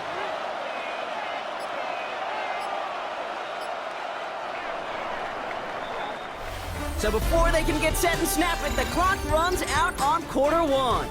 It's the Broncos out in front. We'll get you back to Mile High after this. Bills in possession of the football. They're looking at yet another 1st and 10 on this drive. Here's Allen. Here's a screen for Cook. And he's marked down, looks like at the 32-yard line. It's a gain of 12 on that one. And that's good for a Buffalo 1st. With that down and distance, this group was pretty confident the screen would get him enough yards for the 1st, and it did. And so long as it keeps working like that, I bet you it'll be a go-to play for them when they need it the next time. Shotgun handoff now to Cook.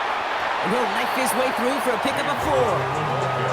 He'll expect more from himself on those type of plays, but there is nobody that's going to complain about that one. If you can do math, 4 plus 4 plus 4 equals a 1st down. 4 yards on that 1st down run. Here's 2nd and 6.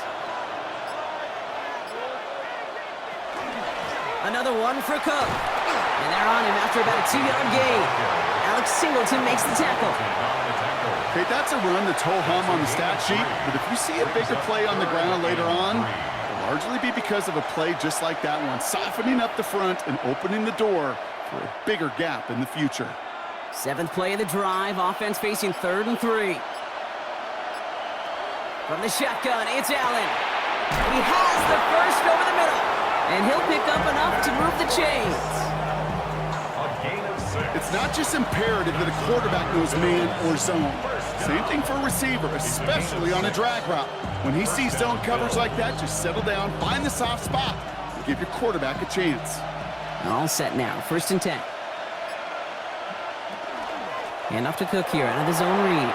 It's inside the 10. And it's another 1st down on this drive. Man, this time they're into 1st and goal. 19 yards. And the Bills, 1st down. 1st and goal, Buffalo. I call that a table setter right there. Table setter for yourself as a team in that huddle, gaining confidence on the ground, and you know that's going to set the table for some great play-action pass to come. Well, not much scoring to this point as we've reached our 2-minute warning. More from Mile High in just a moment. Right on the doorstep now. Here's 1st and goal. Johnson is in for the Buffalo touchdown. The Bills earn the chance to tie before halftime. All right, so we're already into the 2nd quarter, Brock, but that was just their opening drive of this football game. Fortunately, they did get a touchdown out of it. Yep, and if opportunities with the ball are going to be as infrequent as they've been to start this game, you got to make each and one of those chances count. In that area, they are a perfect 1-for-1.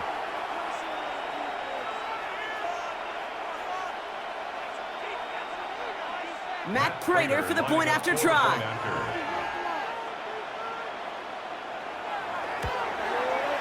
Extra point sent right down the middle. And the Bills start off well to tie things 7-7.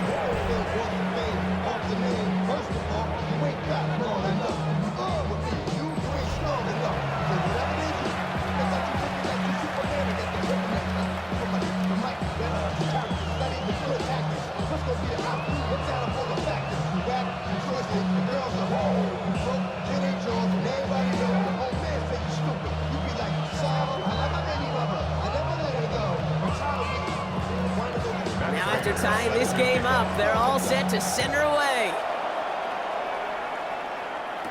Harvey now to return it. And a good effort here as he gets it out past the 35-yard line. So the Broncos headed out for their second drive of the game. And after the impressive drive we just witnessed, you gotta imagine that they are hoping to respond with something similar.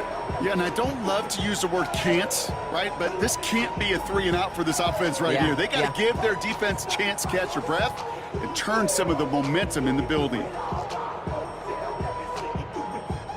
Good starting field position for the Broncos as they get ready for 1st and 10.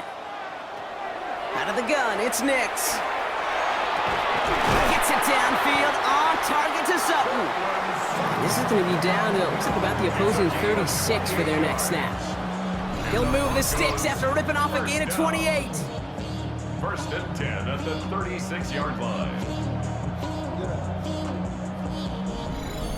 Double coverage, deal breaker for a lot of QBs, Brock, but less so when it's a target you trust. You know, it's interesting, Kate, even 20-something years ago, watching Marvin Harrison and Peyton Manning work, every defense would go into every game trying to double cover him, but yet those two, well, like we just saw right there, just got it done regardless. Lowe finds his back, Harvey. And this is down to the 28 before the defense halts it. Hey, you like these results on first. That completion right there, right in the window where all options are now available to you on second down. That playbook wide open. Offense is set. This is 2nd and 2. On the draw, they give to Harvey. And he's tackled with the 1st down yardage. We have a timeout called by the Broncos. That's their first. They'll have 2 left to work with before halftime. Well, looky here. You don't even have to worry now about a 3rd down call as that run moves the sticks. Now that call you had ready, though, you can recycle it. Save it for later for that next 3rd down coming. And keep this drive moving, partner. Here's another 1st and 10. Nix looking to throw. Yeah, set up the screen here. It's Harvey. That screen sniffed out quickly, shut down behind the line. Denver calls the second of its 3 timeouts. And they still have 1 in their pocket for what's left of this half.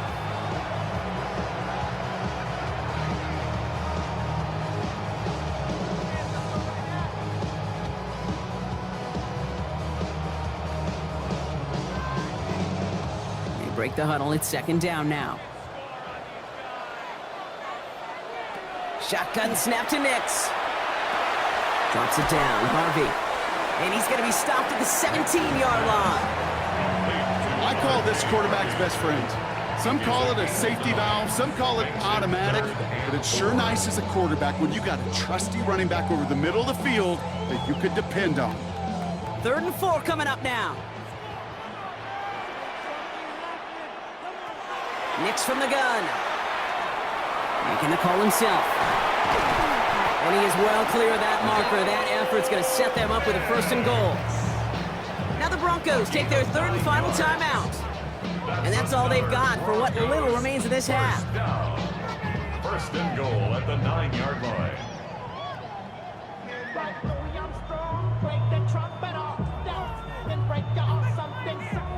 They'll break the huddle and come up on 1st and goal. Nix now to throw. And this time they're going to get to him before he can get that pass away as he goes down. And it's step 1 towards a goal line stand. Still going to need a couple more, though. 2nd and goal coming up. 13-yard line.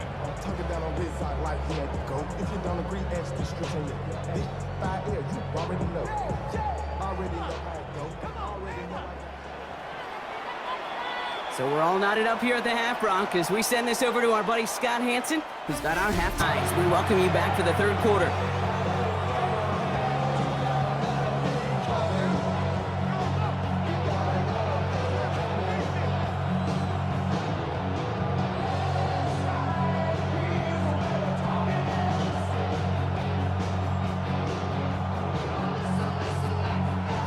when the deciding moment will come. We're underway in the second half of a deadlocked game. Ty Johnson now to return. Coverage team gets him down at the 26-yard line. The Bills and James Cook making their way back out on offense now. And they could take control of the second half early, Brock, if they break the tie on this opening drive.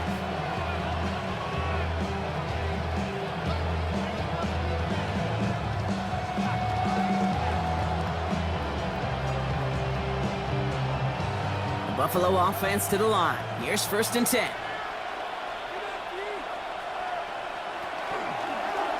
Drive starts with an option, right side.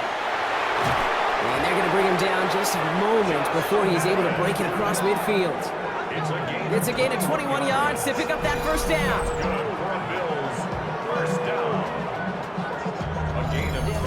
And just in case this offense didn't have enough to contend with, now you got to worry about a quarterback that could do what he just did. Tote the ball himself for a big run. Great start to this drive. They're up in the neighborhood of midfield after just one play. Now the shotgun give to Cook. And he'll come up with a gain of 3 on the run up the middle. You know, okay, these are some of the little hidden plays in a game. Right? Doesn't look like a whole lot on the stat sheet, but A, it gets you good yardage. B, it sets up your play action. And C, most importantly, keeps that defense guessing. They'll come up after that 4-yard gain. It's 2nd and 6. Again, it's Cook.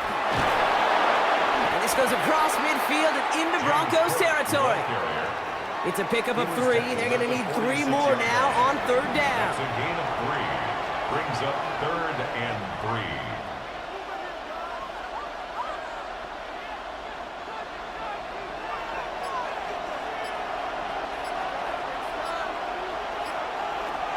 Operating from the gun, it's Allen. Complete beyond the marker. They get this down roughly to the 34-yard line. They'll move the chains after that pickup of 12. Hey, Kate, they don't rightly care who it's going to go to in that situation. All they really care about are the results on 3rd down. And that's exactly the result they needed. Enough to keep this drive moving. Throwing now on 1st down, Allen. This is reeled in by Joshua Palmer. And he's brought down. They're going to mark him at the 14. Big gainer here as he picks up 20. And the Bills have a 1st down. I think my favorite part was the magic he worked after the catch. The way he took the completion and made so much more out of it by adding all the extra yardage. So a new set of downs. Here we go, 1st and 10. From the red zone now. He brings it in. And he's tackled after gaining a handful. Translatable skills, that's what you call it. So effective as a runner, but those same traits that make him a great runner, adept at getting those yards, well, he translates now as a receiver in the open field. Halfway to the marker, it's 2nd and 5.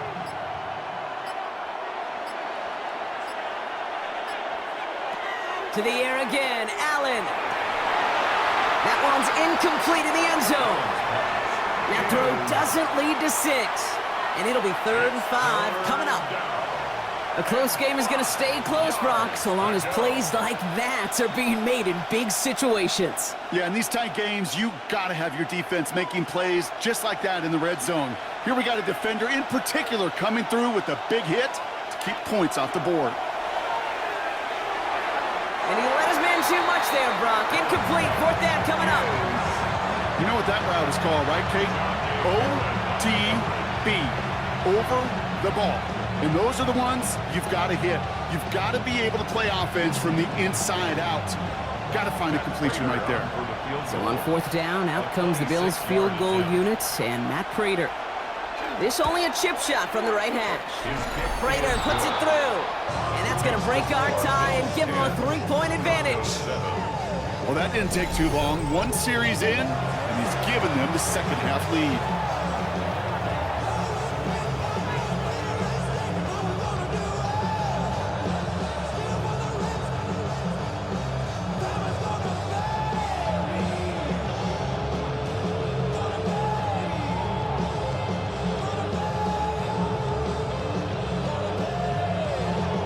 Prater on to send it away. Harvey now to return it. He's brought down at what looks like the 24-yard line. Denver set to take the field on offense. And their defense sure has kept this game close. Now it's time for them to come through, get some points for their team in this low-scoring affair.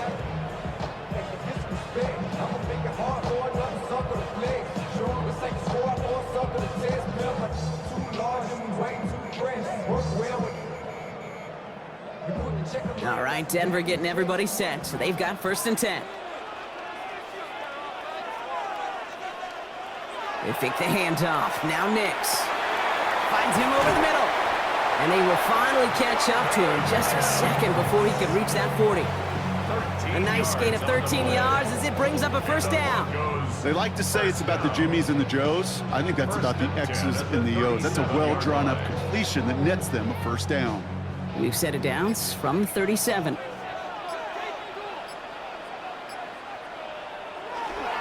It's Harvey straight ahead. And without much room to work, he has a minimal gain on the final play of the 3rd quarter. So we hit the end of the 3rd quarter.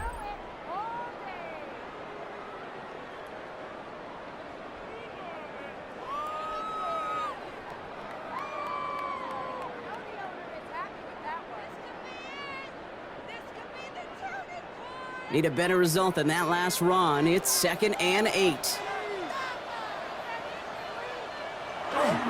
Play action with Nix. Dumps it off to his running back. Great coverage all the way to the sideline. They're on him to end that quick pass before he can get vertical.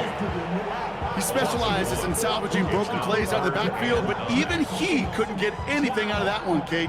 That defense, they were all over it. So a tough spot now. This is 3rd and 9. They'll throw, 3rd and long. Left side, out caught by Sutton. And he's out of bounds before he could challenge for that marker. It's 4th down. Awareness.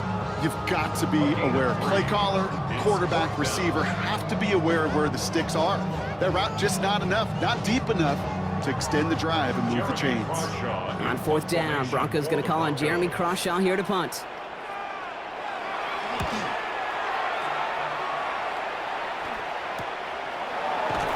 And the coverage team is there as he fields it, so almost nothing on that return before he stopped. Buffalo sending its offense to the field. And it has been all about these defenses so far, Brock. Even into the 2nd half, we're still waiting for one of these offenses to take charge. Yeah, what you're feeling, these defenses are making every yard tough, every 1st down tough, every series tough. And offensively, yeah, it's time to toughen up and maybe more importantly, sharpen up.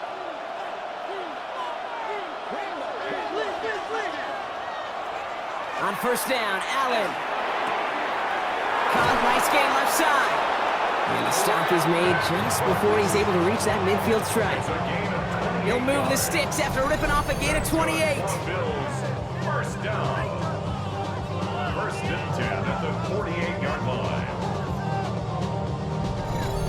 From a great throw to a nice route and catch to moving the chains, there wasn't a whole lot not to like about that amazing play. One play in, and they are already close to midfield.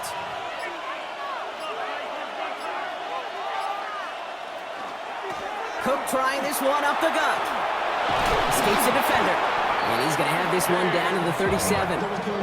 That play gains 15, and it moves the sticks.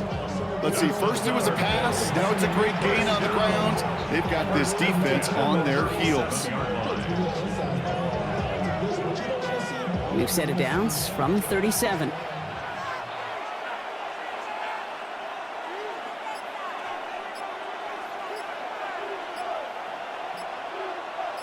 Tight end going in motion here. They're just going to let the clock run out and take this delay. Delay of game, offense. Everyone was set and at the line. The quarterback just didn't snap it before the play clock hit 0. Still 1st down. They'll have to come up with 5 extra yards now after that 1st down flat. They send him left out of the slot. Looking from the gun, it's Allen. Short pass brought in. And he makes up for the penalty nicely and then some. Gain of 8, it's going to be 2nd and 7. We have a timeout called by the Broncos. That's their first. And they still have 2 to work with in this final quarter.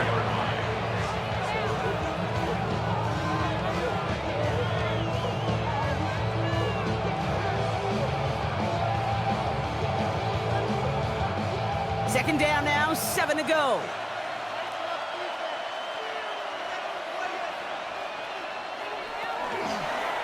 It's a designated keeper for Allen. And he's taken out of bounds as he gets it down near the red zone. It's a gain of 11 there, and that picks up the first. When they draw up these plays for the quarterback, these are the type of results they're expecting, Kate. Something that can tear a hole in the defense, move the chains, and just as importantly, and maybe most importantly, put a seed of doubt and thought into that defensive mind that the QB can run at any time. First down throw for Allen. Has him on the quick hitter. And into the end zone he goes. Touchdown, Buffalo. The Bills make it a 9-point advantage. Touchdown, Bills. So he finds his man in space, and then the wideout takes advantage. Nice finish there to take it in for 6. Yeah, no question about it. We know points are always a premium in this league, and this really becomes a 3 to 4 point play. Right, when you don't have to settle for field goals, you could throw it underneath and your receivers do that much damage in the open field and score a touchdown. That's big time.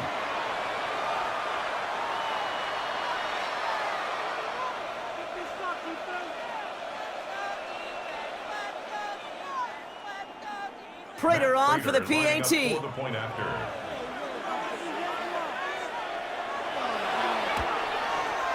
He hits it true, despite some issues with that snap. And the Bills make it a 10-point ball game. Broncos 7. It's not enough. You solid, but it's not enough. You there, really still, but it's not enough. Say bigger than myself, but it's not enough. I get on that. Yeah, somebody gotta do it. I mean, yeah, somebody gotta do it. I take the G. Watch him do it. He's a vibe outside, all from the music. It ain't what he owns. Now Prater on to send it away. On the return, here's Mims. And a decent run back is going to end as they bring him down inside the 30. So here comes the Bronco offense. This could be the decisive drive. Down 2 scores late. They've got to find some points to get it back within 1.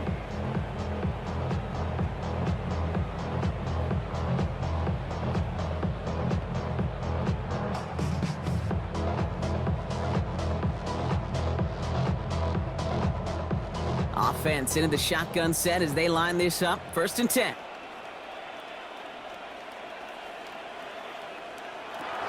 Now Nix. It is caught left side. And he'll take it up to the 30 before being brought down. Kid, I don't know why every once in a while I get these little flashbacks, but a little play like that just flashes me back to the preseason, my first preseason. And one of the veteran QBs said, hey, Brock, whatever you do, just find completions. You will never go broke taking a profit. Go get a completion. They're at a premium in this league. They'll come to the line here, 2nd and 9. Throwing here, Nix. That'll be caught by Troy Franklin.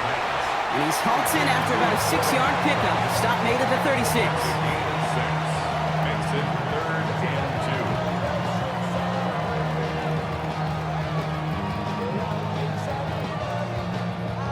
2. Short yardage situation here. It's 3rd and 2. Now to throw. He's going to run for it. Free inside the 30. And he has it into the red zone as he reaches that 20-yard line. As long as these are the results he's getting, they're going to be just fine with him calling his own number. He does such a good job of seeing the field and knowing when it's his time to take it himself. Need to work as quick as you can here, Brock. 2 timeouts left, down 2 scores. It's 1st down. From the red zone on 1st. The shot to the end zone is incomplete. Thought he had a touchdown there. And that'll bring up 2nd down. Didn't see a whole lot of room to fit that pass in, Brock. Throwing into double coverage. How's Coach going to feel about that one? Yeah, that's a no-no. Yeah, I experienced that as a player and now as a coach. Please don't do that again. Second down. Here's Nix again. And he sails that one over the end zone. Took his shot at 6 that time. So they're left facing 3rd and long. As I watch practices today, Kate, both college and professionally, one thing is abundantly clear. Teams spend so much more time in the red zone. They know it's the money zone. And defensively, if you can force incompletions and knock it away and lead teams for field goals, you got a great chance to win. That's into the hands of Franklin. And he's close, but they say he did not get there. It's going to be 4th and maybe a yard.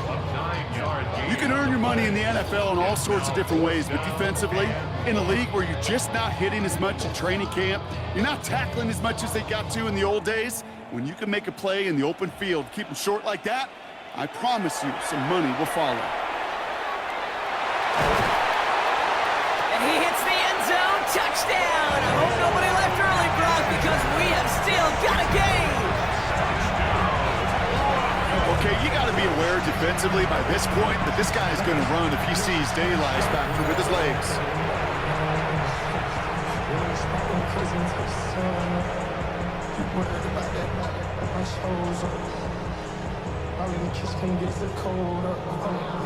And now for the point after, and crucially to bring things within a field goal.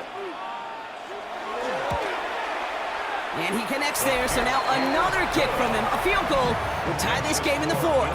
17. Broncos 14.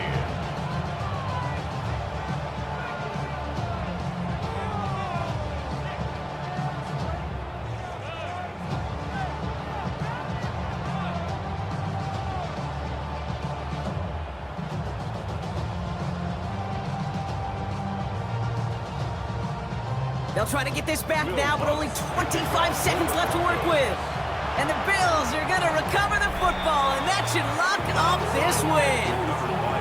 No question they wanted the ball back late, but you don't see many of these recovered by the kicking team in the NFL. You see even fewer recovered when they're actually expecting it, like they certainly were right there. The Bills and James Cook making their way back out on offense now. They're headed out now defending not a 2-score lead, just a field goal advantage here. So wondering, Brock, is that going to affect how they approach a chance at closing this one out? No, I don't think there's any question about it. Yeah, I think if it's a 2-score game, it's run, run, run, take every second off and punt that ball. Not now. Now you've got to get to the plays that you trust and believe in the most. Into the victory formation they go, Brock, here on 1st down.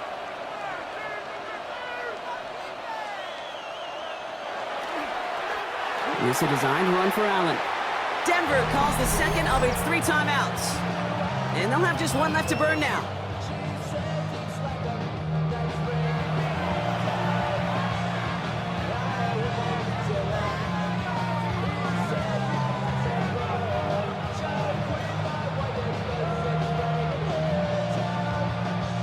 Back into that favorite formation they go, Brock, forcing those guys to burn a timeout. Now a design run. It's Allen. Now the Broncos take their 3rd and final timeout. That's all they had, so the offense free to start running the clock down now.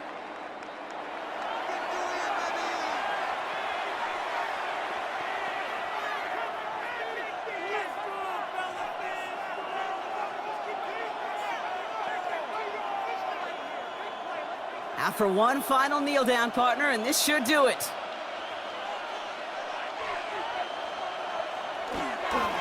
It's a designated keeper for Allen.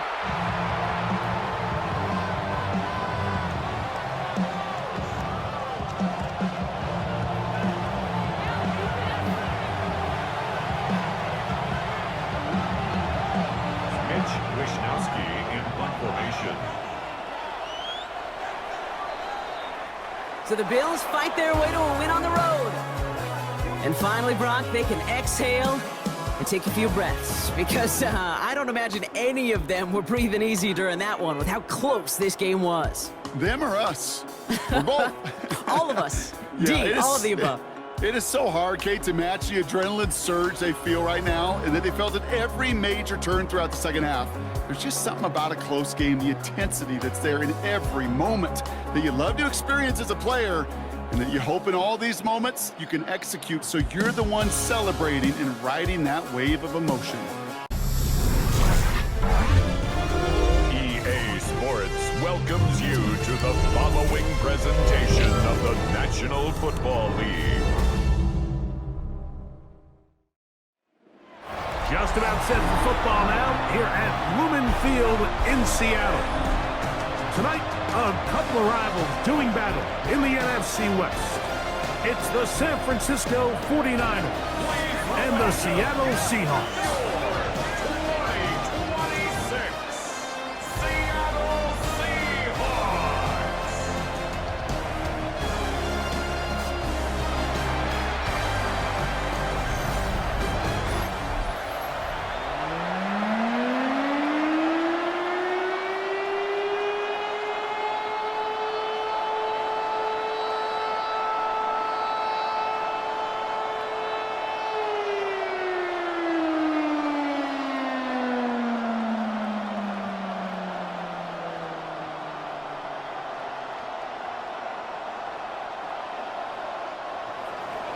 Let's get this going. Mike Tirico along with Greg Oates and Eddie Pinheiro to get it started.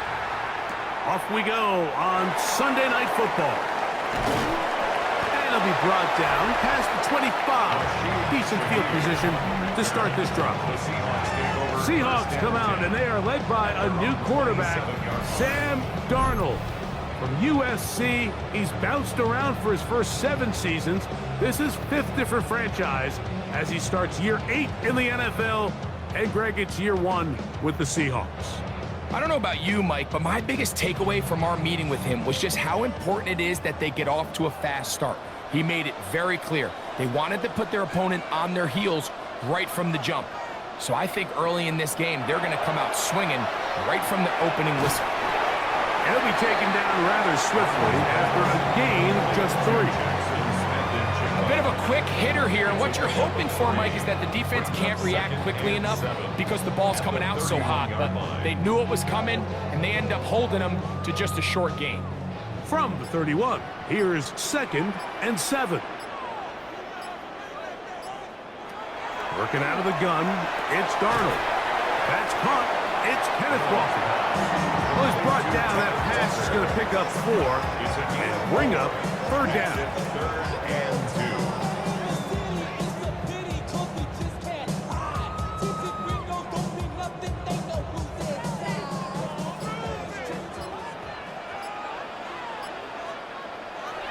From the shotgun, here's Darnold. Taking off, he'll try to get there. Give him 11 on the scramble. And give them a new set of downs. That's good for a Seahawks first down. Great job here by the quarterback on 3rd and short, knowing that if nothing's there downfield, he can pick this up with his legs. And not only is he able to pick up the first down, he gets a whole lot more than that. First carry now for Kenneth Walker. And he'll get back to the line of scrimmage at best. Might have even lost a yard there. How often do we see linebackers be so fast trying to track down the ball carrier that they end up actually overrunning the play and allowing the running back to cut back? But not this guy. Does a great job staying in phase, stretching this ball out sideways, and he brings him down for a loss. The reception for Rashid Shaheed. He's going to be out of bounds inside the 40-yard line. 17 yards. A gain of 17 yards. First down, Seattle. And if he's late with that throw, Mike, there's a really good chance a defender could have made a play on it. But he does a beautiful job. He puts the ball out in front of his shoulder, leads the receiver, and allows him to get upfield and pick up the first down. He'll try to get back to the line, but it's not happening. Going to lose a yard. On the stop. It's a loss of a yard. Brings up 2nd and 11 at the 40-yard line. Lost 1 on the last play, so now it's 2nd and 11. Operating from the gun, it's Darnold. He'll get this complete to Cooper Kupp. And they'll move this ball way down into the red zone, inside the 20-yard line. Plenty of room after that catch. Big gainer of 23. 17-yard line. It's like a textbook, methodical, efficient NFL drive. 4 for 4 throwing the ball, mixing in some run. You're just marching the ball downfield at your will, and they get a fresh set of downs now to see if they can convert this nice drive into some points. Gets it away quickly, and it's caught. And he's brought down after a gain of 6 on first down. The drag route is such a good way to get the ball early into the hands of your tight end and take some pressure off the quarterback and give him an easy completion. The size and the athleticism allows them to try to pick up more yards, but do it after the catch. In a moment. So, Seahawks football beginning this second quarter. They have it, 2nd and 4 coming up. And he'll get nothing here.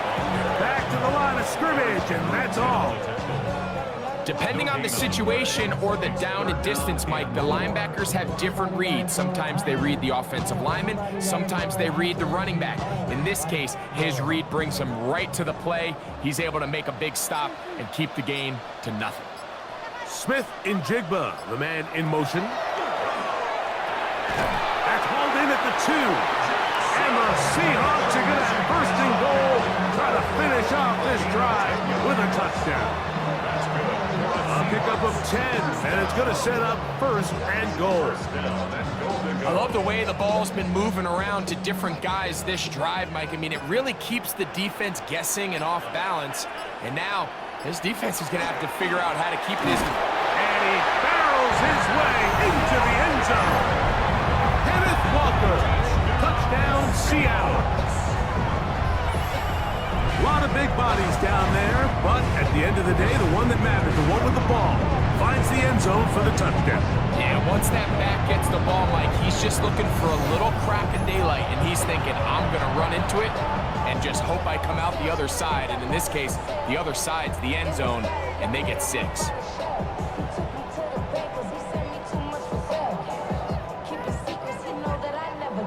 Jason Myers on to attempt the extra point.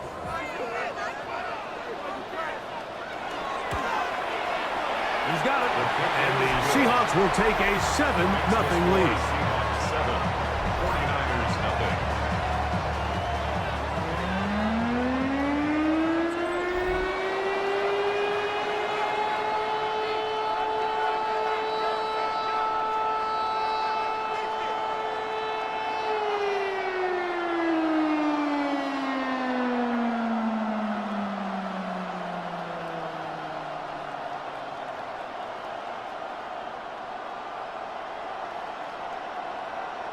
Jason Myers. After the TD, Myers comes on now to kick it away. Here's Sky Moore now to return it. He'll work his way across the 25-yard line. The Niners take over 1st and 10 at their own 26-yard line.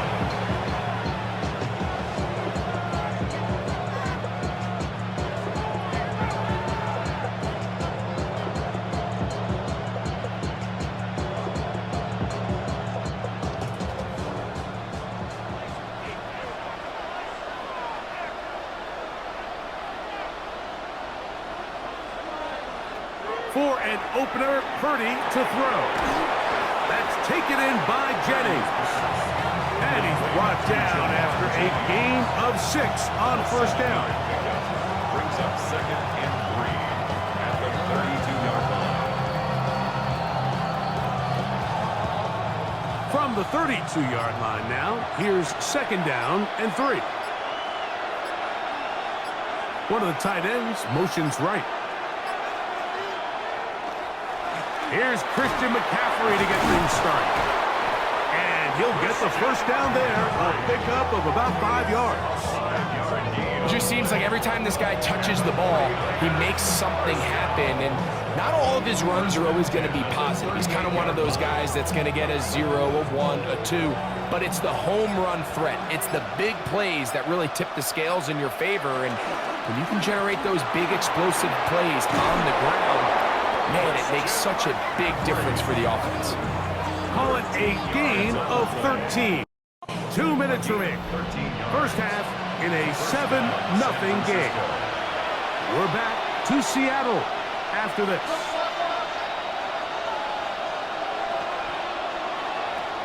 Throwing on first down is Purdy. In trouble, and down he goes. DeMarcus Lawrence in there for the sack, worked his way through. It's a loss of 5. And now we're seeing the game kind of go back and forth. Each team trading blows, trying to establish control over the other. Nice chunk play on the previous play. The defense responds back with a sack, and we'll see which team can establish a little bit more of this control as the game unfolds. And they'll get this one down to the 35-yard line. First time he's caught a ball here tonight, and it is good for a first down.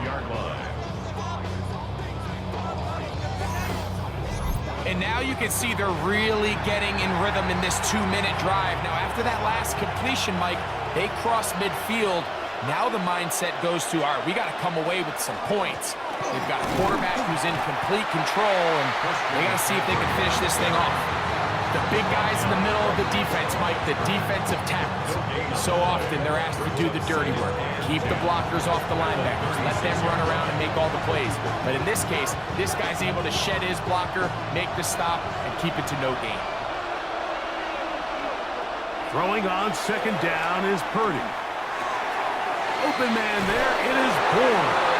And he's going to be out of bounds down inside the 25-yard line. That's the second time they connect on this drive. This one good for 13 yards. Big-time completion here as they try to get some points before the half. And remember, they're getting the ball back after the break, so they get a chance to double up possessions here if they're able to put a scoring drive together in the closing stages of this half. And they'll have first and goal. He is down inside the 10-yard line.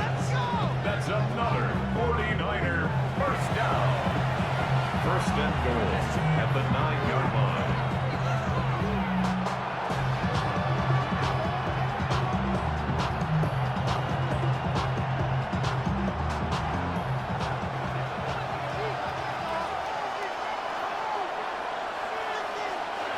From the shotgun, it's Purdy. And they'll get this down to the 3, but no further. It'll be second and goal. Timeout 49ers. That is their second goal. As the clock will stop with 35 seconds to go in this second quarter.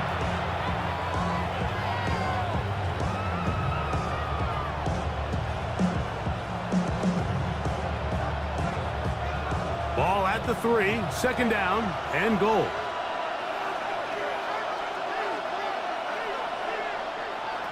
From the gun, it's Purdy. And that is caught in the end zone. He's in. Jawan Jennings. Touchdown, 49ers. And what a response by this offense. It's not easy taking the field, Mike, for the first time in the game, and you find yourself already down to score. They watch their opponent kind of march down the field and score on the opening possession, and they're able now to go out and square it on up. Allows you to take a deep breath, maybe get a little confidence for your defense to go out and get a stop, and they come away with this extra point. We got ourselves a tie ball game. On now, Eddie Pinheiro for the extra point.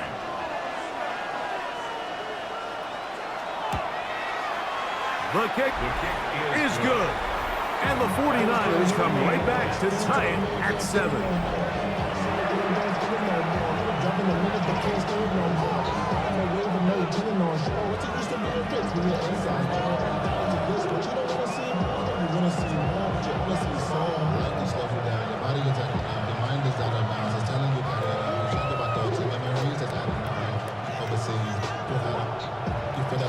Each team one possession, each team a score. 7-7 as they kick it off. From the 6, here comes a return. And this will work out quite well. He'll get it all the way out to the 30-yard line. The Seahawks offense going to get it one final time in this first half. They'll work in a tie game here in the second quarter and get started with 1st and 10.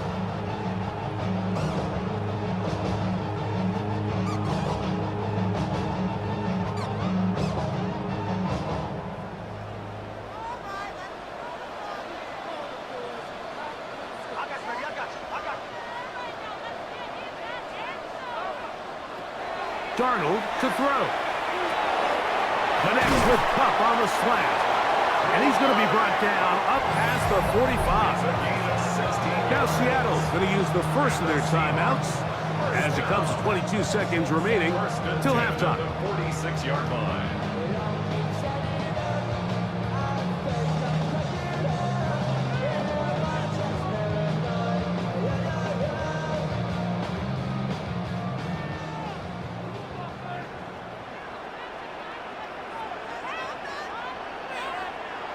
Throwing on 1st and 10 is Darnold. Timeout Seahawks. That is their second. And they stop it with 19 seconds to go in this opening half. Receiver just finds himself in a really nice groove, and there's these weird times in the game, Mike, where it just seems like every ball comes your way, every play they call, you're wide open, and you just find yourself in one of those grooves that athletes talk about. So they got to continue to ride the hot hand, because right now on that field, there's no mistaking who it is. To throw is Darnold. He'll step up and run this. Now Seattle will use the final timeout, and it'll come with 15 seconds to play in this first half. Well, give him some credit. Initially, that looked like it was going to be a sack. He's able to escape the pressure and get away, picks up a little bit of yardage, but at least he avoids taking that shot. They'll look to pick this up 3rd and a yard. Now Darnold. And it looks like he's going to have a first down. Nothing fancy there. Short completion, but it yields a fresh set of downs. So, halftime here out west. Let's welcome back everyone for quarter number 3.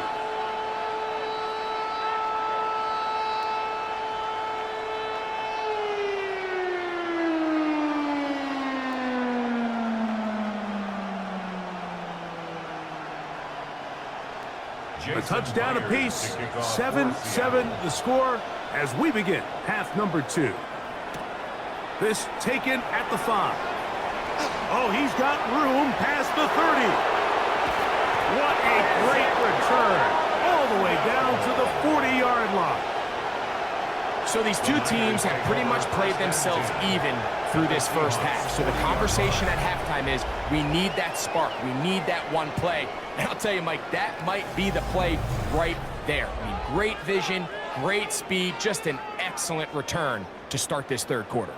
The 49ers offense ready to get going again. They'll have it first in this third quarter. They'll have a short field ahead as they look to break our tie. It is 1st and 10.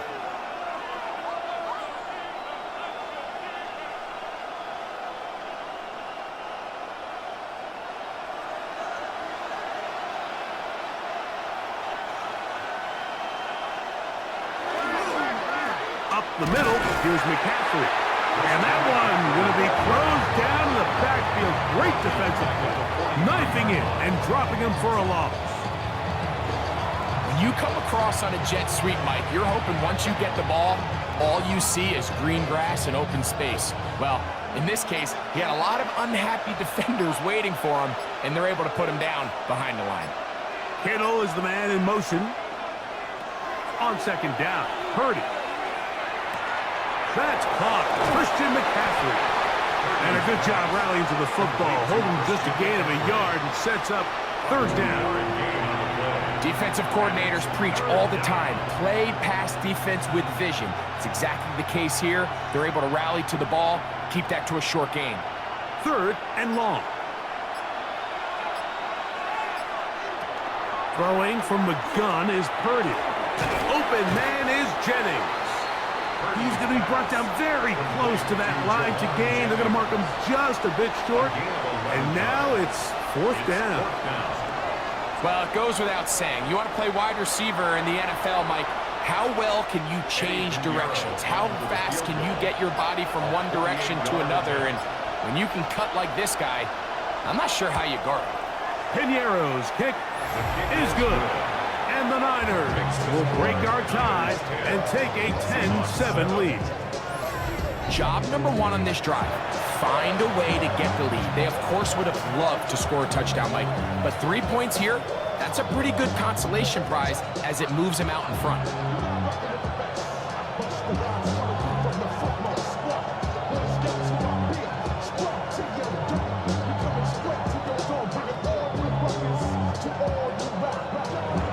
So Pinheiro had a field goal a moment ago. Now he's back out to kick it away. Now return coming from the 7. Yeah. And he is stopped at 25. The drive will begin there. The Seahawks offense ready for their first possession of this second half. This one has been tight so far. A field goal separating the two sides as this drive kicks off with 1st and 10.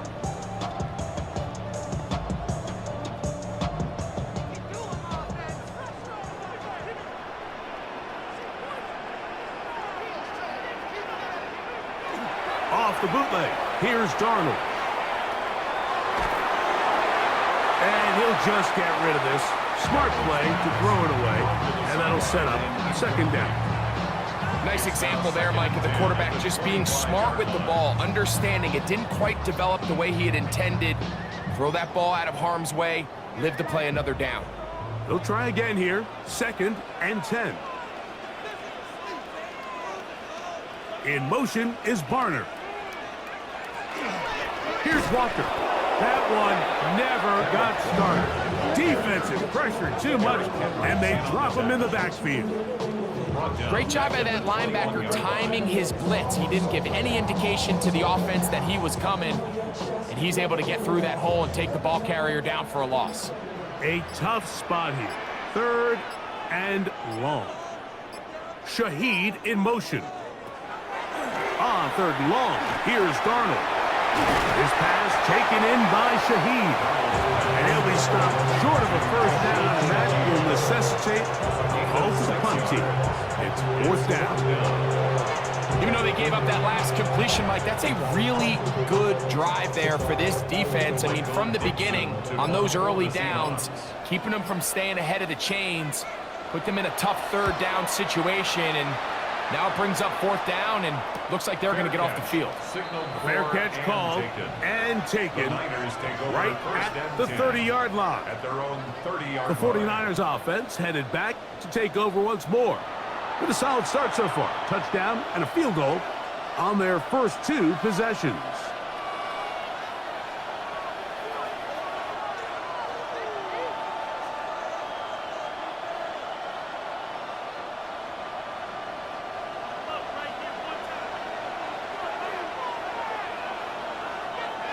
They'll run with McCaffrey to start this drive. Room up the sideline at the 45. And he's going to be taken down on the other side of the 50-yard line. That's good for 27 and a 1st down. First down,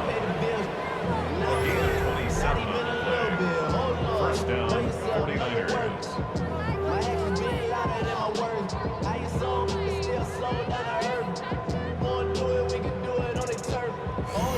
Well, that's how you get a drive started. A big play here in the run game, and you have to imagine this is something we're going to continue to see. Success early in the drive typically results in success later in the drive. Not much there, maybe a yard. On the tackle. 2 yards on the pickup. It's 2nd and 8 at the 42-yard line. From the 42-yard line, here's 2nd and 8.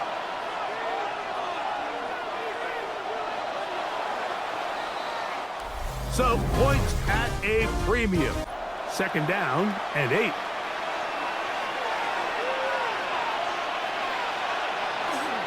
On to the 4th quarter we go, and it begins with a McCaffrey run.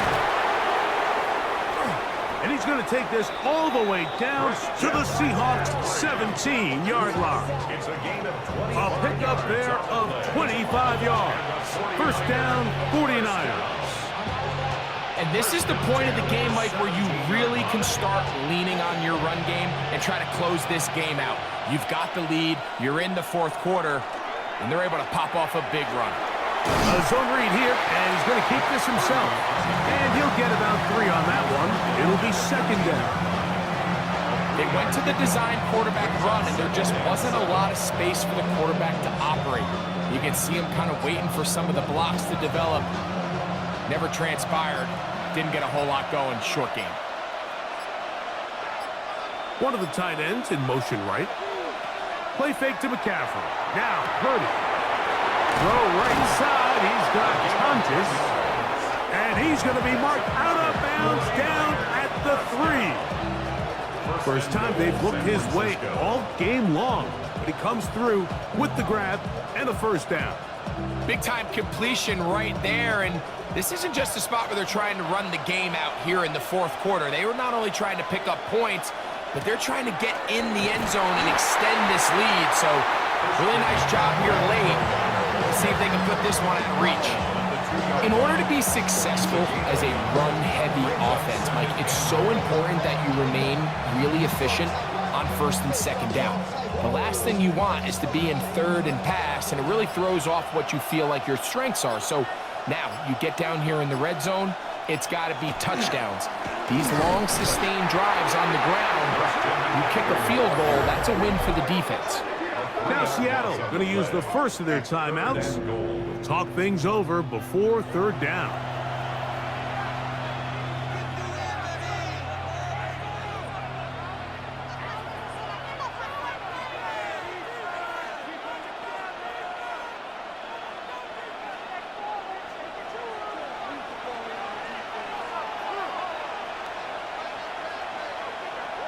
Kittle is the man in motion.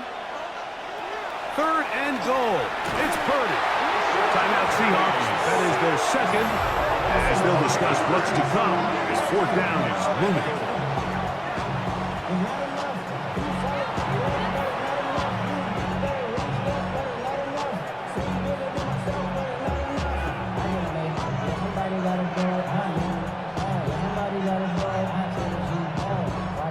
So, here's Eddie Pinheiro in a big spot. This to stretch the lead to more than a field goal. And this one, right down the middle. It's good. So it is still a one-score game, but a little more breathing room now. Yeah, he does a nice job handling that kick there, but I think offensively, you come back to the sideline and you're thinking, we have to find a way to finish these drives. I mean, to be in first and goal and settle for 3, that can be very deflating for an offense settling for too many field goals.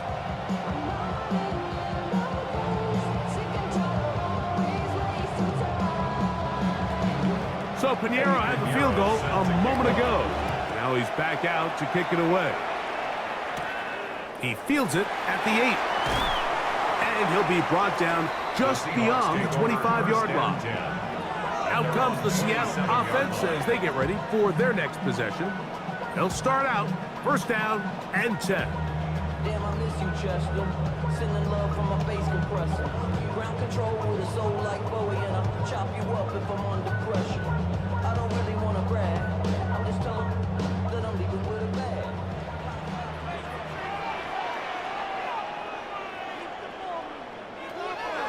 Darnold now to throw.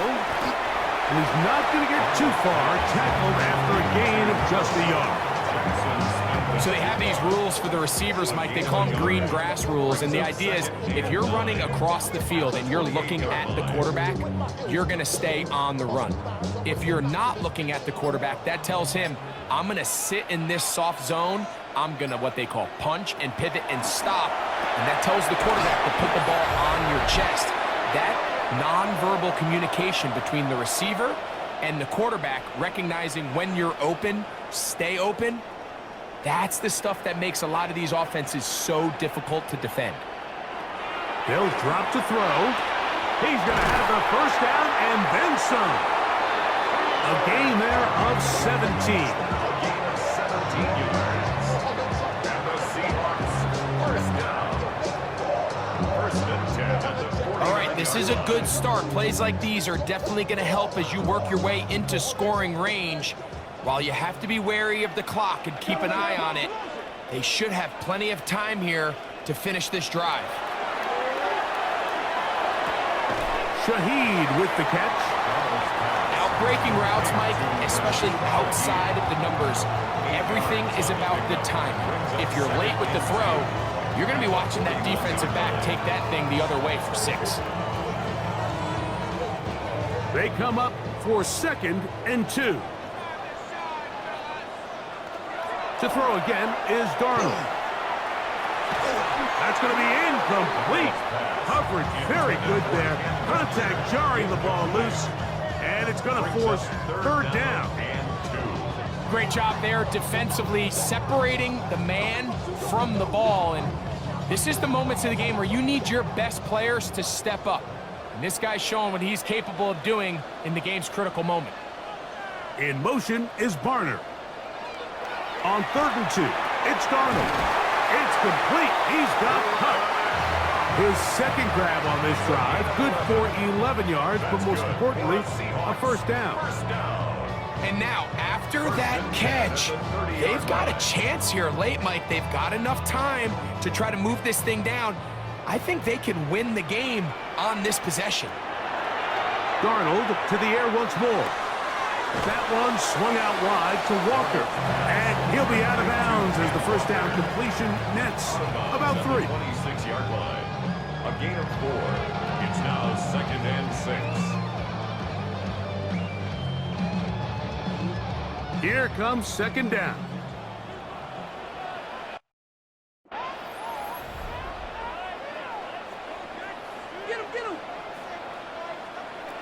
Darnold to throw again. The throw here is complete. And that's a 1st down. It will be a gain of 8.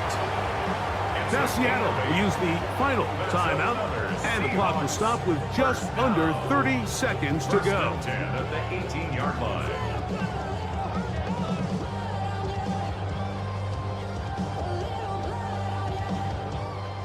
Pressure time, no timeouts to stop the clock as they get set here for a big 1st down. Here's Darnold again. And that ball led him too far, maybe too wide. Out of bounds, incomplete. This is one of those situations that plays directly into the hands of the defense because think, Mike, they know this offense has to be one-dimensional. This has to be a pass. So what do? They bring in extra defensive backs. They clog up the back end. And at the end of the day, there's just nowhere for the offense to go with the ball. On 2nd down, it's Darnold. A very quick throw there, but not on the same page with his target. That's incomplete. So this is where it gets really challenging as an offense. You find yourself trailing late in the game. The defense can play you one-dimensional. They know it's a pass-first situation, so extra defensive backs, the zones and the coverage are a little bit tighter and cloudier, and he's having a hard time finding any open windows downfield. And this is going to be a touchdown. A game-tying TD here in the final minute. Just a tremendous finish to what's been a tremendous game, Mike. I mean, not only did they get that late touchdown here in the final stages, but here with time winding down, they're an extra point away from taking the lead and likely coming away with a big victory.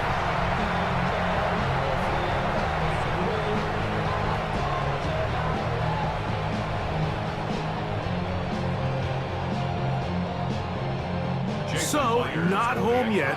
Still a critical extra point here to break the tie. A critical extra point is up and good. They have taken a 1-point lead here in the late stages of this one.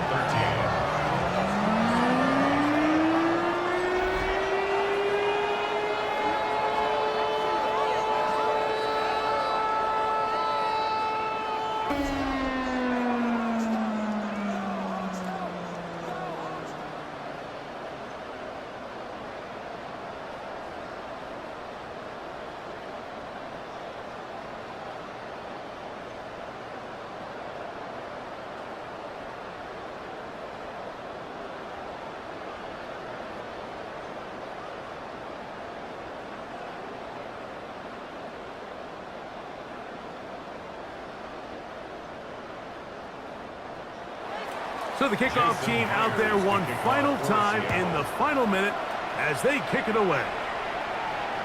And no chance to return this one through the end zone for a touchback. 35-yard line.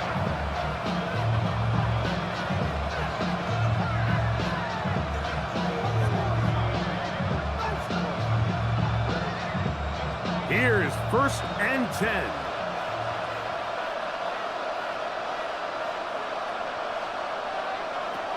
Shotgun snap to Purdy. He'll get this out wide to McCaffrey. And he'll get about 3 as he's forced out of bounds. It's a pickup of 3. Brings up 2nd and 7. Here's 2nd down.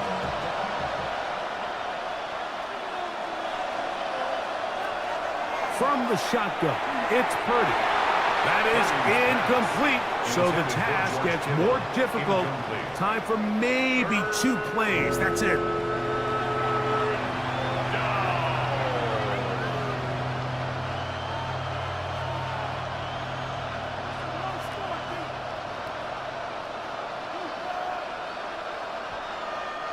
The 12's making noise in Seattle before 3rd down.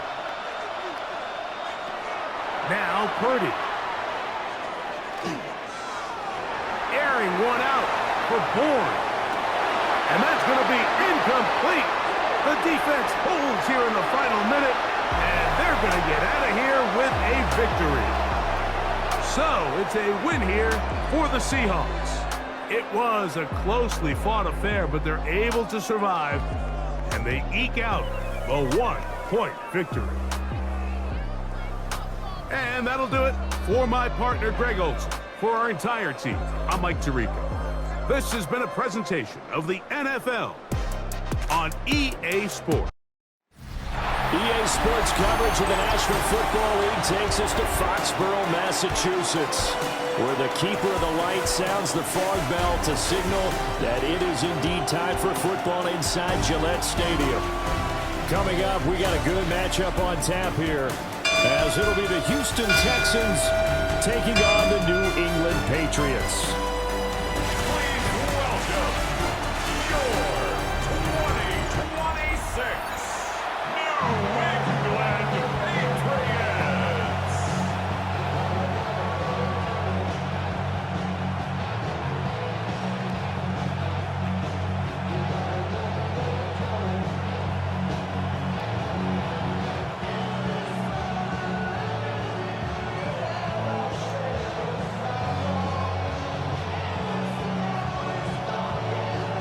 The ball on the tee, we're set for football.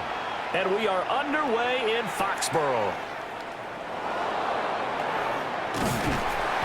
And able to take it past the 25 and up to the 28-yard line. So out come the Texans for their opening drive. And they will be led out by their 6'3" quarterback.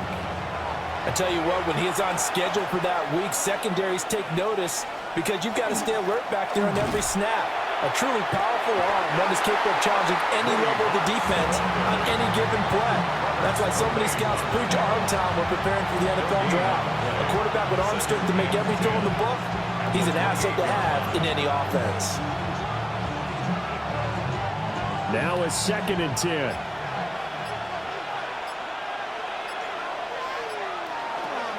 Stroud going to give to Marks. And he'll scratch out a yard up to the 30, and that's all. Sometimes your philosophies get challenged at times you don't want them to. They did try to stick to the running game on the first 2 plays. Didn't amount to much. And now facing a 3rd and long at the outset of this drive. An early tough test on the opening drive. This is 3rd and 8. Now Stroud. Pass taken in by his big tight end. And he'll have it past midfield almost to the 40 before being taken down. That gain on 3rd down, good for 28. 28-yard gain. 1st down, Houston.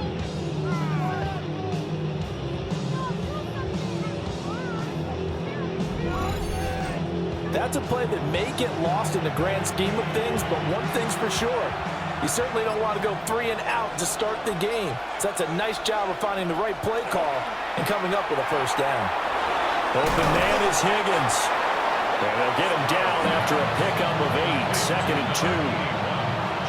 And I think this is a route we'll see more of as this game goes on, because with his speed, they want to get him the ball in space on drag routes just like this. They want him to get the ball and run after the catch. Good job there, though, holding him for a short gain. They run straight ahead with Marks. And he's able to get it down to the 25-yard line. That one, a first down pickup of 8.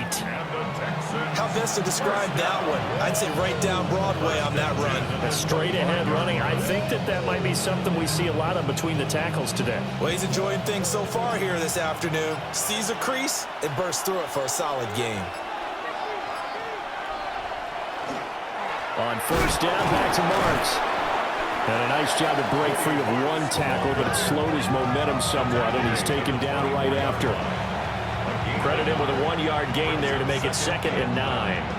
That felt like a trap, because it looked to me like the opposing front was on that play from the get-go. They had everyone crashing the ball carrier before he even made the line, and they hold him to just a yard. Throwing now is Stroud. Quick slant caught by Kirk.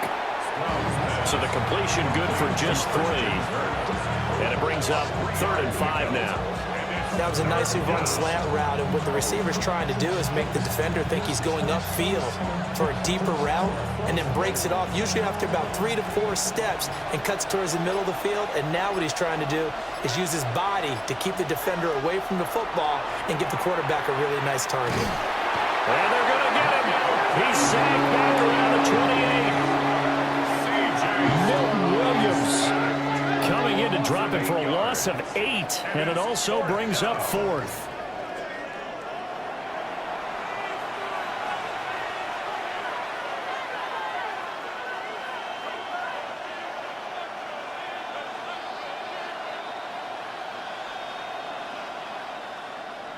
No score after 1 on EA's 4th down coming up. Naimi Fairbairn on for the field goal. A 45-yard attempt. The kick by Fairbairn is good. And it's now 3-0 Texans. Well, of course, you want to find the end zone, but, you go on the road, you get 3 points. I think you take it. Yeah, pretty good start to the day for him, don't you think? Right? You go out there, get the 3 points. Now, look, it's not going to silence this crowd, but it might take a little bit of steam out of them right off the top.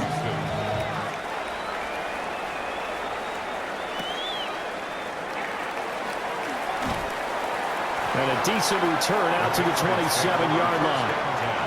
New England's offense set to go. This one a little slow to get cooking. Just a 3-0 scoreline as they begin with a 1st and 10. Looking to put a drive together.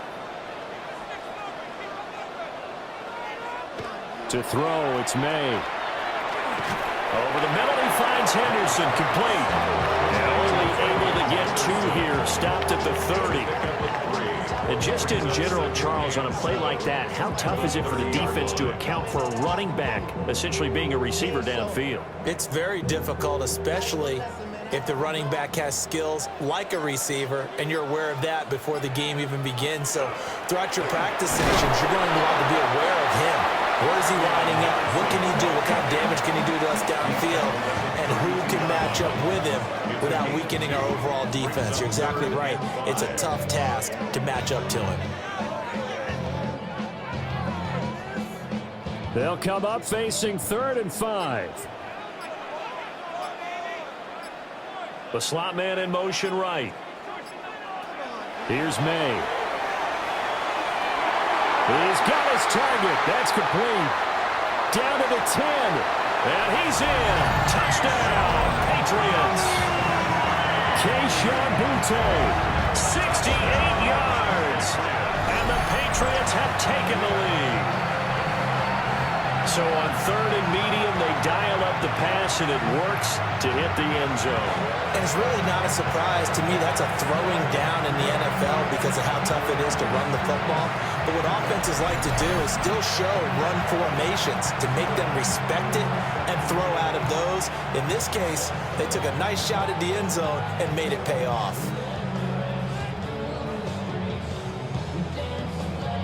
Now Andres Borregales for the extra point.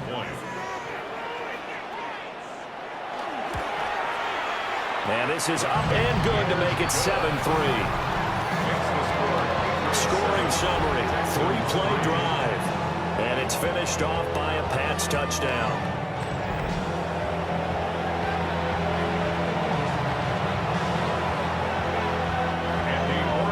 Following the touchdown, Borregales back out to send this one away.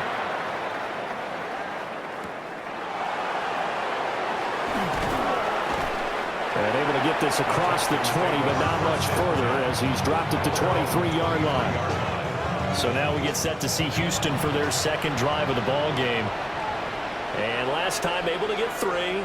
It's not what they wanted. They wanted 6, but they got at least something. They mustered something out of the drive. They'll take it. I like the way you've described it. Not ideal, but they'll take it. Anything to put some points on the board. But this time on offense, they don't even want to see the field goal kicker trot on the field. They want that ball in the end zone. Yeah, they'll be going for 6. Here's 2nd and 10.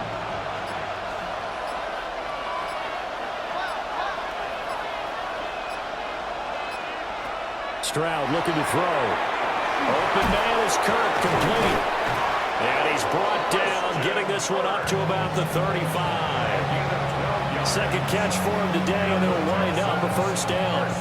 I like watching the wide receiver screen because it's a real teamwork play. Because guess what? The guy catching the ball, he'll get all the credit. But how about the people up to block in front of him, either fellow receivers or offensive linemen? That makes that play a really nice timing play, and sometimes it can break big. And he still has yet to get on track in this first half as they're going to stop him behind the line.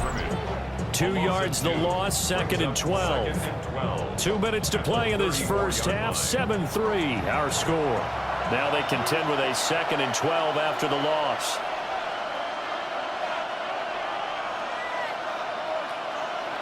Stroud to throw it. And completes it to Kirk over the middle. And they bring him to the ground just shy of midfield. 15 yards, the Texans pick up the first down. The goal for any offense versus his own defense, find the holes where guys are available and put the ball on the receiver before any defender can step up and fill it. They did it well there. Perfectly executed crossing route. And one more time, here's Kirk. Give him a gain of 5 on the completion. And it'll be 2nd down. It's a gain of 5. Brings up 2nd and 5 at the 46-yard line.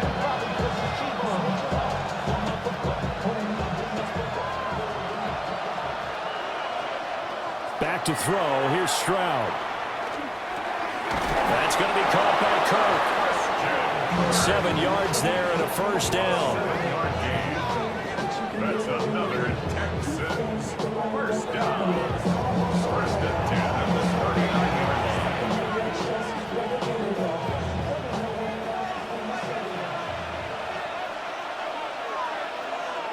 Stroud. Looking middle, and that's complete. Now the Texans will burn the first of their timeouts as they'll stop it with just over 40 seconds to go in the first half. I can't help but chuckle a little bit because at this point, it can't be a surprise to anyone in the building who's going to get the ball. They just keep feeding him over and over, and he just keeps on delivering. They had to settle for 3 last drive, hoping this second go-around ends in 6. In good position, 1st and 10. Throwing again is Stroud. A short one going to be taken in here by Schultz. Now the Texans will use one of their 2 remaining timeouts as they stop it here with just under 40 ticks to go in this first half.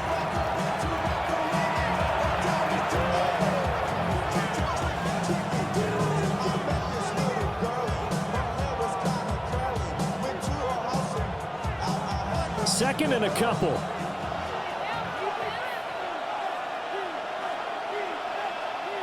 Here's Stroud.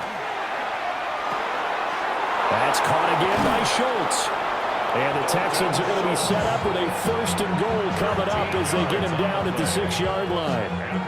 For a tight end, he's got good straight line speed, and on that route, he's often the guy that gets overlooked. Nice job there finding him in stride for really good yardage. So it's 1st and goal and a great opportunity to get that lead back before the break. Stroud is hit and the ball is loose. And it's through an opening, and there he goes. And he's into the end zone. It's a fumble return and a Patriot touchdown. How about that for a momentum swing? You had it goal to go. Not only do you cough it up, but they pick it up and return it all the way for a touchdown. And now you have to give oxygen to the entire team because what a letdown that was. Terrific drive. Looked like you're going to get points. Instead, the other team registers them on the scoreboard. The extra point now for Borregales.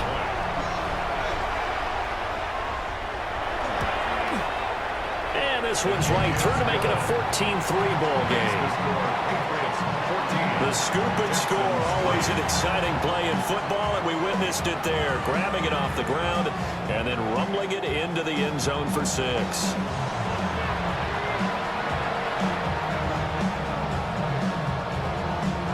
So barring a touchback, this likely the final act of the half as the kick is away. From a couple yards deep, he'll bring it out of the end zone. Halftime coming up. Let's get you down to Orlando and our buddy Scott Hansen with our EA Sports Halftime Report. Welcome all of you back here on EA Sports for quarter number 3. Ready for the second half. 14-3 our score as we are back underway on EA Sports. And he takes this near the 25. Just a little pass there. Call it the 26. But the Patriots going to take over here to start quarter number 3.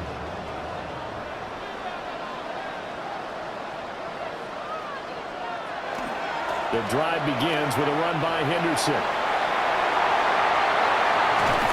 And he gets us to the other side of midfield across the 45 before going out. All told, it's an even 30 and a first down. At halftime, you had to feel like the defense had to be in a good position. They had to feel good about themselves. They'd had this guy boxed in all game long, but after that run, that might be the breakthrough that he's looking for. Now they may have some difficulty dealing with him the rest of today. They'll go back to Henderson on first down. And the stop here will come at the 38-yard line. It's a 6-yard pickup, and it gets them to 2nd and 4. Well, you certainly have to give a little credit here because they are playing this game now at their pace. This is ball control football, sustained runs, taking their time, and making it work. Again, it's Henderson. Fighting his way down to about the 35-yard line. And they got half of what he needed there, 2 yards, and it'll bring up a 3rd and 2 more. Well done to sniff that out defensively. He had it diagnosed pretty quickly. I love that description because diagnosed is perfect on that one. Read his keys, made the play, and he couldn't even get going moving the football. Henderson will try and run for the first. And not going to be able to push this forward. He runs into a wall right at the line of scrimmage. No gain there on the play, and that's going to leave him with a 4th down. Defensively, though, they had a chance there to hit him for a loss. Couldn't get it done. Looked like someone was able to knife into the backfield, but he wasn't able to get him down. But his compatriots, they were able to grab him at the line of scrimmage and not let him get any further downfield. Field goal. A 53-yard attempt. And he missed it. It's no good. And this will remain an 11-point spread. Boy, 4th and 2. This crowd was urging them to go for it, certainly. Instead, they settle for the field goal try, and then they come up with nothing. Brandon, yeah, football coach won't let the crowd dictate how he calls a football game. He stuck to his guns. But after the miss, now there's 70,000 coaches in the stands thinking they were right. So the long field goal misses, and now the reverse. You're in a tough spot defensively. They'll start the drive at the 43. Now a run here off the RPO. He'll keep it. He'll get 5 out of the scramble. It's 2nd down. partner just a second earlier, and they might have had him because they certainly thought they were going to close in and drop him behind the line of scrimmage, but he had just enough time to dodge the pressure, and he ends up getting yardage before being stopped. From the 48-yard line, here's 2nd and 5.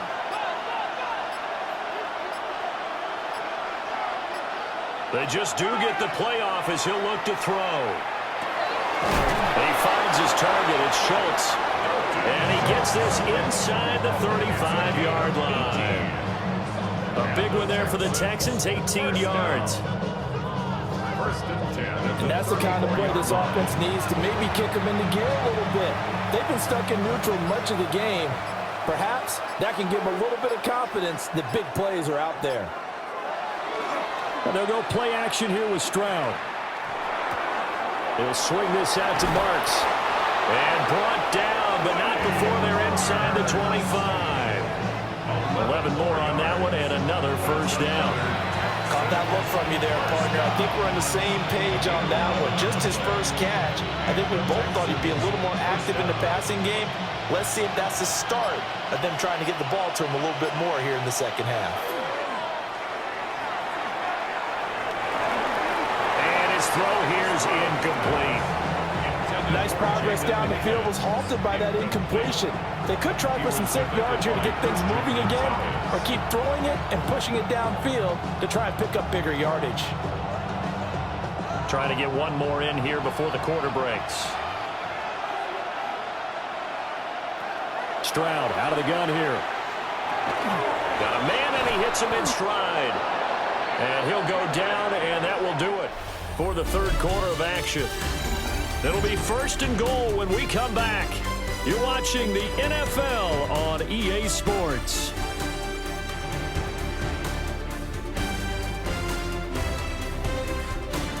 As we get started in the fourth quarter. And Stroud now to throw. Over the middle, complete. It's Higgins. They'll get this halfway home from the 8 to the 4 on a gain of 4. One thing you're hoping for when you run drag routes, you're able to hit a receiver in stride, and he can pick up a lot of yardage after the catch. But in this situation, the defense was effective, able to stop him before he could get a good head of steam going. Throwing again on 2nd down. Stroud. And that is caught. Touchdown, Texans. Jaden Higgins from 4 yards out. And the Texans have made it a one-score game again here in the fourth. Well, that's just how they drew it up, CD. His first read was there, got it to him quickly, and into the end zone. Absolutely excellent execution by all involved. And the coordinator, got to give him credit, found the perfect play call. Quarterback let it fly as soon as the target came free, and his guy made a nice catch. Just how you draw it up in practice and then execute it in the game. The Texans will line up for the two-point conversion. Stroud's going to try to throw for the conversion. That's caught, but he will not get in here. He's stopped up short of the goal line, and this will remain a 5-point game.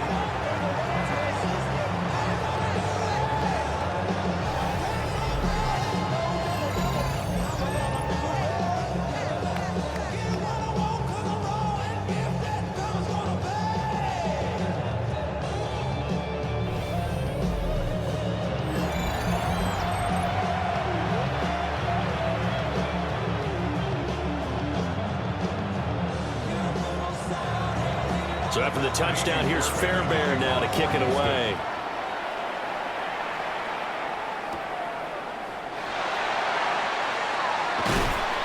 And he'll be stopped up at the 25. So the Patriots coming out now. They've been asleep for a little while on this side of the football, Charles, and the score is just a one-score game now. Haven't had any points this half. What gives? Let's go old school here. All right, let's get back to the basics. Get back to running the football, high percentage throws. Find the guys that eat pressure and make plays for you and make sure they touch it. And he'll be taken down, but not before they reach the 50. It'll go as a gain of 25 on a play that started back at the 25. And when do they start thinking about burning these timeouts? They've got all three still defensively. To me, you have to start right now. Here's the time, and that means you've got to stop them on defense, not give up the yardage, use your timeouts in order to get the ball back and try and score yourself. But now is the time to start using those timeouts. And keep in mind that it'll also stop the clock at the 2-minute warning. A big play there for New England. 49 yards. Another Patriots first down. First and goal at the 1-yard line.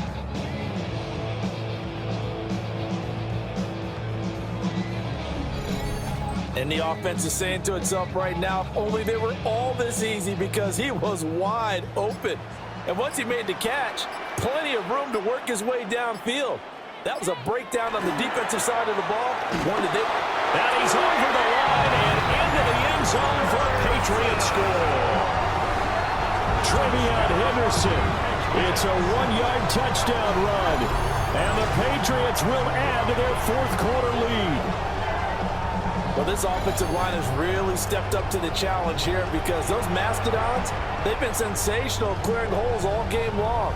And this is great work down here near the goal line to give their back the space he needs to work his way into the end zone. Borregales now for the extra point.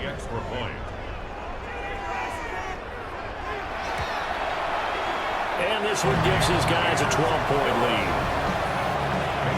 So a 75-yard scoring drive on just 3 plays. And it ends with a 1-yard touchdown run.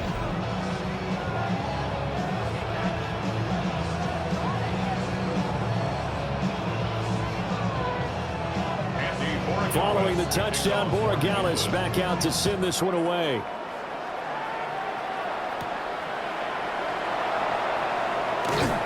And he'll take it up past the 25 to the 26-yard line. Houston set to take over. And the script really is flipped for them. The momentum on the other sideline, and now they have to try and battle back from a 2-score deficit. Throwing to start the drive. Stroud. Throw right side is going to be caught by Kirk. And he's able to get this one up to his 30 before he's out of bounds. So just 3 yards on the completion there. And that will bring up second down.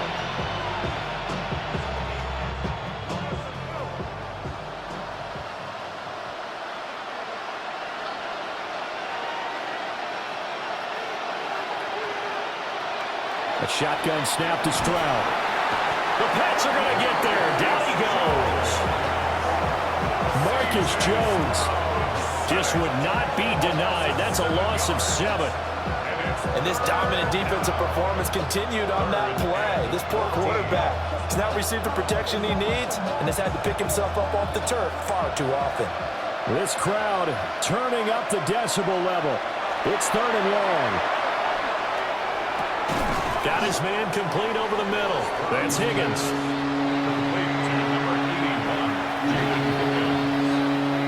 gain of 13 on the play. It's 4th down. 2 minutes left to play in this football game here on EA Sports. So it's Texans football as we welcome you back. They come up on a 4th down situation with things not looking particularly rosy. Got a man. It's the rookie out of the 3rd round. And they're going to have this across midfield and inside the 45. They keep the game alive, at least for the moment, as it's a 1st down. Felt compelled to go for it there on 4th down, trailing in the 4th quarter. They got it done. And there's always a lot of pressure on a 4th down call. Doesn't matter the distance. You still have to get it done, as you noted, and they did. That'll be complete to Marks. One thing I think that's safe to say defensively, the tackling's been really good. And because of that, it's been very, very hard for them to move the ball, because you're not getting the benefits of run after catch. They tackle them almost on the spot. That means you have to run extra plays, harder to move it. Here comes 2nd down at 5. Stroud. Now a quick throw there, but it's going to be incomplete. To give you an idea of how accurate he's been throwing the football, we're in the 2nd half. That's just his 2nd incompletion. Well, if he's that locked in, that means everyone's locked in, because to me it's like throwing a no-hitter in baseball. The pitcher may get the credit. A lot of people making plays behind him in the field. Now Stroud. He's going to get that to his running back out of the backfield. Now the Texans will burn the first of their timeouts as they get the stoppage with just over a minute to go in the game. Another catch for him there on this drive, Brandon. And it looks like they're going to utilize him out of the backfield any way they can. And that time they pick up a first down. So now on defense, do you assign a man to him and try and cover him before he gets going? The 2 timeouts still remaining, but scoring quickly, a must. It's 1st and 10. Stroud to throw it. Wide open receiver complete. And he takes this one into the end zone, and all of a sudden, here in the final minute, things get a little bit tighter. Okay, game on. Don't go anywhere yet. You got a 1-score game now. Probably going to rely on the onside kick coming up. Yeah, they have to. It's not a high percentage play, but it's better than not having a chance at all. And that's when you put your leapers and your flyers on one side, get that high hop, and hope that one of the guys can come up with it. And on the other side, get that hands team ready. No doubt about it. Kaimi Fairbairn on for the extra point.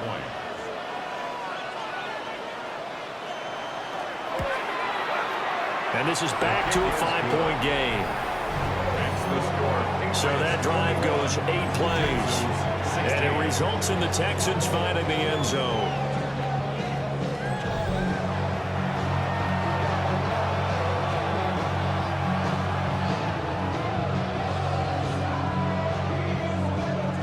Time definitely of the essence now, just under a minute to play, and here we go. And this is going to be recovered by the hands team. And that should just about put a capper on this one. The risk-reward of the onside kick. When you don't get it, the risk comes out to play, and here they gave up great field position. And that's the key to everything, because you're trying your best to press advantages when you have a call in here, whether you want to blitz or whether you want to throw the ball deep. Those types of things, now that they've given up that type of field position, the advantage is switched to their opponent.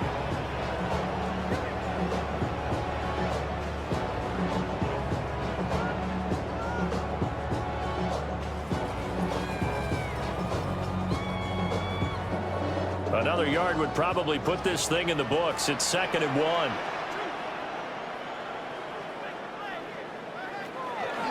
He's going to get it again. Just looking to get through and protect the ball. The Texans going to signal for their 3rd and final timeout as the clock stops here with 46 seconds left to play. 1st and 10 at the 29-yard line.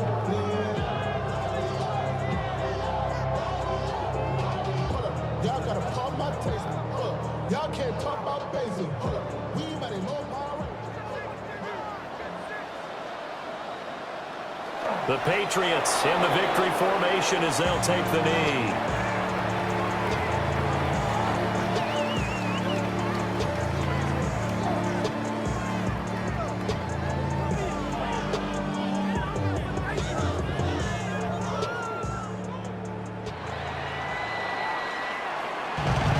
What a ball game this was. What an atmosphere this was. And the home team getting the late touchdown, getting the victory, and now everybody in this building can file away with smiles on their faces.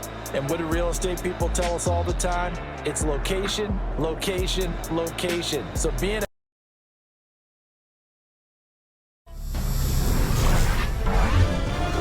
EA Sports welcomes you to the following presentation of the National Football League.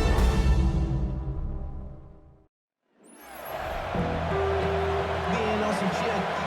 Below 0 to 100, real quick.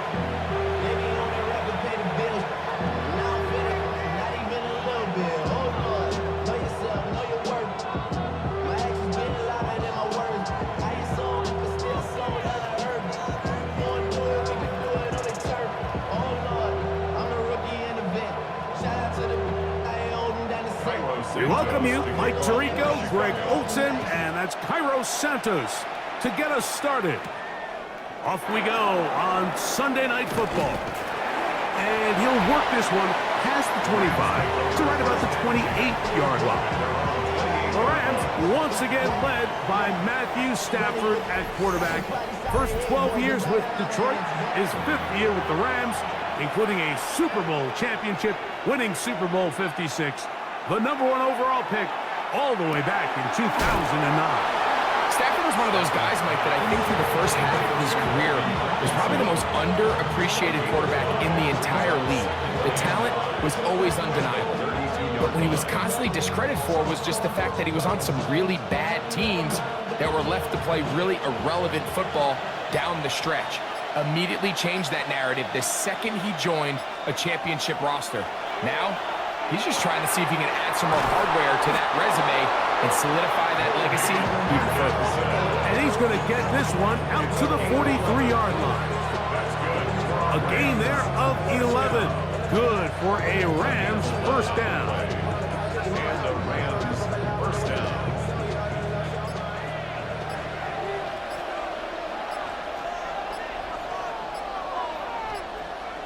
Out of the gun, Stafford. He's got his man, Devontae Adams. And they'll move this one down inside the 40-yard line. 19 more yards. 19 more on that one. And another first down. First and 10 at the 38-yard line. And this is what you can do when you have one of the best receivers in the game. You understand that even if the coverage is not perfect for the play call, sometimes it's just as simple as my guy is better than your guy, and we're going to just keep giving him a chance. Off-balance throw. It's complete. And he's not going to get too far, tackled after a gain of just a yard. A bit of a quick hitter here. And what you're hoping for, Mike, is that the defense can't react quickly enough because the ball's coming out so hot. But they knew it was coming, and they end up holding them to just a short gain. First carry here for Kyron Williams. And this takes him into the red zone. He's brought down inside the 20-yard line. That one good for 18 yards and to the 18-yard line. Really nice explosive play there on the ground. And tell you what, for these fans sitting in the stadium, they're not used to seeing their home team pushed around. So continue to be physical at the line of scrimmage. Mix in the runs with the pass. And if they can continue to generate these big explosive runs, I don't think they need to go away from it. Taken down at the 11-yard line. A 7-yard pickup brings up second and 3.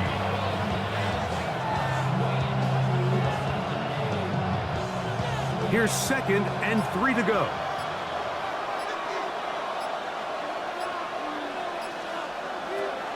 It's another run here for Williams. Whoa. And he will power his way into the end zone. Kyron Williams. Touchdown, L.A. Exactly the way they scripted this one. A beautiful opening drive, Greg. Able to find the end zone on the game's first possession.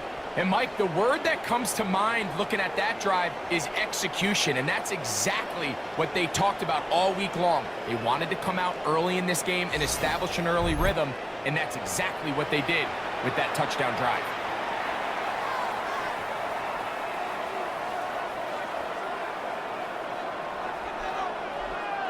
Harrison now, for the Davis point after. on for the extra point. It's up and through. And the Rams will take a 7-0 lead. Bears nothing.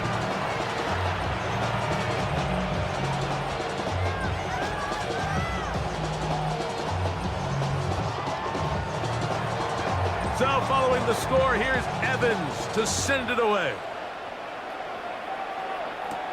This taken in at the 8-yard line. And it'll be brought down past the 25. Decent field position to start this drive. So here come the Bears and their quarterback for the second straight year. #1 pick of the 2024 draft. It's Caleb Williams. I always like studying quarterbacks in year 2. I think rookie year, there can either be a lot of growth, right? There's the biggest ability to take that jump, but there's also some struggles you have to work through.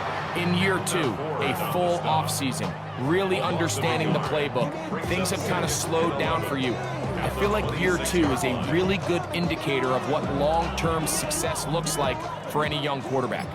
That last run lost a yard, setting up 2nd and 11. Operating from the shotgun, it's Williams. That's to the rookie out of Missouri, Luther Burden. And he is taken down. A big gain on that one. They are ready to get back underway. Looking down the field there, but it falls incomplete. Holston Loveland was the intended receiver. And that will lead to a 2nd down. Contrary to what all of the fans at home think, I don't have rooting interest in any of these games. But as you know, when it comes to tight ends, there's no bigger fan than this guy right here. I want to see them be able to connect, especially on those big plays downfield. And not much there. Good defense, held to no gain. So they're not going to get the yardage to reflect it, but I actually thought that was a pretty nice job by the running back, at least getting back to the original line of scrimmage.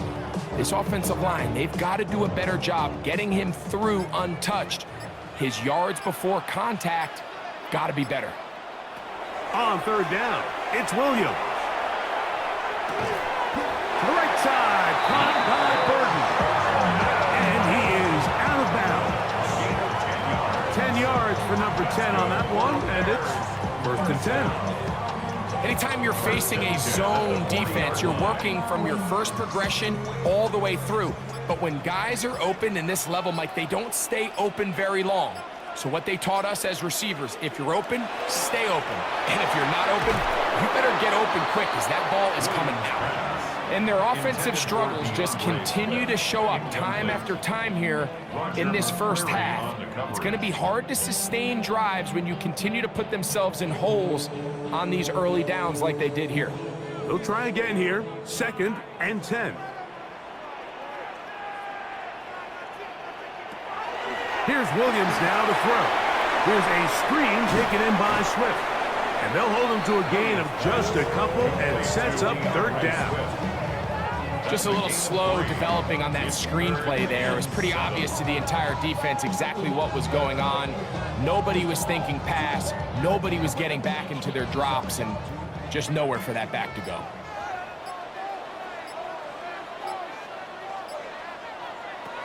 Throw it again. It's Williams. That's to the big rookie out of Michigan, Holston Loveland. And a good job here defensively. They did not let him get away. He's well short of the 1st down marker. And it seems like he just cut that route a little too short. He's got to get more depth on the initial stem, and that way he makes sure when he catches the ball, it's beyond the sticks. Santos' kick is good. And the Bears, they're on the board. It's 7-3. So let's give the kicker some credit. Not only was it a really good save by the holder, but his ability to make that kick when the timing wasn't right is a lot easier said than done. So you got to get to the sideline. Long snapper's got to do his side of the bargain here, and they've got to be better the next time out. He'll be brought down right around the 25-yard line. The Rams offense ready to get going with their 2nd possession. The lead sits at 4, so they'll try to add on to that. This drive begins with 1st and 10. Working out of the gun, Stafford. He gets it into the hands of Atwell.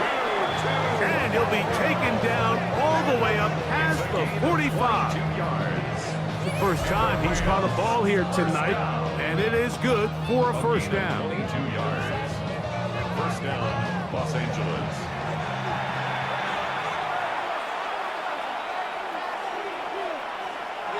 The motion man is Nakua. On 1st and 10, Stafford. Here's a screen set up to Williams. And that one's not fooling anyone. They were on that screen from the start, and a loss of yards on the play. Well, the best screenplays, of course, you want the offensive lineman out in front of the running back. They act as his escort, his lead blockers. But what you can't afford is for the defenders to be in the backfield and get to the running back, because those offensive linemen, they can't help him at all. Right back to Williams. They connect again. And he's taken down inside the opponent's 35. Great run after the catch in the open field. A pickup of 24. First down. And now you can see they're really getting in rhythm in this 2-minute drive. Now, after that last completion, Mike, they cross midfield. Now the mindset goes to, all right, we got to come away with some points. They've got a quarterback who's in complete control, and they got to see if they can finish this thing off. And he'll work forward for about 3. It's second down. It's a pickup of 3. Brings up second and 7 at the Bears' 29-yard line. They put Adams in motion. Now the Rams going to use the first of their timeouts as the clock stops with 46 seconds remaining in the first half.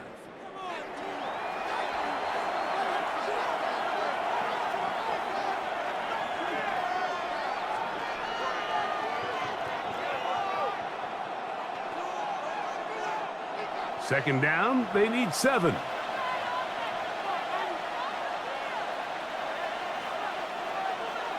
From the gun, here's Stafford. Pass is caught left side, that's Parkinson. And he's out of bounds. It's a gain of 4, but now it's third down. Brings up third and 2.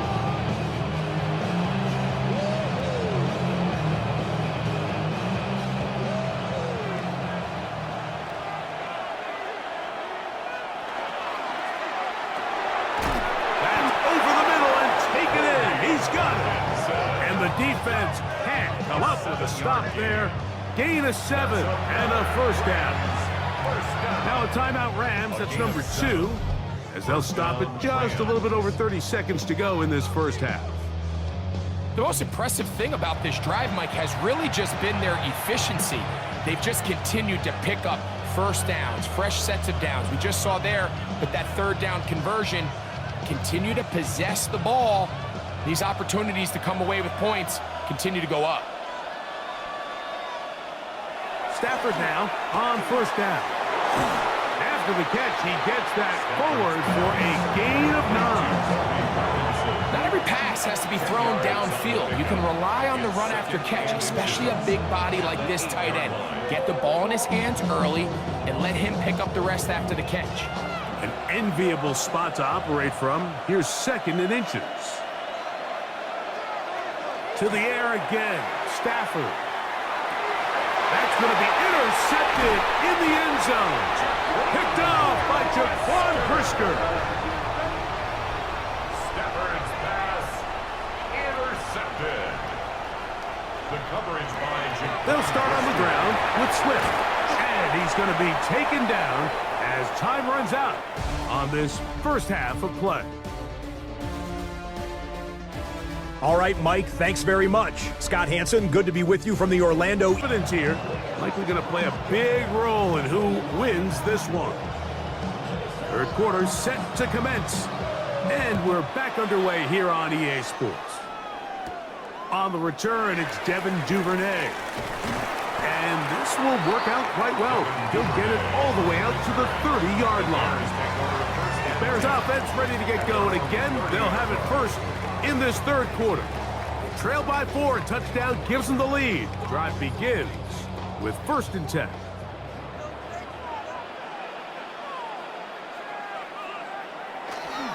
They'll go play action here with Williams. Open man, that's Rome Odunze. He's taken down, but just shy of midfield. First time they've looked his way all game long. He comes through with the grab and a first down. Probably took him a little bit longer than they would have preferred, but he finally gets on the board. First catch, first touch. Here as we start the second half.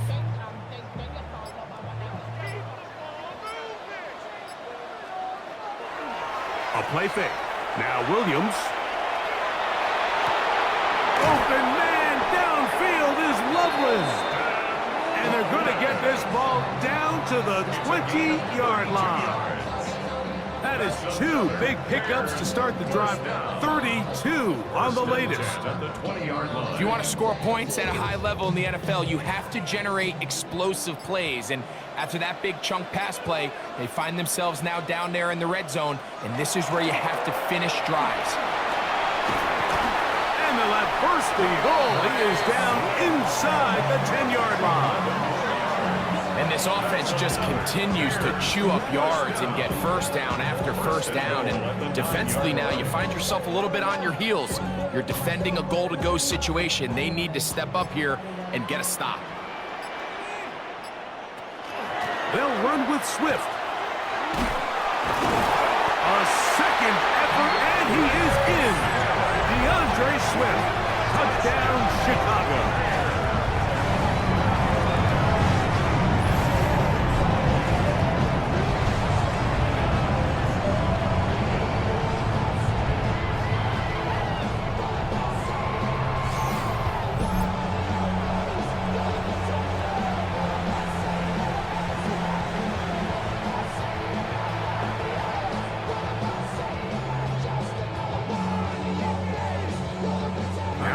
Santos to add the point after.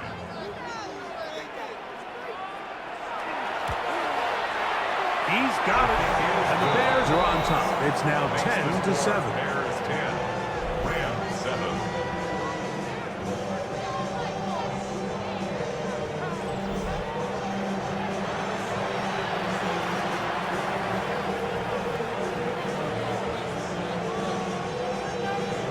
So here's Santos after the touchdown. He's out to kick this one off. From the 6, here comes a return. Now an opening past the 30. And he'll be out of bounds on the return. And the drive will begin there. Rams offense ready for their first possession of this second half. This one has been tight so far. A field goal separating the two sides. As this drive kicks off with 1st and 10. That lane closes quickly. A pickup of 3. T.J. Edwards there on the stop. 3-yard pickup. Brings up 2nd and 7. Here's a 2nd down and 7 from the 37.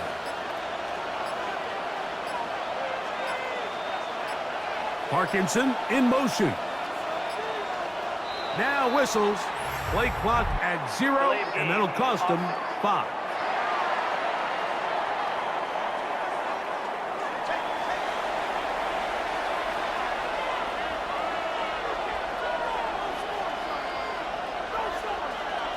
Stafford now on 2nd down.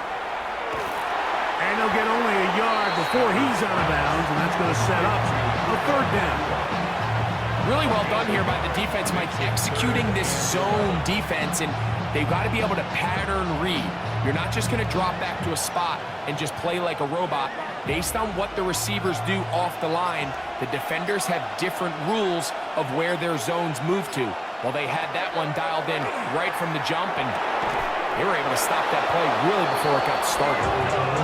Stafford on target to Puka, and the Rams have a 1st down. And the Rams, 1st down. 3rd downs, Mike, those are quarterback downs. Those are the downs where you tend to find yourself in a must-pass situation, and that's where the top guys in the league are still capable of overcoming it. So throw the ball downfield, be accurate with the ball. Winning on 3rd downs, that is a recipe for success. Pass midfield to the 45. And he'll be taken down. Give him 15 more on that one. They are on the move. It's a 1st down. 1st and 10 at the 40. Remember this one thing. It is not how well or how often you run the ball in the NFL. It's when do you run the ball well in the NFL. And I think that's what a lot of these offensive play callers are starting to realize. Can you run the ball well in critical moments of the game? More important than how many gross yards you run for. So, points at a premium. Ball on the 40 now. Here's 2nd and 9. 4th quarter begins, and it's a run by Williams. Only a couple on that one. It'll set up third down.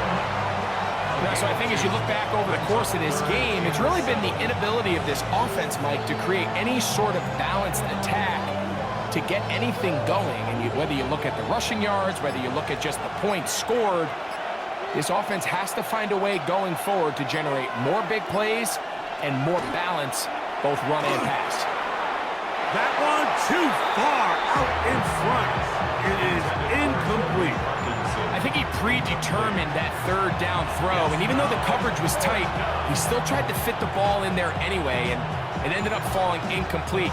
I think if he goes through his progressions and has a little bit more trust in his protection, I think there's an easier throw to make out there. And are they going to mark this out of bounds? They are.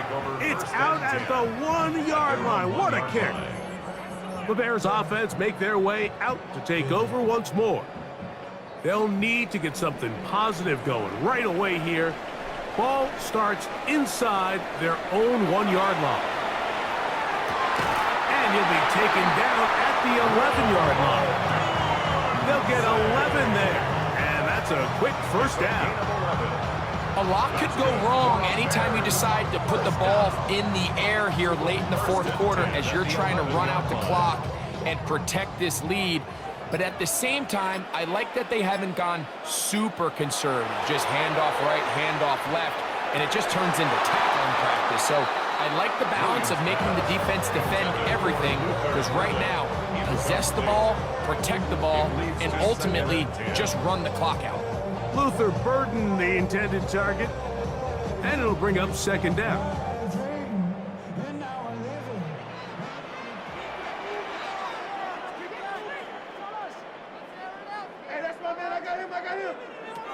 From the shotgun, it's Williams. A throw there on second down, going to be incomplete. The whole idea of that short pass is designed to get the ball into the hands of the receiver in space and let him do the rest after the catch. But the key word there, Mike, is get the ball into the hands of the receiver. He doesn't secure the catch, so there is no run after. They'll put Loveland in motion. Throwing again, Williams. On the run to the right. Now he throws back over the middle. It is complete. So we see this more and more often in today's NFL, Mike, where on third down, the ball is actually thrown short of the chains. And there's really two reasons. One, teams are a lot more willing to use fourth down. And two, they have a lot of confidence in these receivers and tight ends and backs to run after the catch. A fair catch called for and made, but hold everything. There is a flag backed by the kicker. It may very well give him new life. So it'll be 1st and 10. They'll scrimmage at the 33.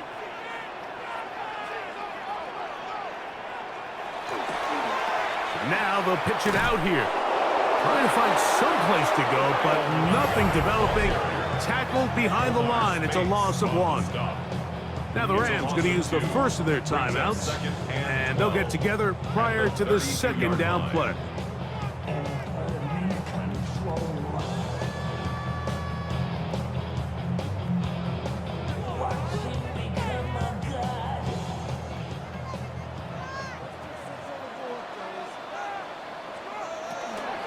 They'll run out of the gun. It is Swift.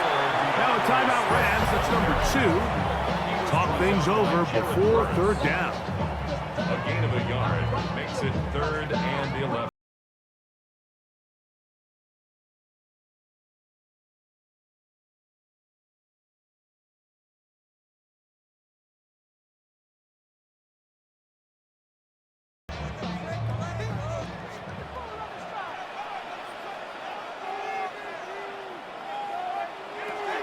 Working out of the gun, here's Williams.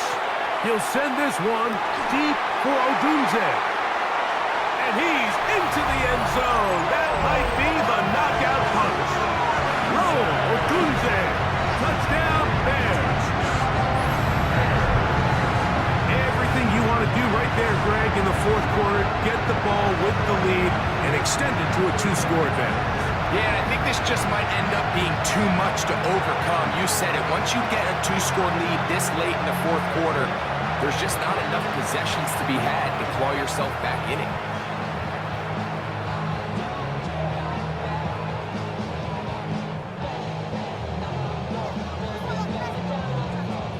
Santos for the extra point.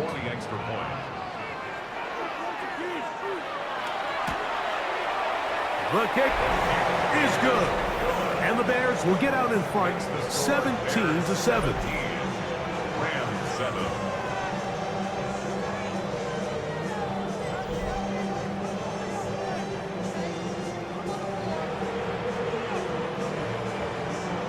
So here's Santos after the touchdown.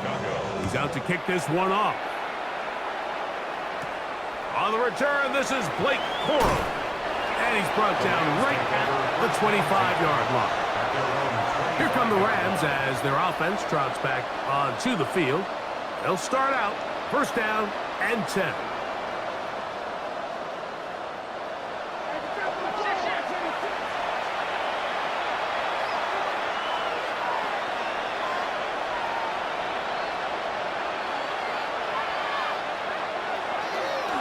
From the shotgun, it's Stafford.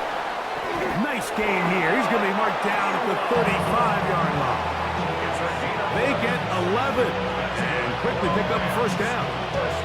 And this is a tricky part of the game for any defense. You find yourself protecting a late lead, and the age-old question is, do you remain aggressive? Do you try to just keep the ball from being thrown over your head and make everything be tackled and played in front of you? That's what every defensive coordinator struggles with, so they can't get too soft here as they try to hold on to this lead here late. They put Adams in motion. On the ground, Williams. And he's going to be brought down up past the 45. That's 11 yards again, 2 plays in a row. And another first down.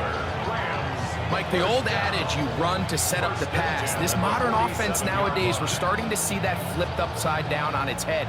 Typically, the success of the passing game is what allows teams to have success like this in the run game. The outside, it's brought in by Adams. And they're going to work this down inside the 45. Give them 12 on that one. They are on the march. Another first down. 42-yard line. Just a really good play design that time, Mike, from the offensive coordinator. They match up one of the most explosive playmakers in the NFL with a hook curl defender, and he's just not able to match up with one of the best route runners in the league. That's a gain of 11, and they'll move the chains with another first down. It's been tough sledding for this offense all day today, Mike, but especially here in the second half. So they are just in desperate need of a spark, just something to get their offense into a little bit of a rhythm if they want to have any chance to find themselves back into this game here late. This one complete to Atwell. And this takes him into the red zone. He's brought down inside the 20-yard line. The Rams use their third and final timeout. It comes with 36 seconds remaining in this fourth quarter. First down.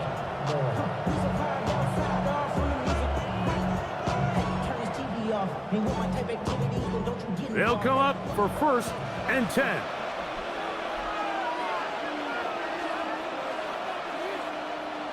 They'll drop to throw. He'll look middle and get this one to Parkinson.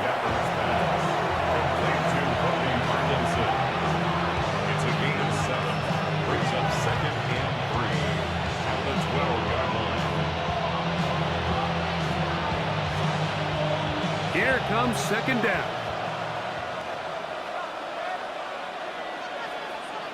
Stafford to throw again.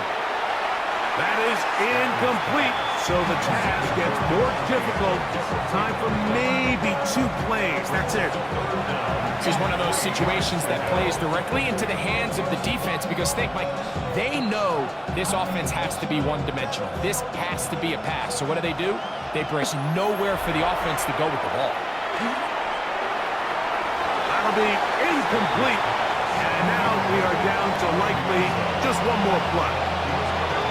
So this is where it gets really challenging as an offense. You find yourself trailing late in the game. The defense can play you one-dimensional. They know it's a pass-first situation, so extra defensive backs, the zones and the coverage are a little bit tighter and cloudier, and he's having a hard time finding any open windows downfield. And it's going to be some points here at the finish line. This is a touchdown.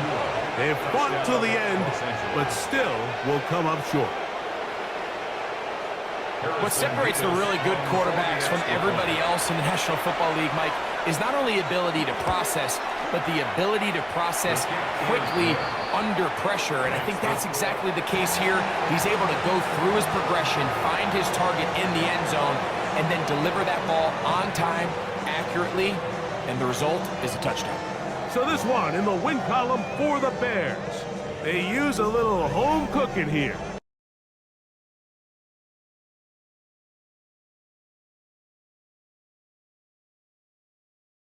Time for football now from Empower Field at Mile High here in Denver. Today, a good battle in the AFC. It's the New England Patriots and the Denver Broncos.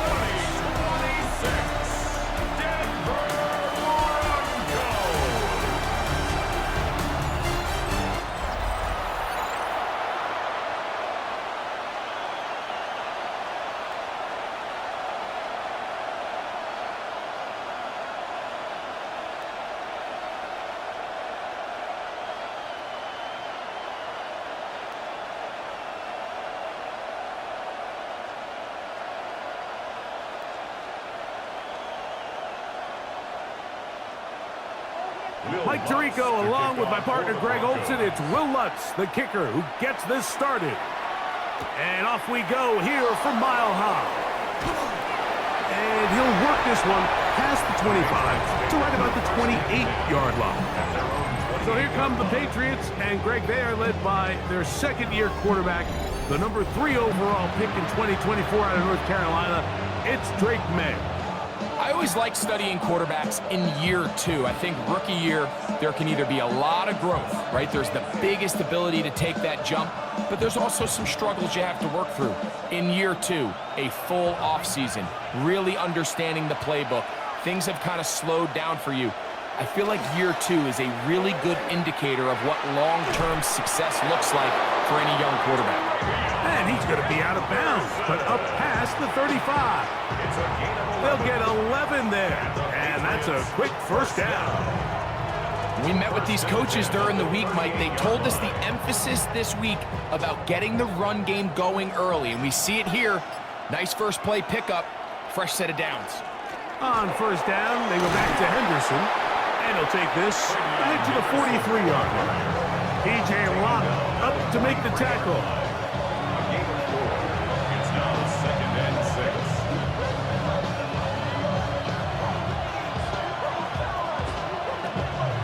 Here's 2nd and 6.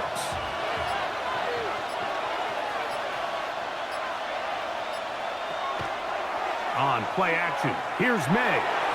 And this is too far out in front. That one's incomplete. Kayshon Boutte was the one he was looking for. Third down coming up. They told us this week they were going to try to come out fast, and tell you what, that's exactly what they did. Put immediate pressure on this secondary and let them know, hey, all game long today, you better defend every blade of grass because we're coming out firing. And even though that ball falls incomplete, it goes a long way in setting up the rest of this game plan as the game unfolds. He was looking for Stephon Diggs there, and that's going to lead to a 4th down. And this passing game continues to come up short these last couple plays. That's 2 consecutive incompletions in a row. Now they're staring 4th down right in the face.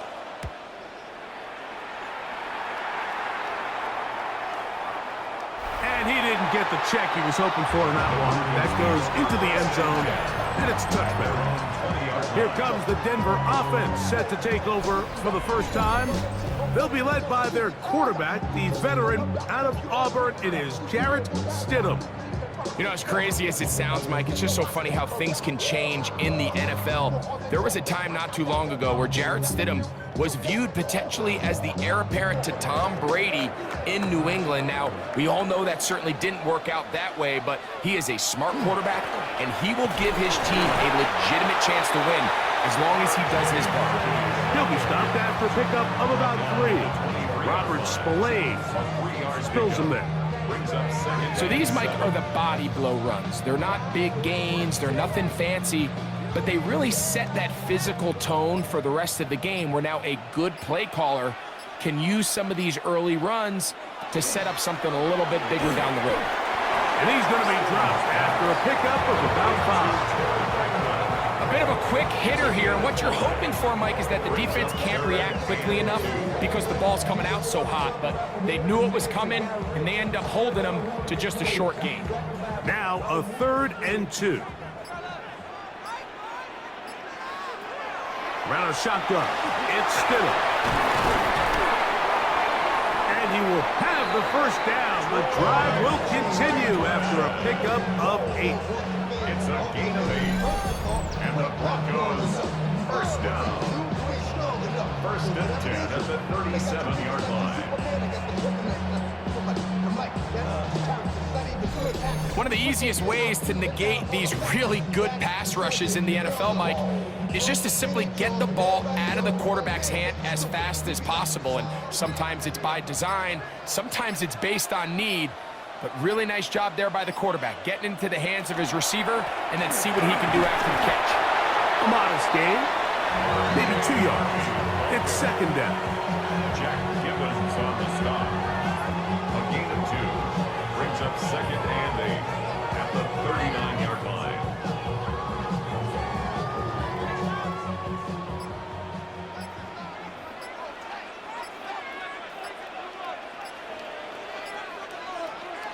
Operating from the gun, it's Stidham. Got a man over the middle. There's Sutton.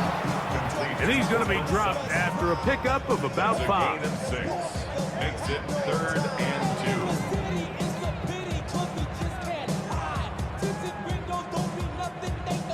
2. Here's 3rd and 2.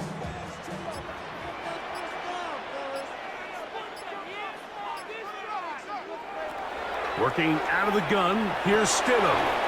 The catch made there by Sutton.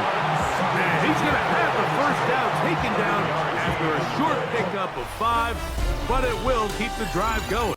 Here's 1st and 10. The Broncos in possession of the football to begin the 2nd quarter as they've got it with 1st and 10. He'll work his way forward for about 3 yards. Jack Gibbons is there to bring him down. The tackle made at the 47-yard line. 4 yards on the pickup. 2nd and 6. Ball on the 47-yard line. Here's 2nd and 6. Stidham to throw. That's taken in. It's R.J. Harvey. And that's going to be a first down. A pickup of 9. Really nice job there, Mike. I mean, he sees the blitz coming and just gets the ball out of his hands. Understand where your outlets are. It results in an easy pitch and catch and move the chains. Ball rests at the 37. It's 1st and 10. Handoff now for Harvey. And he'll get 2 on this one before being taken down. The tackle by Christian Gonzalez. 2 yards on the pickup. It's 2nd and 8 at the 35-yard line. From the 35, here's 2nd and 8. To throw, it's Stidham. That's going to be incomplete. Good work by the defender. Bodied his man up. Wouldn't allow the catch. It'll force 3rd down. All things considered, it's actually a pretty good pass. I mean, he puts the ball in a place where only his guy can catch it. But I think he hears those footsteps coming from that nearest defender, and he's not able to secure the catch through contact. That's deep for the back of the end zone. That one broken up. in the end zone. It's incomplete. What great work just to get those hands up there. And now it's 4th down. Every so often, Mike, you can see these offenses, and it looks like the passing game gets a little bit too predictable. And as the defense continues to flood the back end of these zones with extra defenders, they're continuing to force this quarterback to not only make some difficult throws, but to put the ball in harm's way. And I think this is going to end up being considered a successful drive, Mike. I think obviously you would have loved to see them come down and convert and score a touchdown. But at the very least, they needed to come away with 3. They were able to do that and take a lead on that field goal.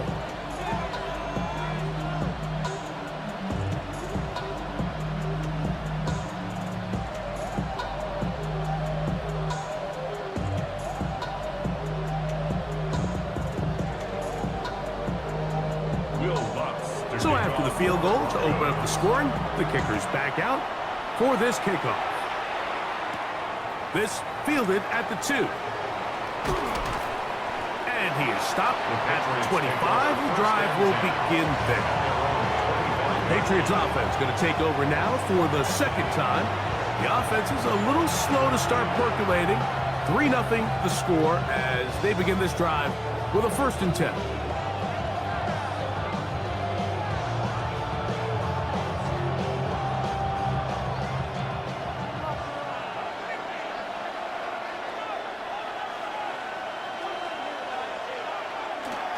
They'll begin it on the ground with Henderson. And he'll get about 5 past the 30-yard line. He's brought down at the 31. It's a gain of 5. Brings up 2nd and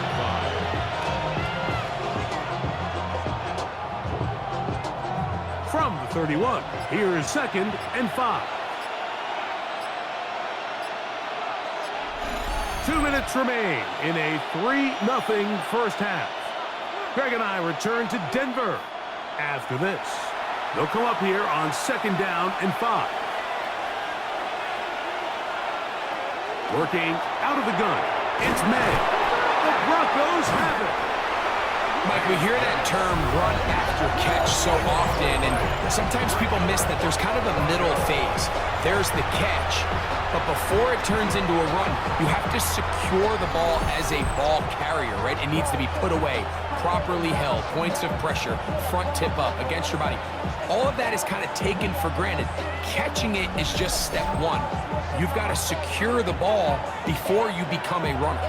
The Broncos offense about ready to get going on their 2nd possession. They've got the lead, and they'll set forth trying to build on it. They're going to do that with excellent field position. Now a 1st and 10 from the 38-yard line.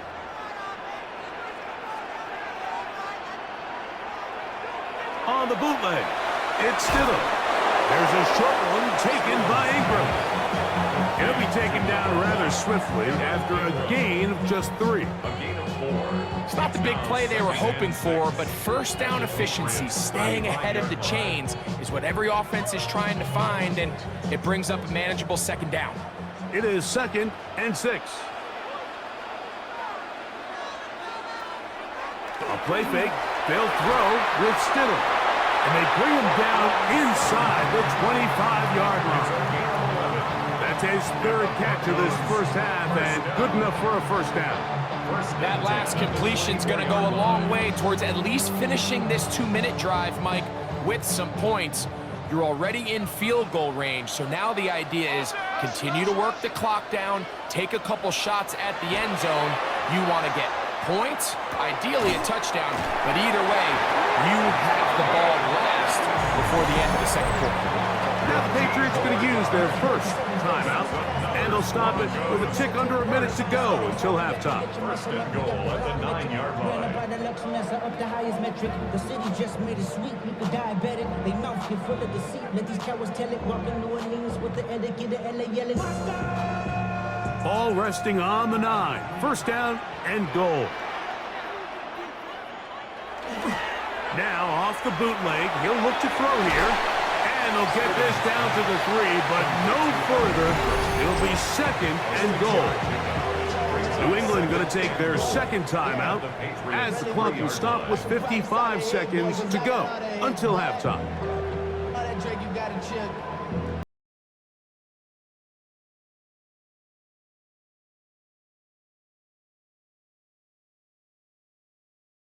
Second down and goal.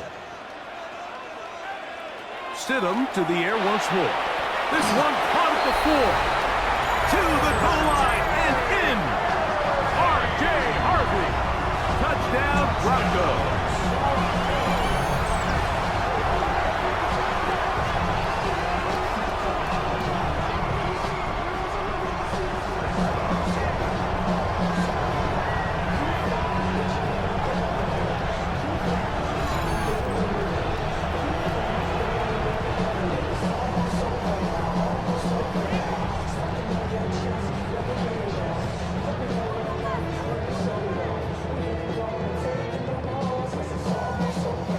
Will Lutz now for the PAT.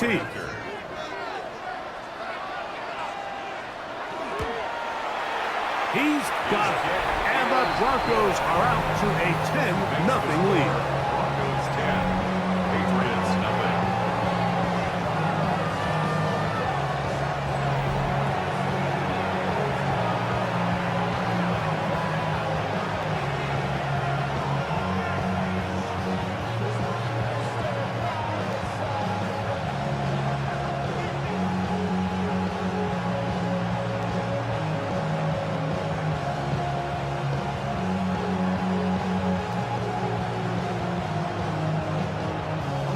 Still a little time. Final minute of this first half.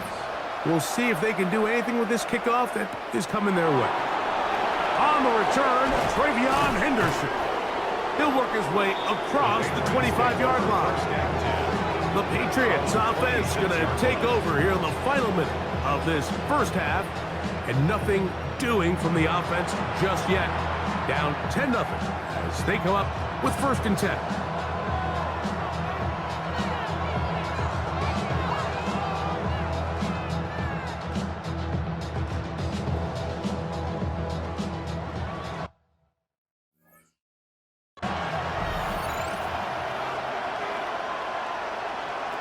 Operating from the shotgun, it's May. Trip pass caught by Henry, the tight end. And this is where the versatility of the tight end position really starts coming into play. Not only do they have to line up with their hand on the ground, but they can occasionally split out in the slot. And man, they're too fast for linebackers, and a lot of times they're too big for defensive backs. On second down, and they'll be set up now.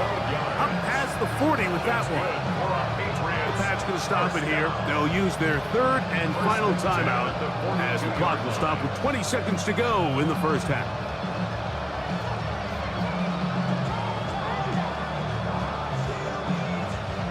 A fresh set of downs to work with. It is 1st down and 10. From out of the gun, here's May. And that is caught on the right sideline, but it's out of bounds, says the official who was right there. Not the most accurate pass. It's incomplete, and it's 2nd down. Well, it's going to go down as an incompletion, but it wasn't from a lack of effort. I mean, he did everything in his power to try to get both feet in bounds. The pass just took him a little bit too close to the sideline, and he just wasn't able to save the play. The pressure, too much, and he goes down. That's the linebacker, Nick Bonito. He gets in there to drop him for a big loss. And now it's 3rd and long.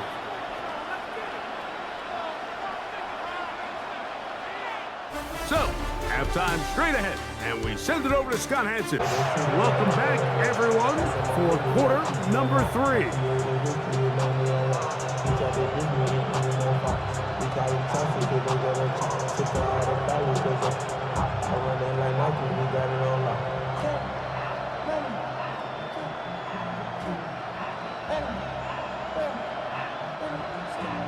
Third quarter set to commence.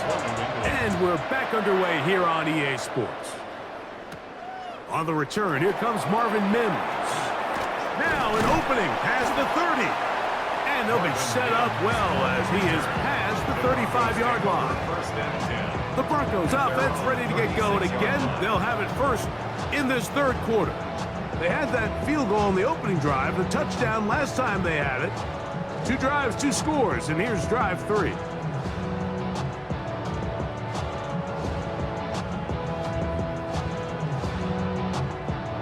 First and 10 now from the 36. They'll begin on the ground with Harvey. And he'll get nothing here. Back to the line of scrimmage, and that's all. With the struggles they had running the ball in the first half, Mike, it makes sense that they're trying here early in the second to get this ball carrier going. But this last run's not going to do them any favors. Another rush, another loss of yards. Now Stidham. Ingram able to get open. Makes the catch. And he's going to be brought down up past the 45. Pickup of 11 yards on that one. Good for a Denver first down.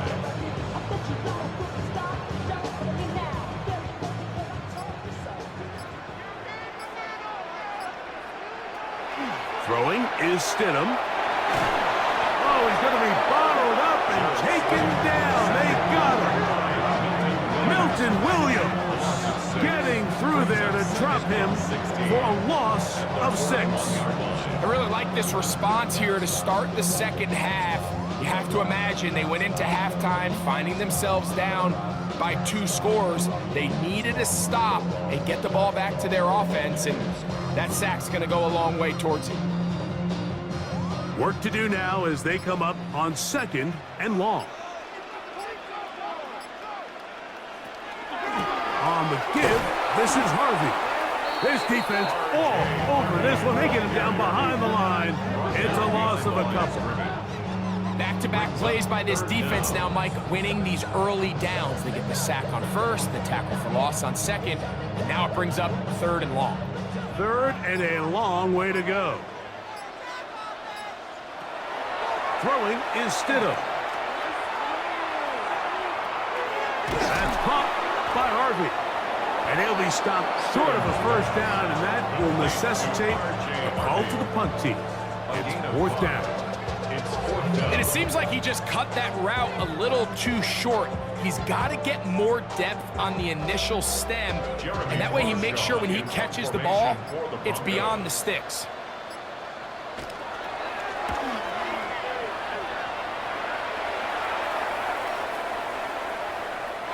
Nearly a good one. And hit at the 6, but continues in the end zone. It's a touchback. The Patriots offense trotting back out for their first involvement of this second half. They need to start making some inroads here. Down 2 scores as they begin this drive with first down.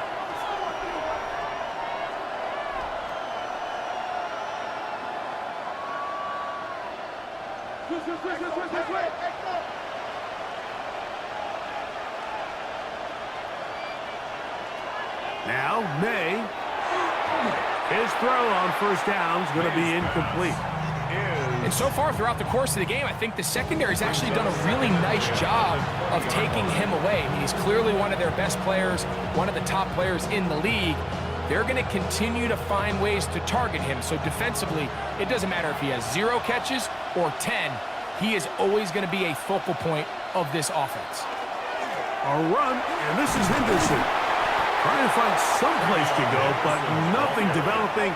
Tackled behind the line. It's a loss of 1. And after that negative run, I think this changes the play call now on 3rd down. So this offensive line has to be a lot better on 1st and 2nd down to gain positive yards. Stay on track because you don't want to be in 3rd and pass too often in today's NFL. This one just too far for the receiver. Out in front of him. That one falls incomplete. And another wasted drive here, Mike, and they start to add up. And coming out of halftime, you would think that they would make some adjustments to try to get some points on the scoreboard, but so far, looks like much of the same. Patriots ready for the punt. He'll punt for the 2nd time, looking to hit another good one. This kick hangs up, and the fair catch will be taken beyond the 35-yard line. The Broncos offense getting set to get back to work. Going to be looking to possibly push this to a 3-score advantage. Work to do on this drop. 1st and 10.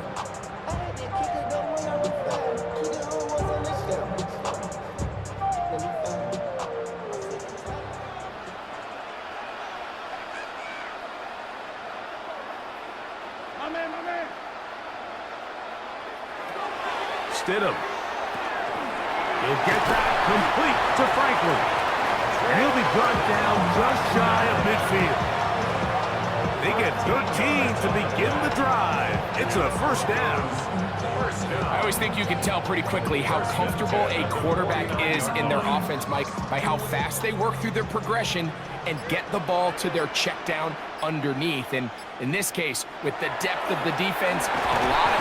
And he's going to be taken down. They get him for the sack at the end of this 3rd quarter. And we'll get a whistle, stoppage, an injury so far as we are through 3. Back with more after the break. You're tuned in to the NFL on EA Sports. Last play went the wrong way. It sets up 2nd and long. It's 2nd down and 12. Now we see a lot of this as they begin the 4th quarter on the ground. And he'll get this ahead. He's gained of about 4, and it leads to 3rd down. A gain of 5 brings up 3rd and 8.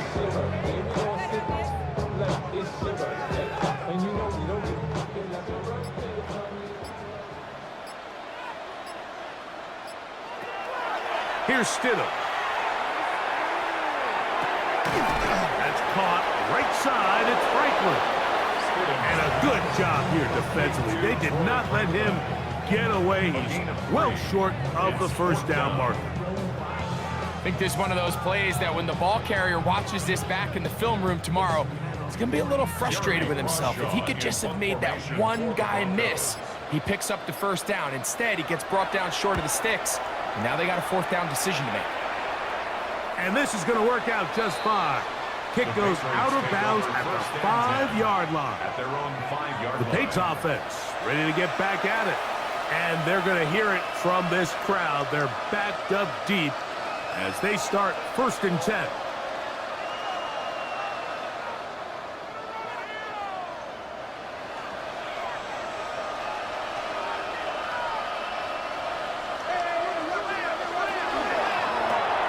They quickly out to Diggs. And good yardage there after the catch. They'll wind up with a gain of 7 on 1st down. It's a gain of 7. Brings up 2nd and 3 at the 12-yard line. Here's a 2nd and 3 forthcoming. May gonna look to throw. And that's gonna be a 1st down. A pickup of 9.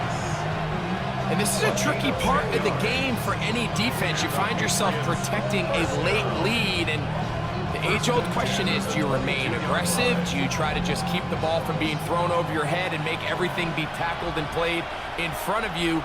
That's what every defensive coordinator struggles with, so they can't get too soft here. He gets free. Look at the big man go. And he's going to take this all the way to the house. 78 yards. Touchdown, New England. Greg, they are pecking away at this one now. Very big touchdown. Gets them right within reach of pulling this comeback off. Well, Mike, at the very least, they've given themselves a chance, but can they get a stop and get the ball back again for a chance to go down and really make this one interesting? The kick is good. Important extra point. The difference is just 3, a field goal here in the 4th quarter.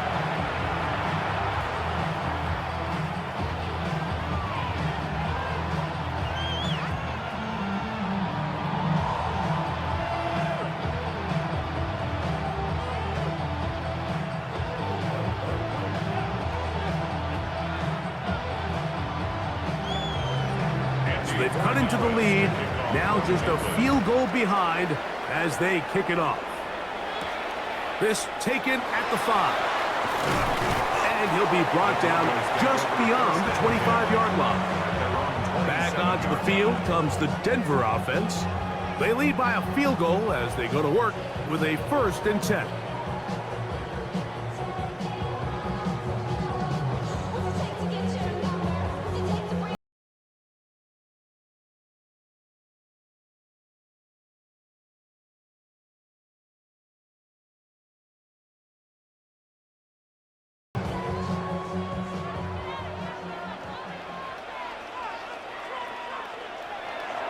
Play fake now. Stidham. And the rush gets home. Hill goes down. They got him. And now the defense is going to take their first time out. Remember, they get an extra one built in with a 2-minute warning coming up momentarily. Project, this ain't what you want.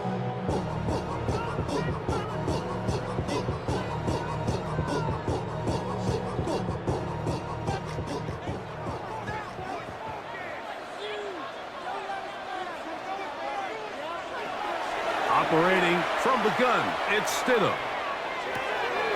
That's caught on the right side by Sutton. And he'll be taken down up past the 40-yard line. The defense uses its 2nd timeout here, and don't forget, clock to stop when we hit the 2-minute warning as well.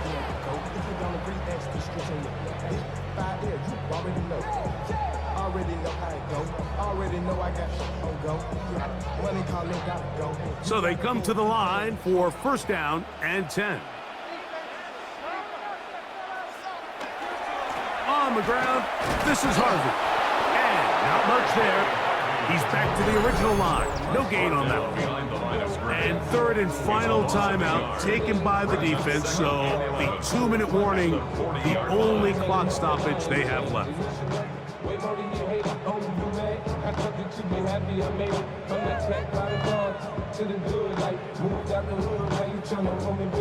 Lost one on the last play, so now it's 2nd and 11.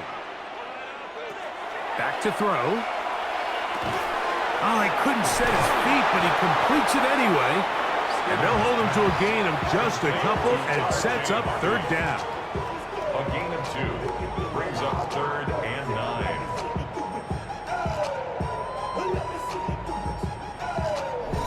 2 minutes remain in the 4th quarter. We'll come back and finish this one off after this. 3rd down and 9. We'll try to get this one on the ground. And he will get all the way down to the Patriots' 24-yard line. It's a big play when they needed it the most. 33 yards. And this is the point of the game, Mike, where you really can start leaning on your run game and try to close this game out. You've got the lead, you're in the 4th quarter, and they're able to pop off a big run.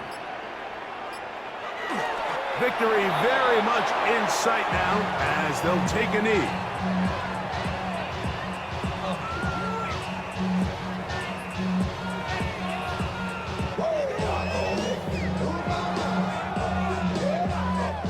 Second and 11.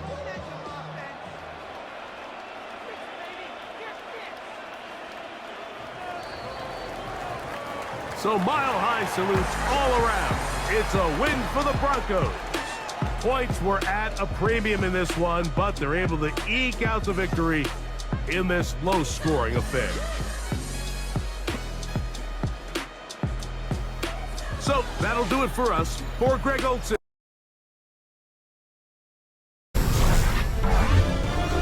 EA Sports welcomes you to the following presentation of the National Football League. Just about set for football now here at Lumen Field in Seattle. Tonight, a couple of rivals doing battle in the NFC West. It's the Los Angeles Rams and the Seattle Seahawks. Your 2026 Seattle Seahawks.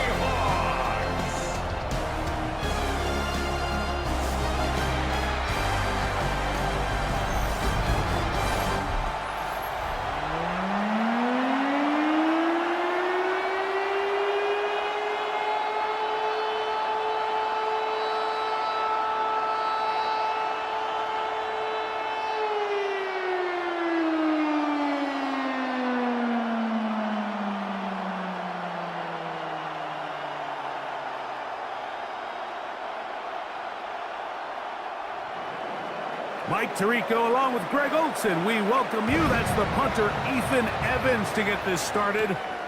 Off we go on Sunday Night Football. And it'll be brought down past the 25. Decent field position to start this drive. Seahawks come out, and they are led by a new quarterback, Sam Darnold. From USC, he's bounced around for his first 7 seasons. This is 5th different franchise as he starts year 8 in the NFL. And Greg, it's year 1 with the Seahawks. I don't know about you, Mike, but my biggest takeaway from our meeting with him was just how important it is that they get off to a fast start. He made it very clear. They wanted to put their opponent on their heels right from the jump. So I think early in this game, they're going to come out swinging right from the opening whistle. They'll get about 4 here as he is taken down. A gain of 4. It's now 2nd and 6 at the 32-yard line.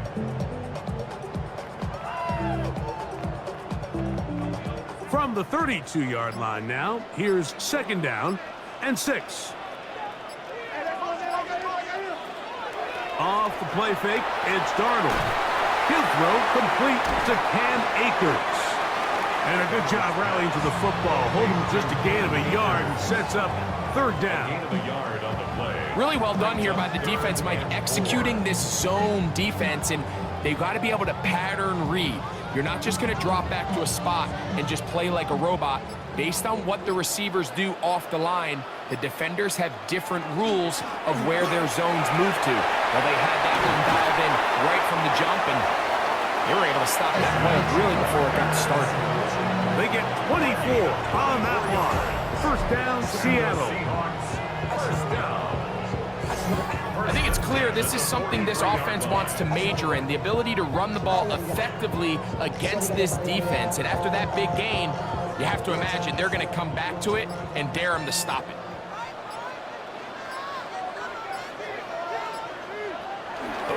They'll keep it on the ground and keep it with Walker.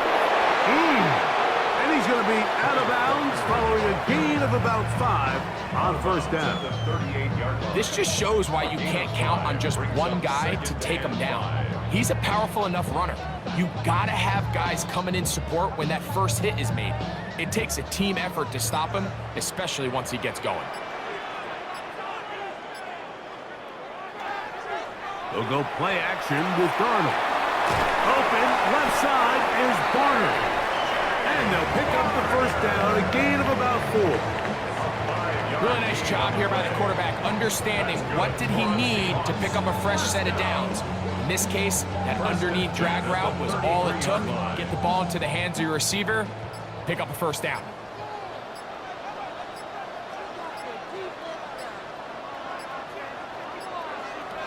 Darnold now on 1st and 10.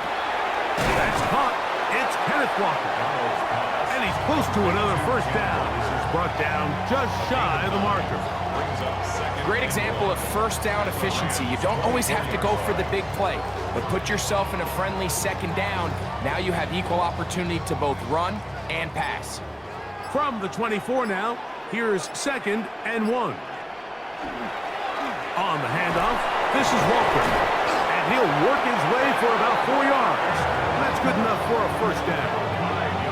It just seems like every time this guy touches the ball, he makes something happen, and not all of his runs are always going to be positive. He's kind of one of those guys that's going to get a 0, a 1, a 2, but it's the home run threat. It's the big plays that really tip the scales in your favor, and when you can generate those big explosive plays on the ground, man, it makes such a big difference for the offense. And he is stopped in his tracks. Loss of a couple on the play. A loss of 2 brings up 2nd and 12 at the 22-yard line. So we are through 1 here on Sunday night. 2nd quarter. They've got it 2nd down and 12 to go. Shaheed with the catch. And he's going to be dropped after a pickup of about 5.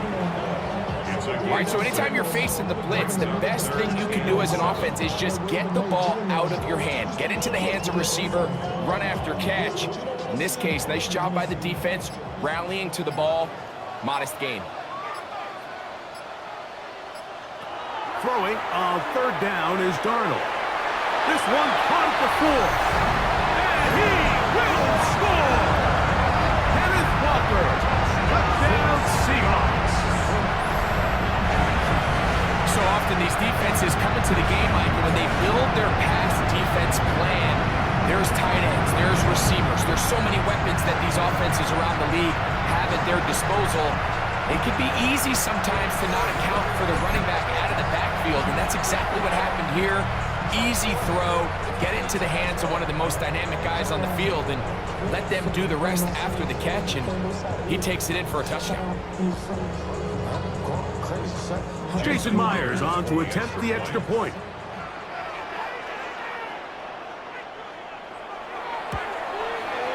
He's got it. And the Seahawks will take a 7-0 lead.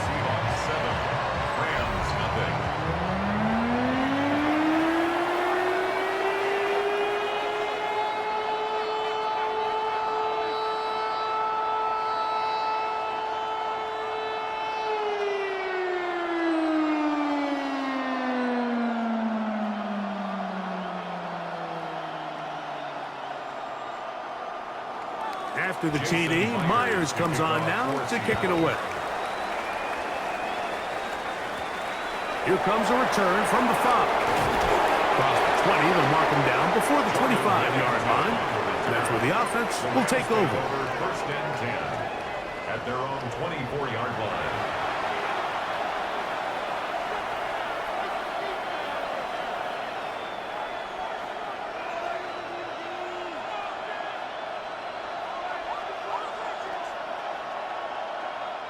So here's a 1st and 10 now. They'll start from the 24. Throwing to begin, it's Stafford. That one incomplete. The defender right there to make the play. And it's 2nd down. He's usually such a reliable target in the passing game. Like, we just don't see him struggle to come down with catches like that all too often. And when you're one of the go-to guys on your team, I know the hit's coming, but guess what? It feels a lot better after you take that hit after a catch than it does after a drop. Now a 2nd down throw for Stafford. That's caught by Smith on the right side. And he's out of bounds up beyond the 40-yard line. First time they've looked his way tonight. Good time to do it. It's a 1st down. This is a really nice job of just finding a hole in coverage, Mike. And I used to say, hey, when you're open, stay open. That's the art of route running versus zone coverage. And it's a friendly target for the quarterback in space, and we're able to convert. And he'll get forward for about a yard. Linebacker Ernest Jones ends that play. 1-yard gain brings up 2nd and 9.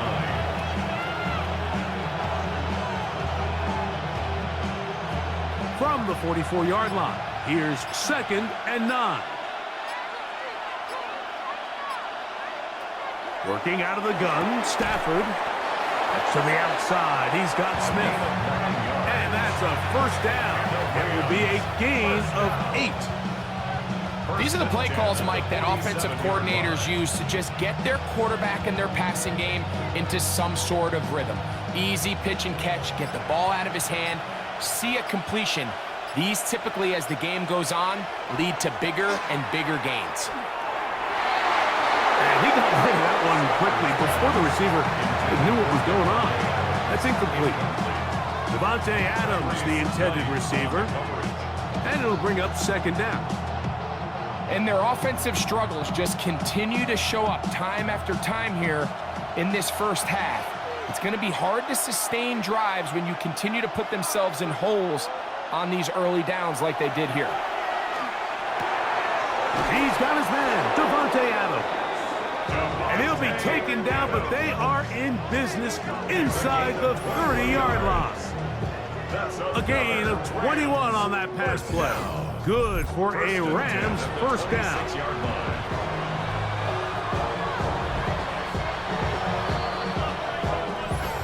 2 minutes remain. First half in a 7-0 game. We're back to Seattle after this. Here's 1st and 10. Stafford to throw again. The catch made by Nakua. And he's close to another first down. This is brought down just shy of the marker. Well, so often we see quarterbacks standing in the pocket, holding it, seeing if they can create something downfield. Well, not that play. That play was simple. Snap the ball to the quarterback, spit it out into the hands of your receiver, and let's see what he can do.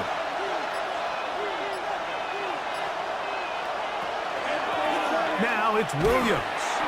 And I don't think he got there. Wrapped up at the line of scrimmage, and now you're looking at third down. Great job here defensively, Mike. Make them snap the ball again. 2nd and 1, they're not conceding anything. Make it 3rd and 1 and see if your defense can come up again with a stop for no gain.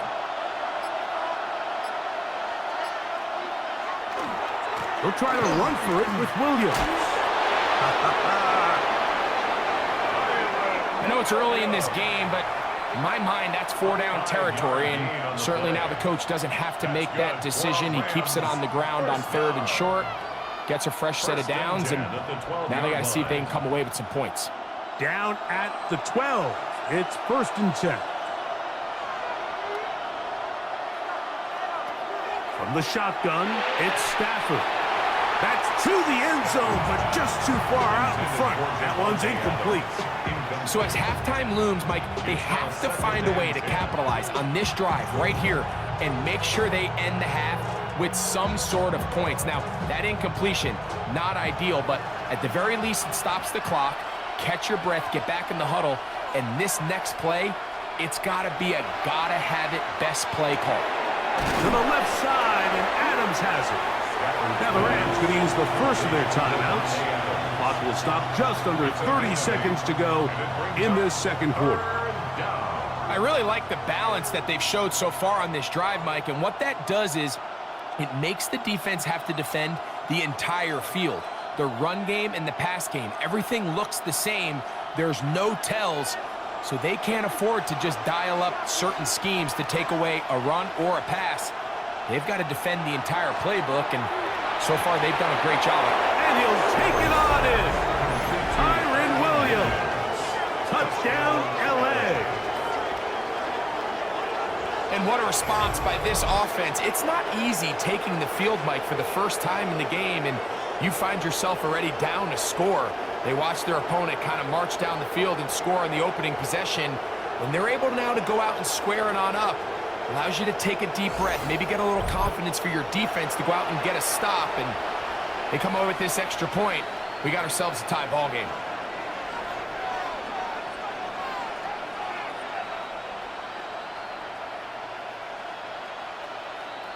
Not going for 2, they'll kick the point after.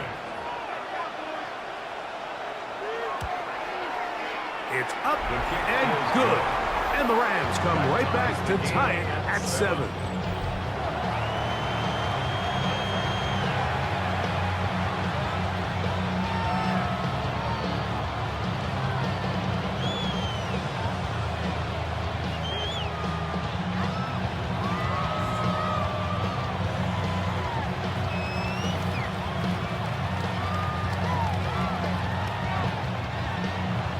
Each team one possession, each team a score.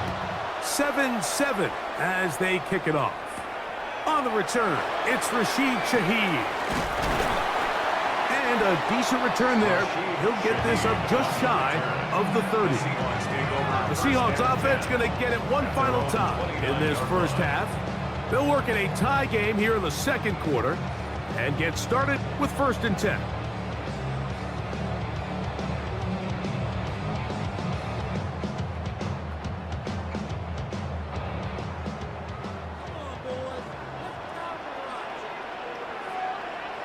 In motion is Barner. Darnold to throw on 1st down. He'll complete it to Barner, just shy of the mark. Not every pass has to be thrown downfield. You can rely on the run after catch, especially a big body like this tight end. Get the ball in his hands early and let him pick up the rest after the catch.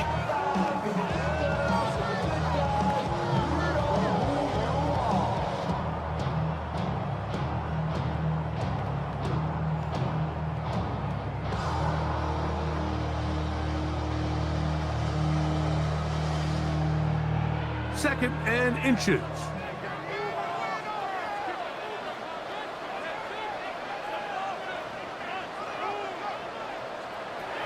Darnold now to throw. Throwing off his back foot, and it's taken in. And he'll be brought down after a short pickup, but that is enough for a first down. And the Seahawks, first down. So we've hit half here out west, and we'll send it back east to Scott Hanson, who has our EA Sports as we count down to the kickoff of this second half.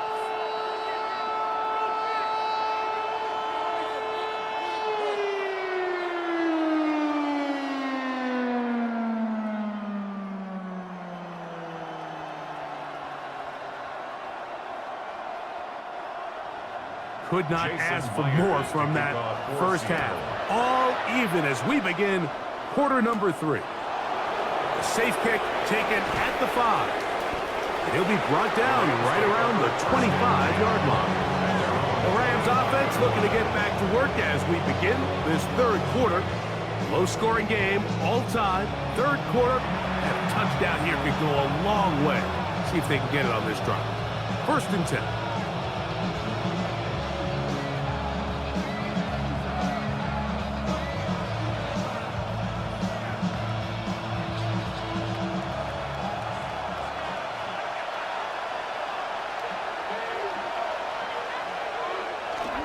They'll start this on the ground. It's Williams. And that one shut down pretty quickly. He'll get back to the line of scrimmage, and that's it. When you look throughout this game, Mike, I don't think there's even a debate. This defensive line has clearly won the battle at the line of scrimmage over this offensive line. And for an offense that wants the run game to be such a critical element to its plan, they've got to do a better job because there's nowhere to run. There's no holes for the back to find, and all these zero or negative runs are putting them in some really bad spots. Nice gain here. He's going to be marked down at the 35-yard line. First time they've looked his way all game long. But he comes through with the grab and a first down.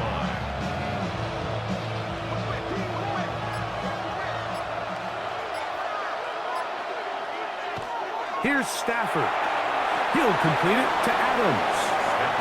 Running these underneath crossing routes, you wouldn't imagine lead to a lot of explosive plays, but when done right, if you can get the receiver in open space and get the ball in their hands, there's a lot of opportunity for big run after the catch and generate chunk plays. From the 38 now, here comes second and 8. They put Adams in motion. And the back judge throws the flag. He looks at the ball, looks at the clock. Clock says 0. That's a delay of game.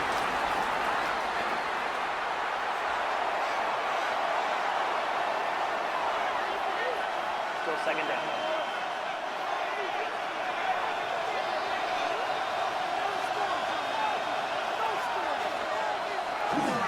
On the give, it's Williams. And he's going to be brought down up past the 45. Call it a gain of 13. First down, L.A. Rams, first down. Nice job by them getting the back to the perimeter. Then he's able to get outside, stick his foot in the ground, and then get vertical. Right down the numbers. Those are the type of runs this offense wants to see more of going forward. This time they're ready for it. Room to run the last snap. Not this one. They stop him for no gain. Great job by that linebacker timing his blitz. He didn't give any indication to the offense that he was coming. And he's able to get through that hole and take the ball carrier down for a loss. Second and 10.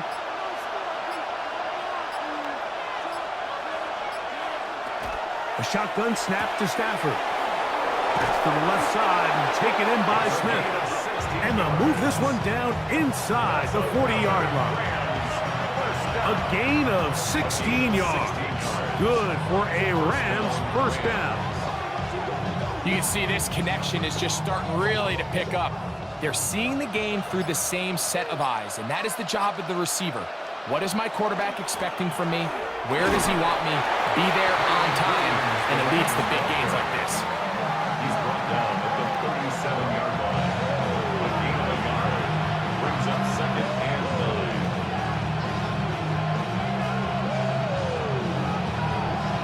So, from 37, here's second down and 9. Atwell sent in motion here. It's another run here for Williams. And let's give him about 4 on that one. Tyrese Knight in on the tackle. That's a gain of 4. Brings up 3rd and 5. So points at a pre. The crowd making their presence felt.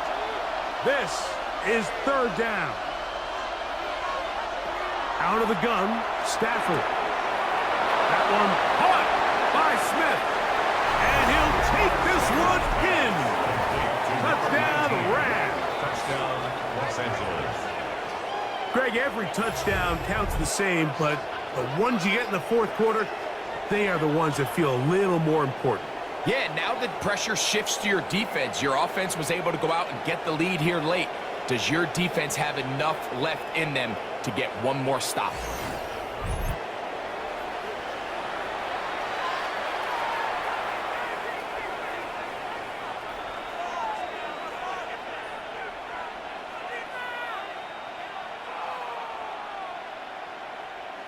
The extra point try forthcoming.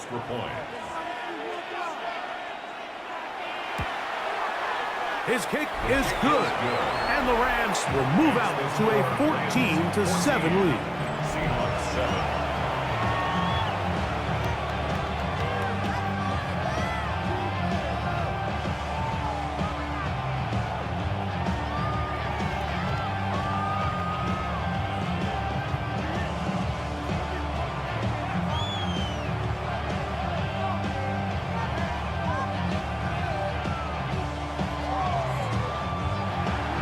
So the lead is 7 now. Here in this 4th quarter, the tie has been broken. Let's see what happens on this kickoff. Now return coming from the 7. He'll work his way across the 25-yard line. Out comes the Seattle offense as they get ready for their next possession. They'll begin with 1st and 10.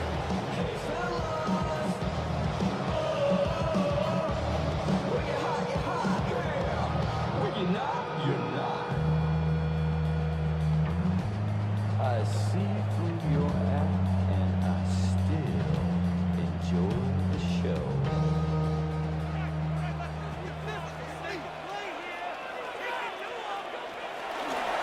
On the ground, it's Walker to start the drive. And good hard running there. He'll push his way forward. Gain of about 5. It's a gain of 5. So I think as you look back over the course of this game, it's really been the inability of this offense, Mike, to create any sort of balanced attack to get anything going. And whether you look at the rushing yards, whether you look at just the points scored, this offense has to find a way going forward to generate more big plays and more balance, both run and pass. And he's going to get 1st down, taking this one up past the 40-yard line. 1st down. 1st and 10. Remember this one thing. It is not how well or how often you run the ball in the NFL. It's when do you run the ball well in the NFL. And I think that's what a lot of these offensive play callers are starting to realize. Can you run the ball well in critical moments of the game? More important than how many gross yards you run for. And he can't get away. They rally to the football defensively. Bring him down for no gain.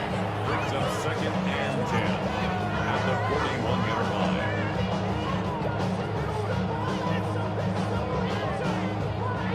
We'll try again. It's 2nd and 10. Operating from the gun, it's Darnold. That's dropped off for Walker. Get about 6 before he's taken down. Well, this is a great example of the old saying, Mike. You never go broke taking a profit. And give credit to this quarterback. I know it's not the big explosive play he was looking for, but getting the ball into the hands of his running back, allow him to pick up some extra yardage after the catch. 3rd and short yardage, and here's Darnold. And it looks like he's going to have the 1st down. What's great work after the catch to extend the drive. So 2 minutes left to play in the 2nd half. Greg and I back on EA Sports after this. Plenty of time, all 3 timeouts left. It's 1st and 10. Looking Smith and Jigba's way again, and again a catch. Nice job here by the defense. Did a good job just covering up everything for the most part. So once this ball was caught, really didn't have much of a choice but to just head out of bounds and pick up a modest gain. Here is 2nd and 7.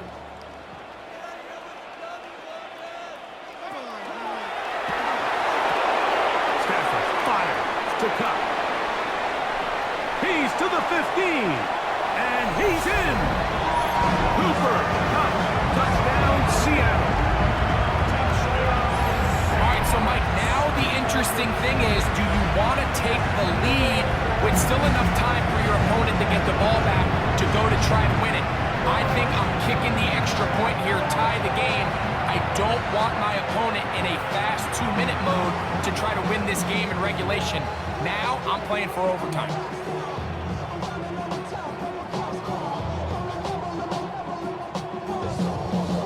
So they're not level yet. A critical extra point attempt to follow. The extra point is good. A big one as we are tied late in this football game.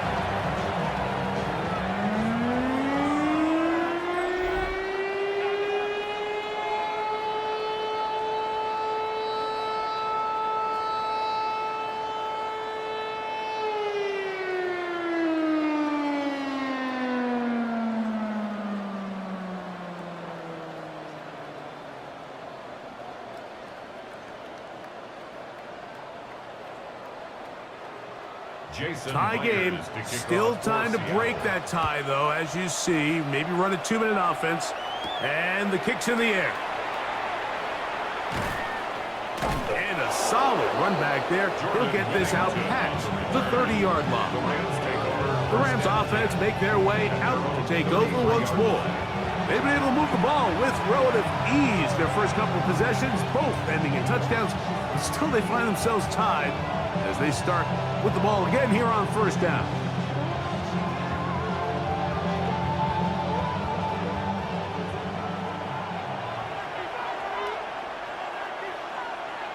They'll drop to throw. Right side, complete to Nakua. And he's brought down after a gain of 6 on 1st down. A 6-yard pickup brings up 2nd and 4 at the 39-yard line. Here comes 2nd down.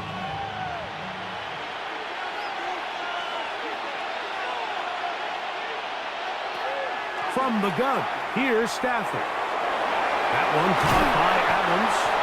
And they'll whistle him down, but not before he picks up a 1st down after a gain of 7. Now the Rams going to use the first of their timeouts, and they'll have a chance to talk things over after picking up that 1st down.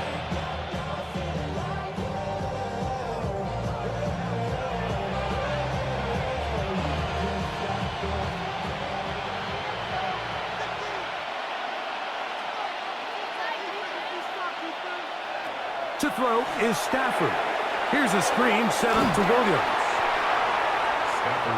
Just a little slow developing on that screenplay there. It was pretty obvious to the entire defense exactly what was going on. Nobody was thinking pass.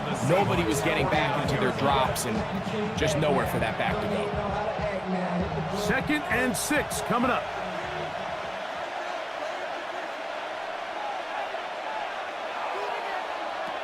They'll throw once more. Here's Stafford. And they'll take this down inside the 35. Now a timeout Rams, that's number 2. And they stop it with 40 seconds remaining in this 4th quarter. And the Rams first down.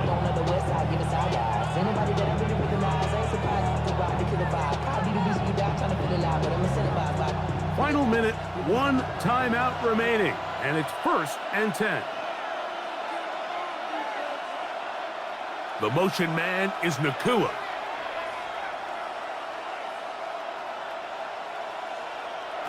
Throwing again is Stafford. The outside, it's brought in by Adams.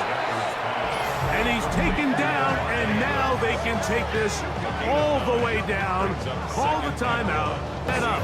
the game-winning field goal try.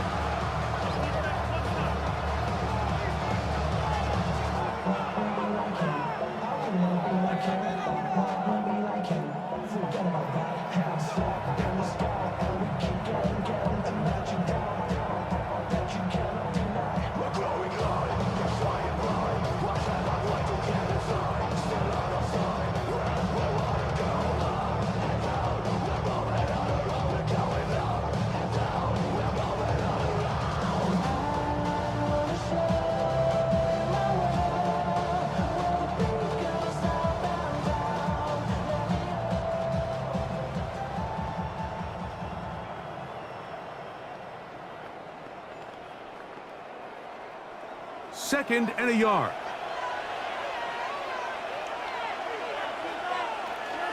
Williams. He'll get this inside the 20, and nice run. They're in the red zone. It's first down. A gain of 6. That's another Rams first down. Second down at these distances, Mike, you pretty much anticipate a pass, and I think that's what the defense was lined up thinking. In this case, they leave a little too much room on the ground, and the offense is able to pick up a first down.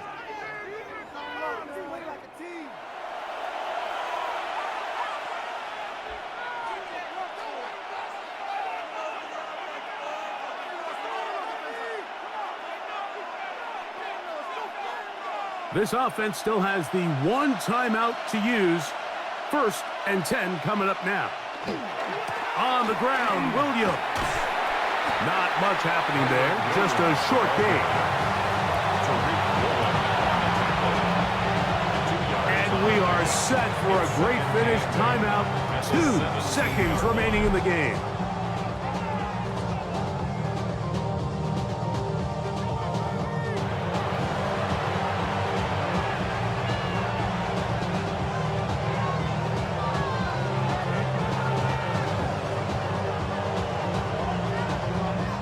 So on is the kicker, Harrison Mevis, in a big spot.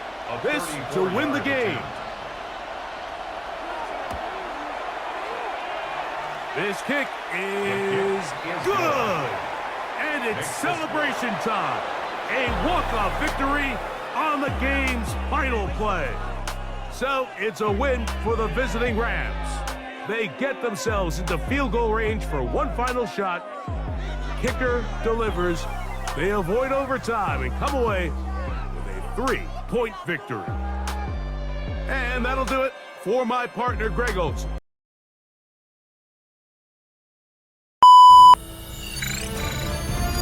EA Sports welcomes you to the following presentation of the National Football League.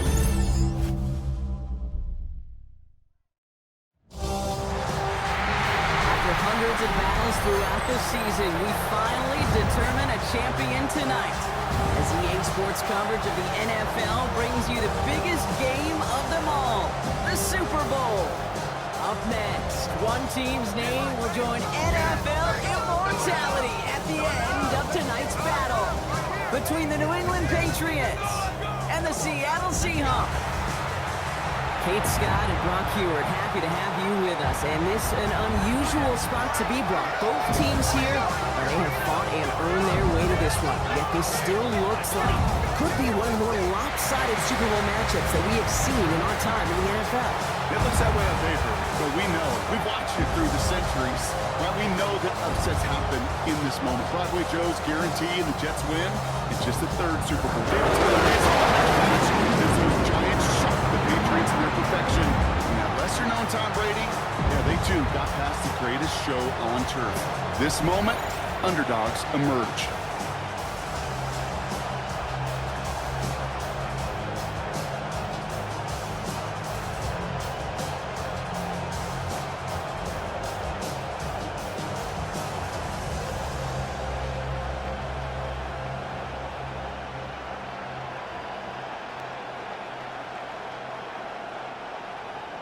A tradition started back in 1967 has now reached its diamond anniversary.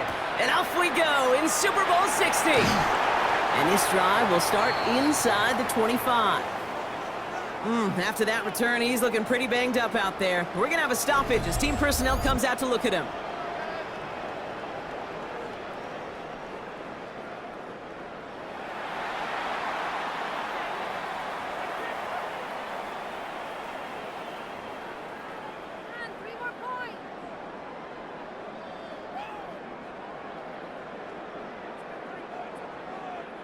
All right, let's get this show on the road. It is 1st and 10. Play fake, Darnold. And his game will begin with an incomplete pass. It arrived as the ball did to break things up. And it's going to be 2nd down. All right, partner, testing the perimeter early there. Coverage held up. Could be a tough day for those outside receivers to make an impact. Okay, partner, testing you here. You've heard me say this a lot. Okay, coordinator's job is to get you man-to-man coverage, and your job is? To win it. 2nd and 10, Darnold. Lofts it deep right side. And oh, he drops the deep shot. A big play to start the game, but it slips through, incomplete. And it's taking chances like that help make them a postseason team, Brock. They're going to need to connect on at least a couple of those in this game. Exactly. These are the types of plays we expect from every team in the postseason, right? Well-timed risks and an aggressive mindset that reflects all the stakes of each and every game. Throwing is Darnold on 3rd down. He's got Smith and Jigba for the catch. And he's going to be stopped right around the 37. The end result there, 15 yards and a first. That's a statement throw right there. A statement throw that lets the opposing defense know it's not just going to be check down Charlie today. They're going to be willing to push the ball down the field, and this defense better respond. Kenneth Walker gets it for the first time. And he's able to manage a couple on that run. Okay, that's a run that's ho-hum on the stat sheet, but if you see a bigger play on the ground later on, it'll largely be because of a play just like that one, softening up the front and opening the door for a bigger gap in the future. Need a better result than that last run. It's 2nd and 8. Now Darnold off the play action. Gets some space around midfield. And he pushes this down to the 42 before going down. They get 18 yards out of it and a new set of downs. The Seahawks, 1st down. 1st and 10 at the 42-yard line. I may love watching a great thrower, but I love watching a well-done route too, Kate. Make that guy think you're trying to stack him only to drop your hips and cut right inside. Some good work to help reset those chains. Here's Darnold, 1st and 10. Has him on the quick hitter. And he's going to get it out past the 40 before he goes out. There's no negatives ever on a grade sheet for a completion, but that's one of those situations. If you're going to take a risk and throw an out route, you'd sure like to see a little bit more yardage gained. 2nd and 6 coming up here.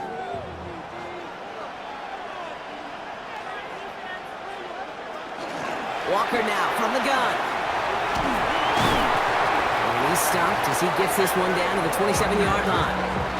They come through with a nice gain of 10 and a 1st down. Some backs are easier to tackle than others. Some, well, they just choose violence. They look for those opportunities to bust through tackles and keep those legs pumping. Now their opening drive's certainly going according to plan, Brock. It's a new set of downs at the 27.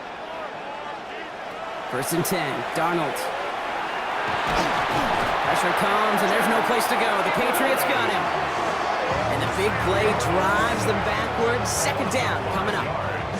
And right there's the danger, Kate, when you put the ball in the air. How many times do we see these coordinators, when you get a nice run, right, you gain some steam on the ground, you stick with the ground game. They don't, they call the pass, and the defense reacts.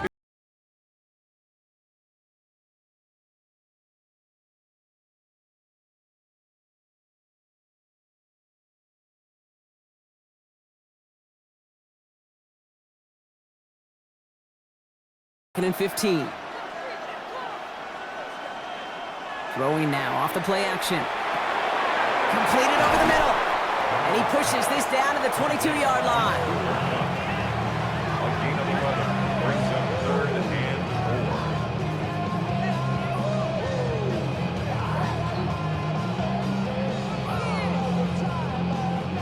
4. Here they go, getting set for 3rd and 4.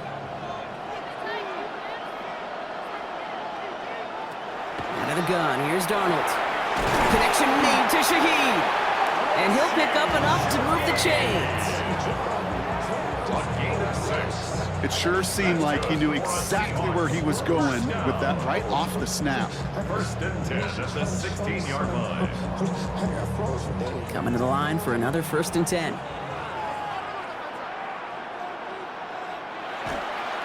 Now an inside give to Walker. And he's stopped as we get closer to our first points of this ball game. It's going to be 1st and goal now. 10 yards on the play. That's another Seahawks first down. That's just not the guy defensively you ever want the open field.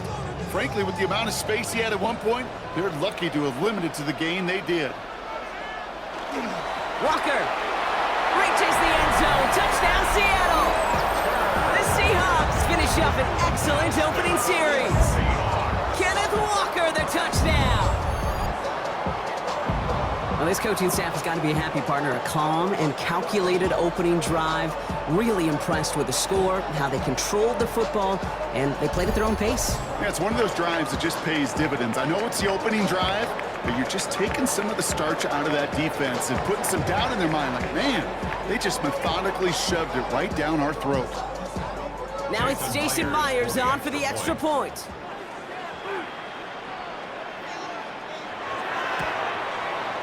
Troubles with the snap, but he still knocks it through. And the Seahawks will jump out to a 7-0 lead. Patriots nothing.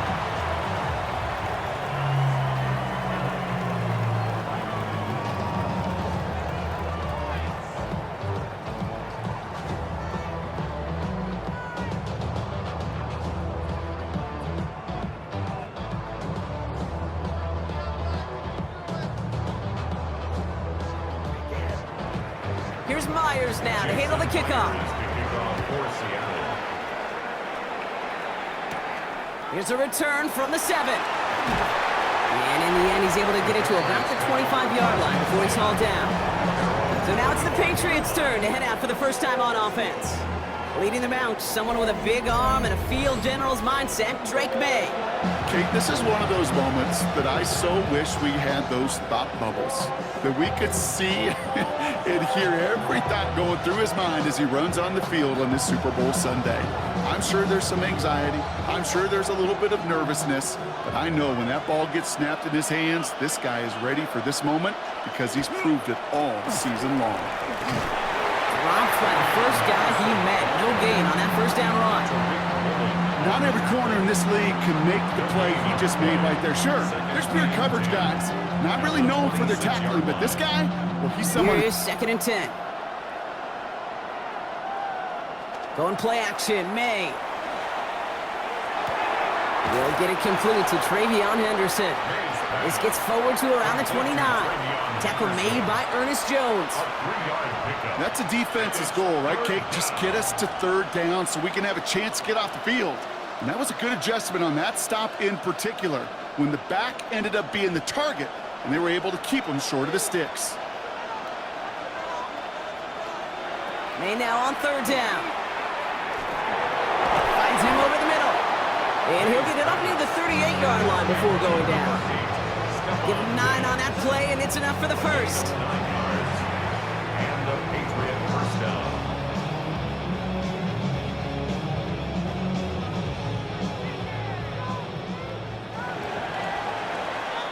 So Super Bowl, enough waiting, we're back, and it's time to resume play here in Super Bowl 60 from Santa Clara. They're looking at 1st down here. This will be caught once again by Diggs. And he hits that enemy 25-yard line before he is sent out. They get 37 on the play. And that's a New England 1st down. Now, right there, that's what you want to see on your opening drive. Boom! Connect on a big shot, and instantly you set a tone that you're not going to be afraid to be aggressive in this game today. Boy, do I love that. Shotgun handoff to Henderson. And he works his way for a gain of 4. That is just a good, solid run right there. I know, that's pretty basic commentary, but sometimes football can be basic. It keeps you on schedule. That kind of yards per carry, and you move the sticks. 4 yards on that first down run. Here's 2nd and 6. From the gun, it's May. It's complete. Kyle Williams. And he's brought down inside the 10 at the 9. It's a real solid pickup, 12 yards, and it rewards him with a 1st and goal. I know the Combine tries to test everything it possibly can physically, but I don't know how you test courage at the Combine because there's nobody defending you. Nobody wants to hit you. But that was the epitome of courage to make that in cut and make the catch. May off the play fake. Brought in. And this one stopped at the 3-yard line. When you see play action, do all you can to get your eyes to the tight end because that's their bread and butter. That play action gives him time off the line, helps chip a rusher, or even helps sell that fake. And then when he releases, he gets out, he gets some leverage. He gets to that edge before the defender can cover him.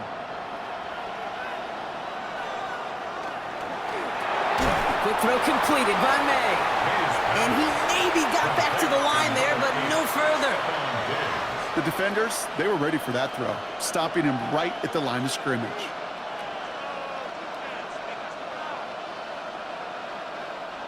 Just need 3 now to find the end zone on this first possession. It's 3rd and goal. Throwing again, it's May. And he is into the end zone for a New England touchdown. The Patriots finish off their opening drive. Well, no hesitations to start this one out, Brock. These guys came out slinging it. Seems like that's going to be what their offense leans on throughout this game. Yep, don't see really any reason to get away from it as long as the results keep coming. The second drive, I think we'll all be watching that one. Will they mix in a little bit more run? Will they have to mix in more run, or could they continue to just shred this defense through the air? This is not his home. This is a revelation. How to get a gone. I don't understand, baby. This is Andres Borregales trying to tack on the point after. The point after splits the uprights. And the Patriots start off well to tie things 7-7.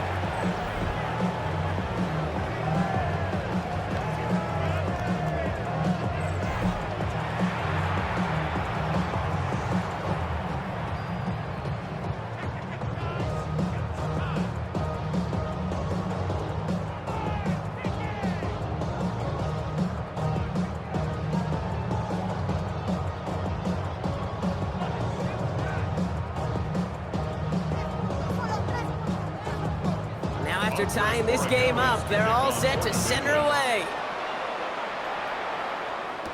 To return this, Rashid Shaheed. They'll have decent field position to begin with here, Brock. He's tackled just beyond that 30-yard line. The Seahawks start headed out, and we'll see Kenneth Walker. And after the impressive drive we just witnessed, you gotta imagine that they are hoping to respond with something similar.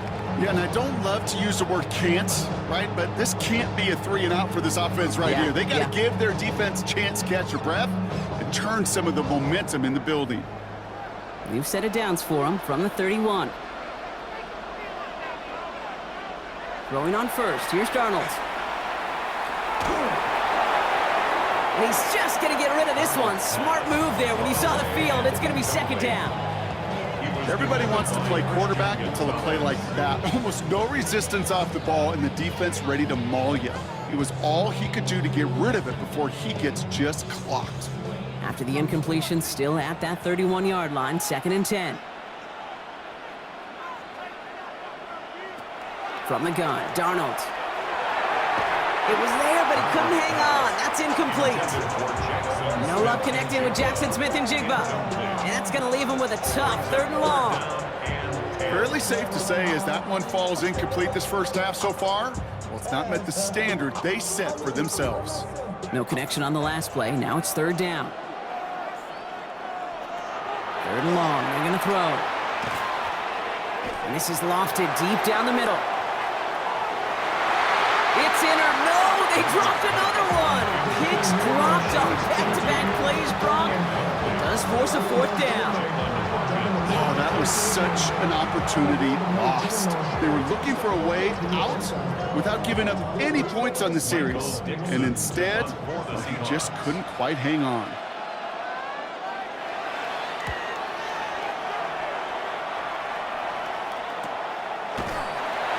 They see out under the football, but they will get nothing on that return. The Patriots and quarterback Drake May ready to go once more on offense. They really had the passing game clicking on that last touchdown drive, partner. We'll see if they stick with that or if they mix things up a bit on this series.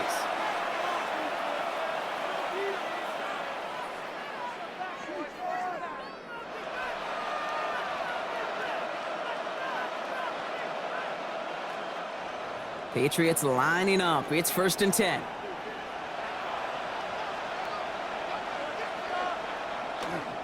Starting on the ground with Henderson. And they're going to stop him after he wiggles his way forward for 2. I don't think that's the amount that they were looking for there, Kate. Going to lead to some shuffling around here in the playbook. Find a more aggressive call on 2nd.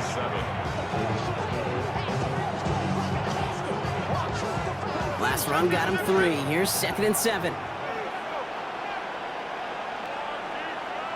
Defense showing blitz here. May. Short pass brought in. And he'll go down after fighting his way to the 32. Well, that's a modest little drag route, but if you ever just need a safe, short gain on the throw, that's a go-to route to target.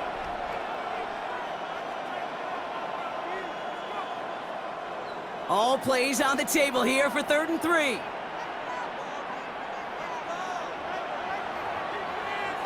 Operating from the gun, here's May.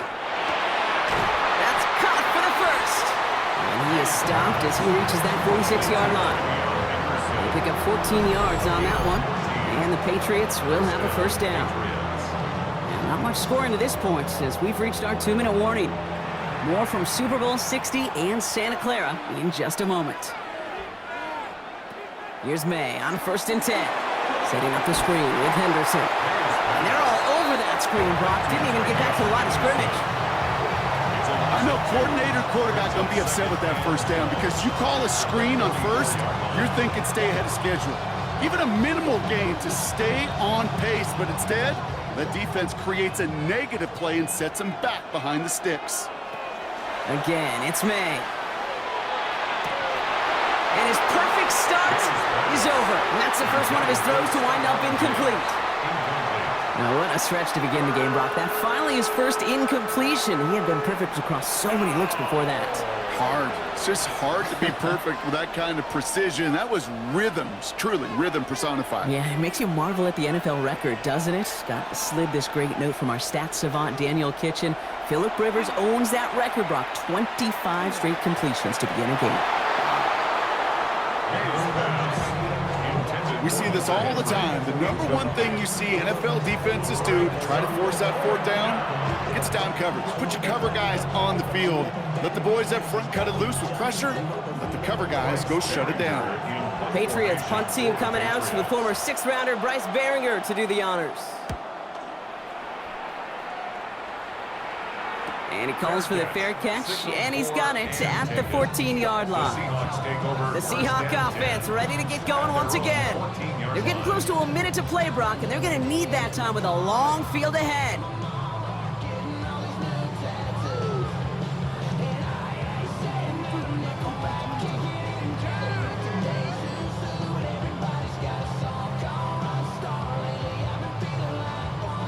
Loading up on the left. It's going to be trips to that side. Here's 1st and 10. Trying to throw this from the gun. It's incomplete to Kenneth Walker.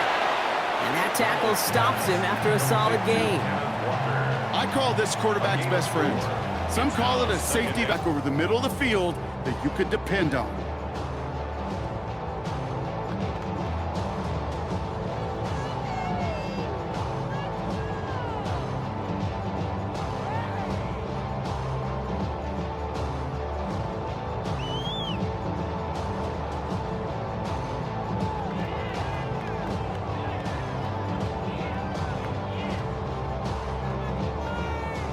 This is 2nd and 6 coming up.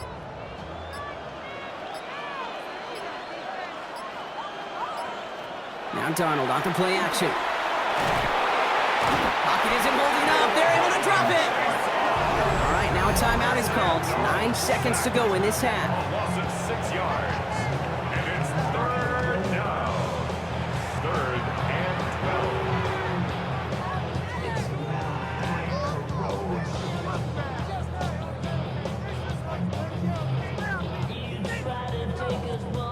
Patriots adding an extra defensive back out there for this third down.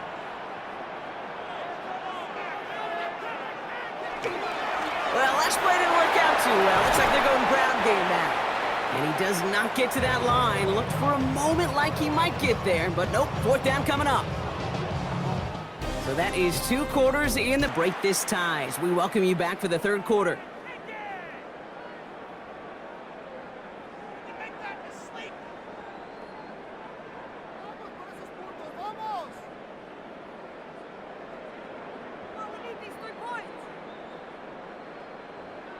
Jason Myers. Enough waiting. Let's crown a champion, shall we? The second half of the Super Bowl is underway.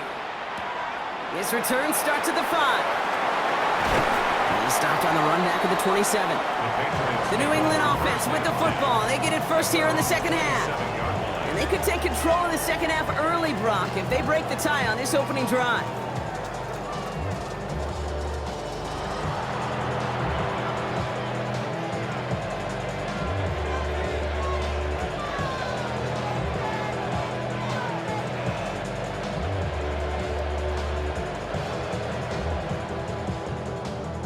New England bringing the offense to the line. 1st and 10.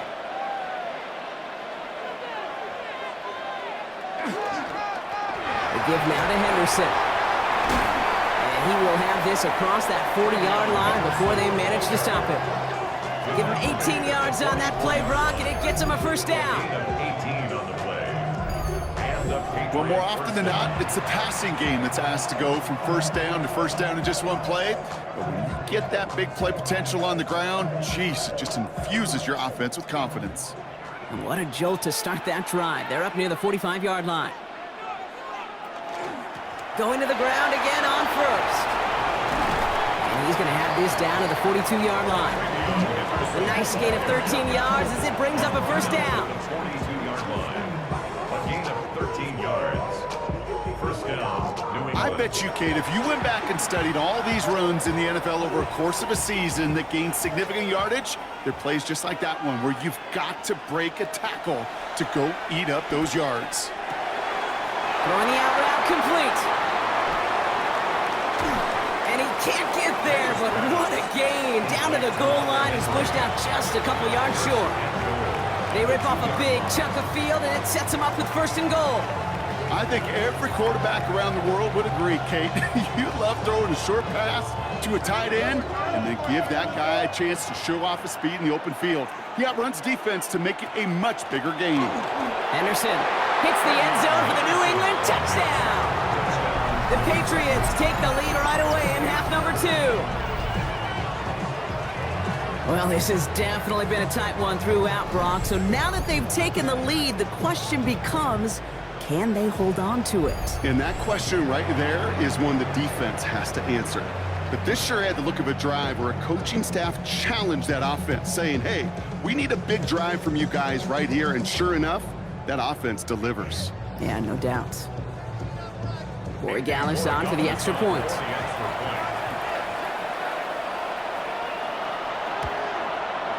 Right down the middle, it's good. And the Patriots break that tie and now lead by 7. Seahawks 7.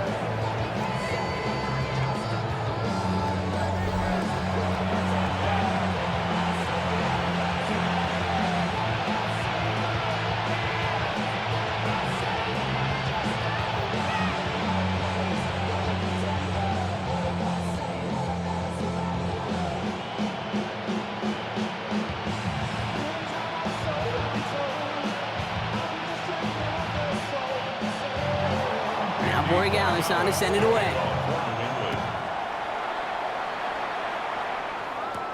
Young on the return. And that's going to set them up just beyond their own 20. The Seahawks offense running out now. They've got a chance to tie this up here as they trail 14-7.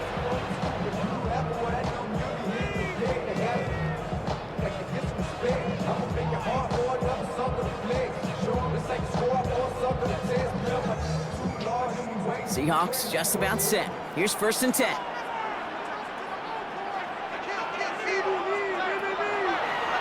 First play's a design run. Give him 5 on that carry, bringing up 2nd and 5. It's one of those sneaky little runs, Kate, that gets you enough yards to create some doubt into that defensive coordinator. You could stick to the ground, you could throw beyond the sticks, and really create some indecision now defensively. So gain of 5 on that 1st down. Let's see if they can repeat that performance now here on 2nd. They give up the gut to Walker. And he's tackled with the 1st down yardage. Looky here, you don't even have to worry now about a 3rd down call as that run moves the sticks. Now that call you had ready, though, you can recycle it, save it for later, for that next 3rd down coming. 1st and 10 from the 32.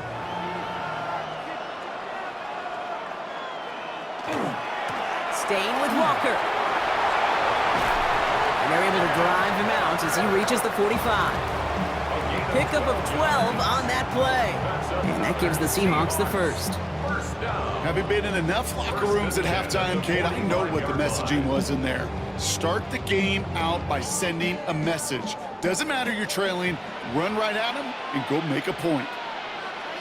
Here's Darnold, 1st and 10. A throw right side, finds Cup. And they do get him down, but the damage is done. He skids down inside the 35-yard line. It's a gain of 21 yards to pick up that 1st down. Good offenses. Okay, good play callers know how to utilize their personnel. They know where they wanted them. They wanted them on a route in space where he could make that initial play comfortably, but then go to work after. Walker on 1st down. Winning there full steam ahead, but he ran out of steam pretty quickly. No gain on that one. These big D tackles in this league, they love weaponizing their size right in the middle of the field. It is so hard to clear lane against them. And once he got his paw on him, it was dead on arrival. Now nothing doing on the last run. It's 2nd and 10. Darnold now to throw. There's a screen now for Walker. That screen sniffed out quickly, shut down behind the line. Kate, that's one of those situations as a quarterback that on my grade sheet, that's a negative. That screen was ambushed by the defense, and you've got to throw it away. Just find a way to put it at his feet and not create a negative play for your offense. Defense looking to defend the marker on 3rd down. Running back sent in motion.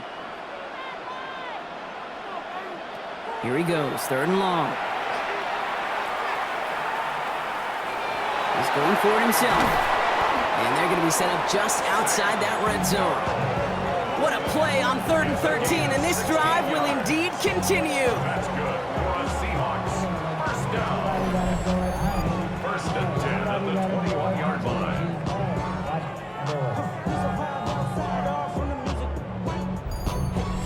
As long as these are the results he's getting, they're going to be just fine with him calling his own number. He does such a good job of seeing the field and knowing when it's his time to take it himself. 1st and 10, Darnold. And he just hucks this one away. Wasn't going to risk a throw or force something. He brings up 2nd down. He's really starting to just about exhaust every option and trick he's got at his disposal. That time, trying to test him outside the pocket, extend the play, there was just nowhere to go with it. Here's 2nd and 10 from the 21.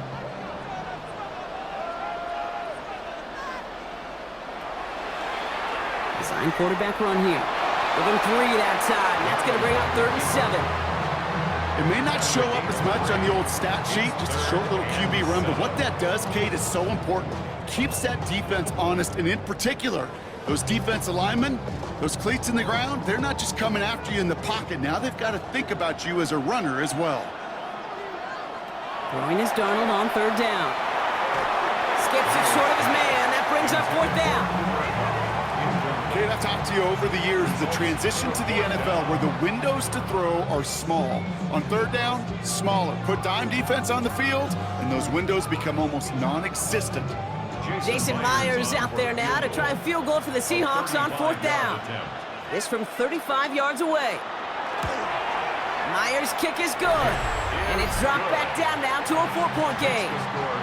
That's the type of long, sustained drive that takes some of the starch out of your opponent. The only negative is that the kicking team was out there for a field goal and not an extra point. But they do come away with 3.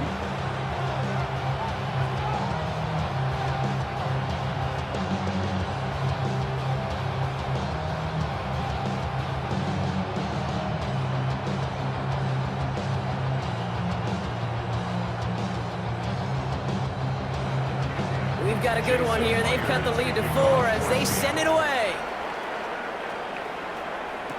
On the return, here's Travion Henderson. And he's brought down just beyond that 25-yard line.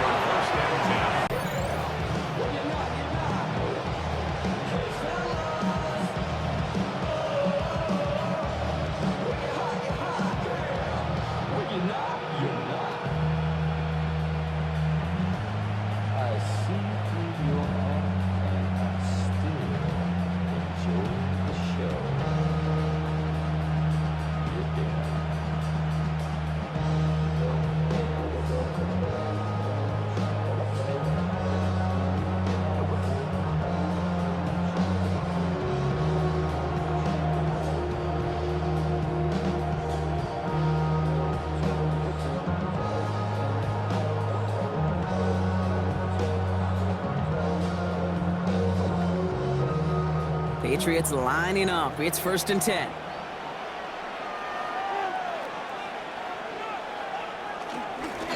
Trying an inside give to Henderson. And there's the stop, but he's got 9 yards on 1st down. At the 36-yard line. 10 yards on the pickup. It's 2nd and inches. Hard to believe, but just 1 quarter left in our season. Cooler needed here on 2nd down.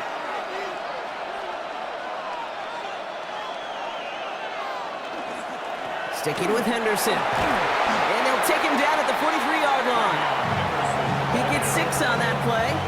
And that's a New England 1st down. It's a gain of 6. 1st down, Patriots. That's certainly a spot where you could be more aggressive, Kate, if you wanted to take your shots. Some coaches, even the bolder ones, will take the safe play first when they get it from time to time. No 3rd down required now. They bring Diggs in motion. May on 1st and 10. Completed over the middle. And he has it up towards midfield before he's taken down at the 47. It's not just imperative that a quarterback knows man or zone. Same thing for a receiver, especially on a drag route. When he sees zone coverage like that, just settle down, find the soft spot, and give your quarterback a chance. 2nd and 6 coming up here. May now from the gun. He had it for a moment, but a great defensive play to jar it loose. Incomplete. Well-timed strike by that defender to knock it free. So that brings them to 3rd down. No surprise to see the quarterback go back to that well. That security blanket that's been his tight end all game long, but finally, this defense has an answer. May now on 3rd down. He's going to try to drop it in deep right. They did it! He made the interception! That is Nick Emanwari. And the Seahawks have some new life in the 4th. That's just a bad decision, frankly. And really, as a quarterback in this moment of the game, you got to know it's not a time to take a risk. Cannot be throwing out life preservers and giving that other team, your opponent, a chance like he just did.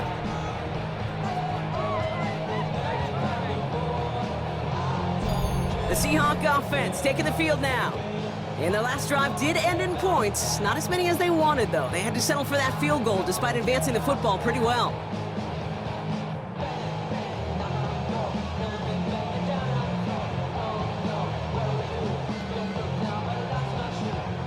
The Seahawks in good field position to start this drive off as they head up to the line. 1st and 10. First play of the drive. Here's Walker. And they'll surrender just a lone yard. That brings up 2nd down. This offense is now left with some ground to make up a little bit here on 2nd down after that drive starts with a very minimal gain.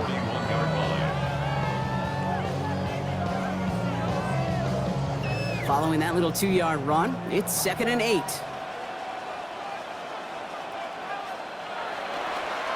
Running with Walker again. And they will stop him as he gets this down to their 39-yard line. So 20 yards on that play. And that means a fresh set of downs for Seattle. I'll tell you what, Kay, one of the things I'm most proud of coming out of broadcast are my O-line buddies that will hit me up during the game and say thank you. Thank you for finally showing some love and giving some light to what those big boys are doing up front. I got to play with some of the best to do it. I got to see it up close and personal. Because of it, I'll never forget it. And they just showed up on that run. Give him a few yards on that run. It's 2nd and 7. I can promise you, that's not what it looks like on the practice field nor on the whiteboard. Typically, QB run is going to net you a whole lot more yardage than that. But let's give some credit. Strong effort by that defensive front who contained a play that typically goes for a whole lot more. They kick the running back in motion. Out of the gun, here's Darnold. That's dropped underneath, Walker. And he'll pick up enough to move the chains. Nice to see that connection, that chemistry working between the two of them. First and 10 at the 29-yard line. And keep this drive moving, partner. Here's another 1st and 10.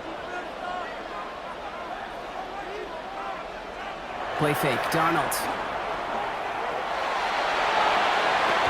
He's got it near the 8. And they're going to stop him, but he got enough to make it 1st and goal from the 8. It's a gain of 20. That's another Seahawks first down. 1st and goal at the 8-yard line. These QBs make it look easy, but that requires such a large amount of body control when you throw it on the move.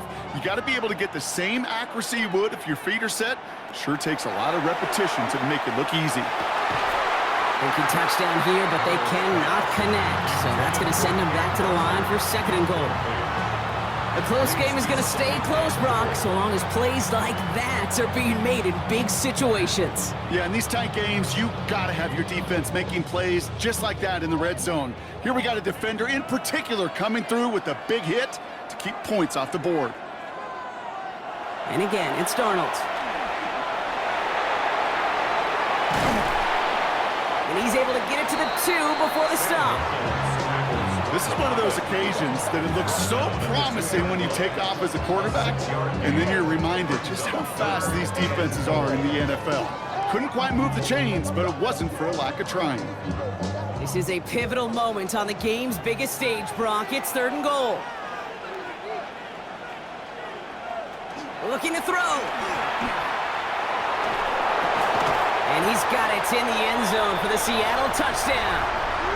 The Seahawks have taken the lead late.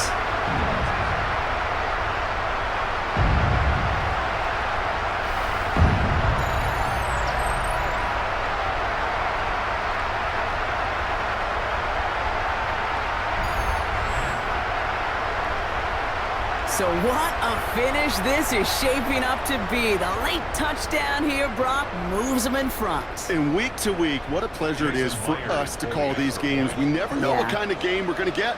This one's been everything you could have wanted. And now, even though they've taken the lead, there's still enough time on that other sideline for them to go mount a response. That one splits the uprights. And the Seahawks push their lead to 3.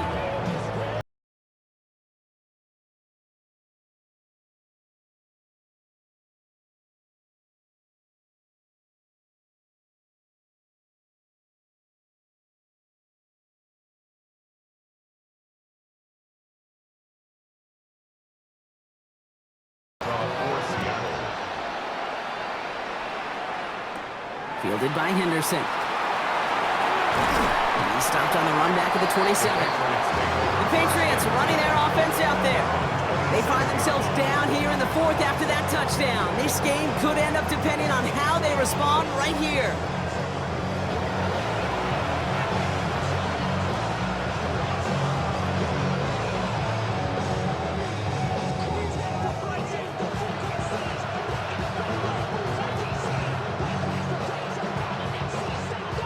First call here coming from the shotgun.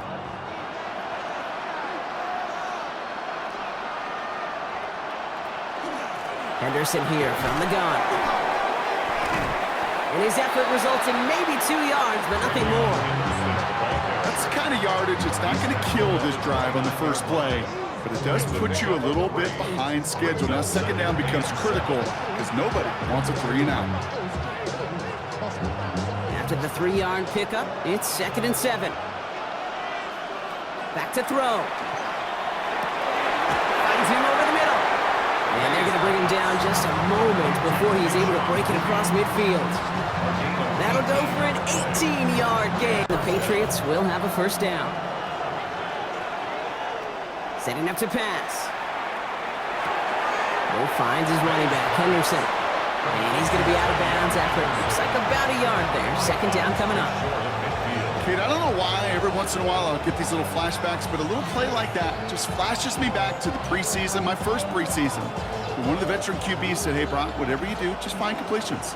You will never go broke taking a profit. Go get a completion. They're at a premium in this league. Has him on the quick hitter. And he'll have it down to the 44-yard line. Timeout taken by the Patriots. They're first to 3. And they still have 2 available for them as we approach the end of this game.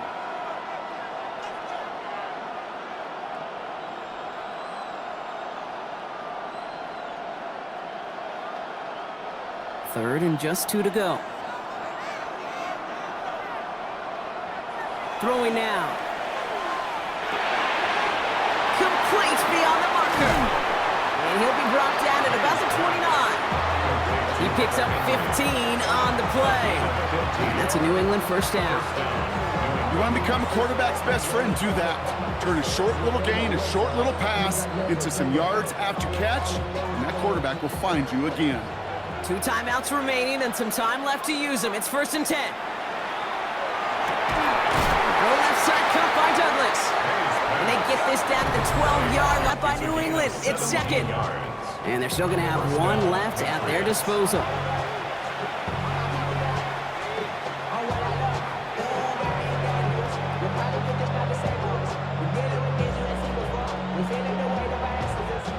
To the line for a new set of downs. Only a lone timeout at their disposal. Here he is to throw. That one's complete, right side. And they get him right at the line of scrimmage. You know, I've learned over the years, defensively, they call that the camera club. How many different guys can get rallying to the football? So that last shot you see on camera, you see as many defenders keeping that to a 0-yard gain. That's well done defensively. He'll look to throw it. Near the goal line. Gain of about 8 here. Nice pickup, but he stopped a second before he can move those chains. A timeout now with 5 seconds left on the clock, and they're in position to force overtime here with a field goal.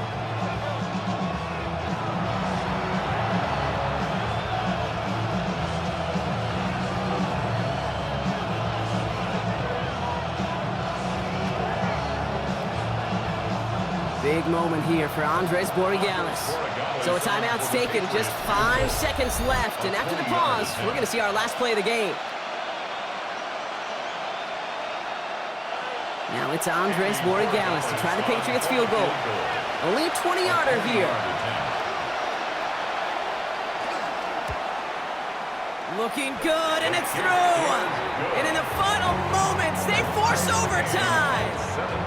Overtime rested on his leg, Kate, and he got the job done. And now, well, if things go a specific way in OT, the next time we see him line up, it could be for the game winner.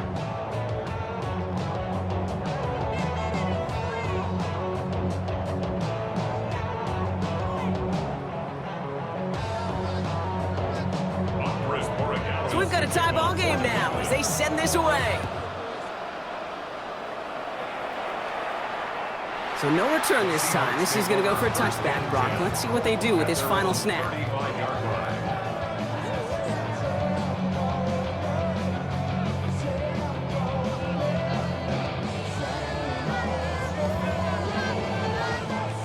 And into the line, the Seahawks in a good spot as they prepare for this 1st and 10.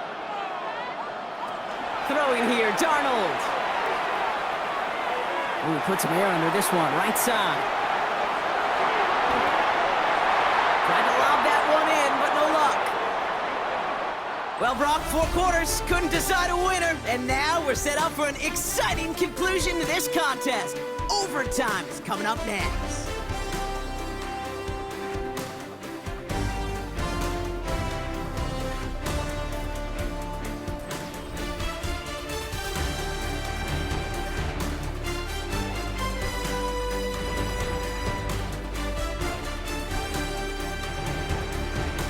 And postseason overtime no longer different from what we saw in the regular season. A touchdown on the opening drive doesn't end things. The other side's going to get a chance to retort. And if the game remains tied beyond that, then it is sudden death. So overtime in the playoffs, Brock, no longer an oddity compared to our first 18 weeks. It's all going to work the same now. Both teams guaranteed a shot with the football regardless of who wins the opening toss. And if we're tied after those 2 drives, it is next score wins.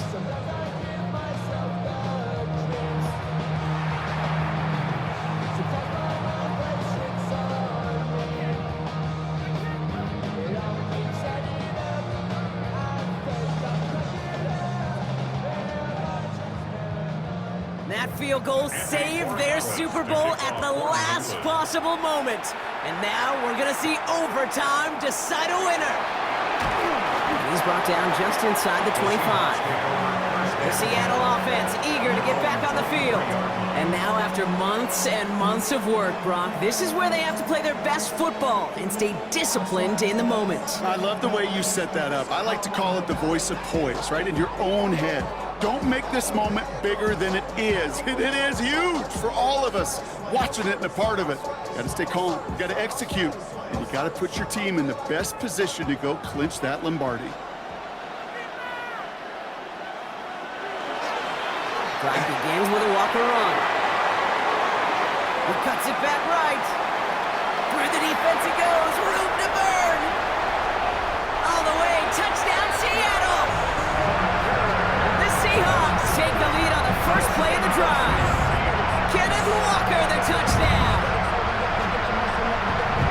A big play at the biggest moment of their season, partner, and now they're a stop away from getting this postseason win.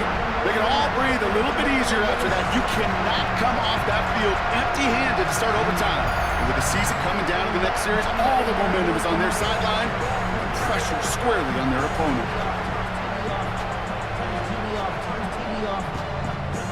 Now for the extra points and a 7-point lead to defend here in overtime.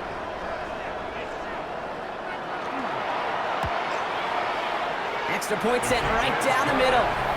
And the Seahawks break that tie and now lead by 7. Patriots 17.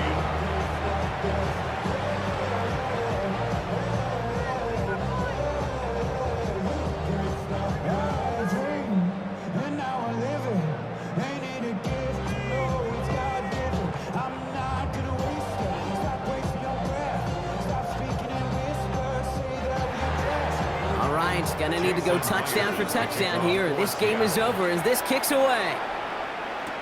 Fielded by Henderson. And he spins right by him. The Patriot offense making their return to the field. And they settled for a chip shot field goal last time, Brock. You gotta think they want to be able to finish it off and reach the end zone here.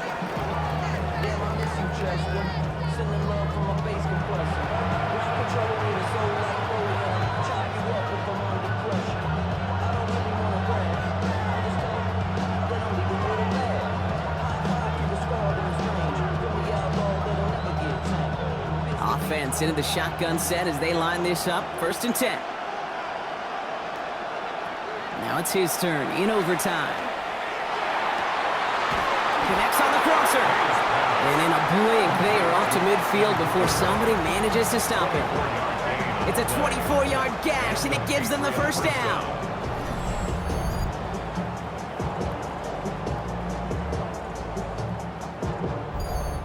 You know I love those chunk completions. They're so critical. Those chunk plays, they lead statistically so often to scoring. And then when you get it to a tight end and play action, it's just a little icing on the cake. Short pass brought in. Now Henry, and it's out. And the Seahawks pick it up. So they steal away possession and add some extra yards for their offense after that fumble return. Going into overtime, don't we always focus on the offenses being the hero? Which offense is going to be the hero that ends it? But Brock, the defenses, the real superheroes in this one. No question about it. It's been that side of the ball that's taken charge to try and set up a win. And if they're able to score to finally end this game, it won't be the score people are talking about. It'll be about them forcing the fumble to set it up.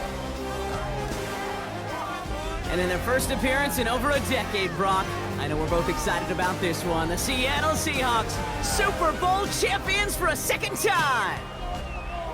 So for our entire crew here at EA Sports,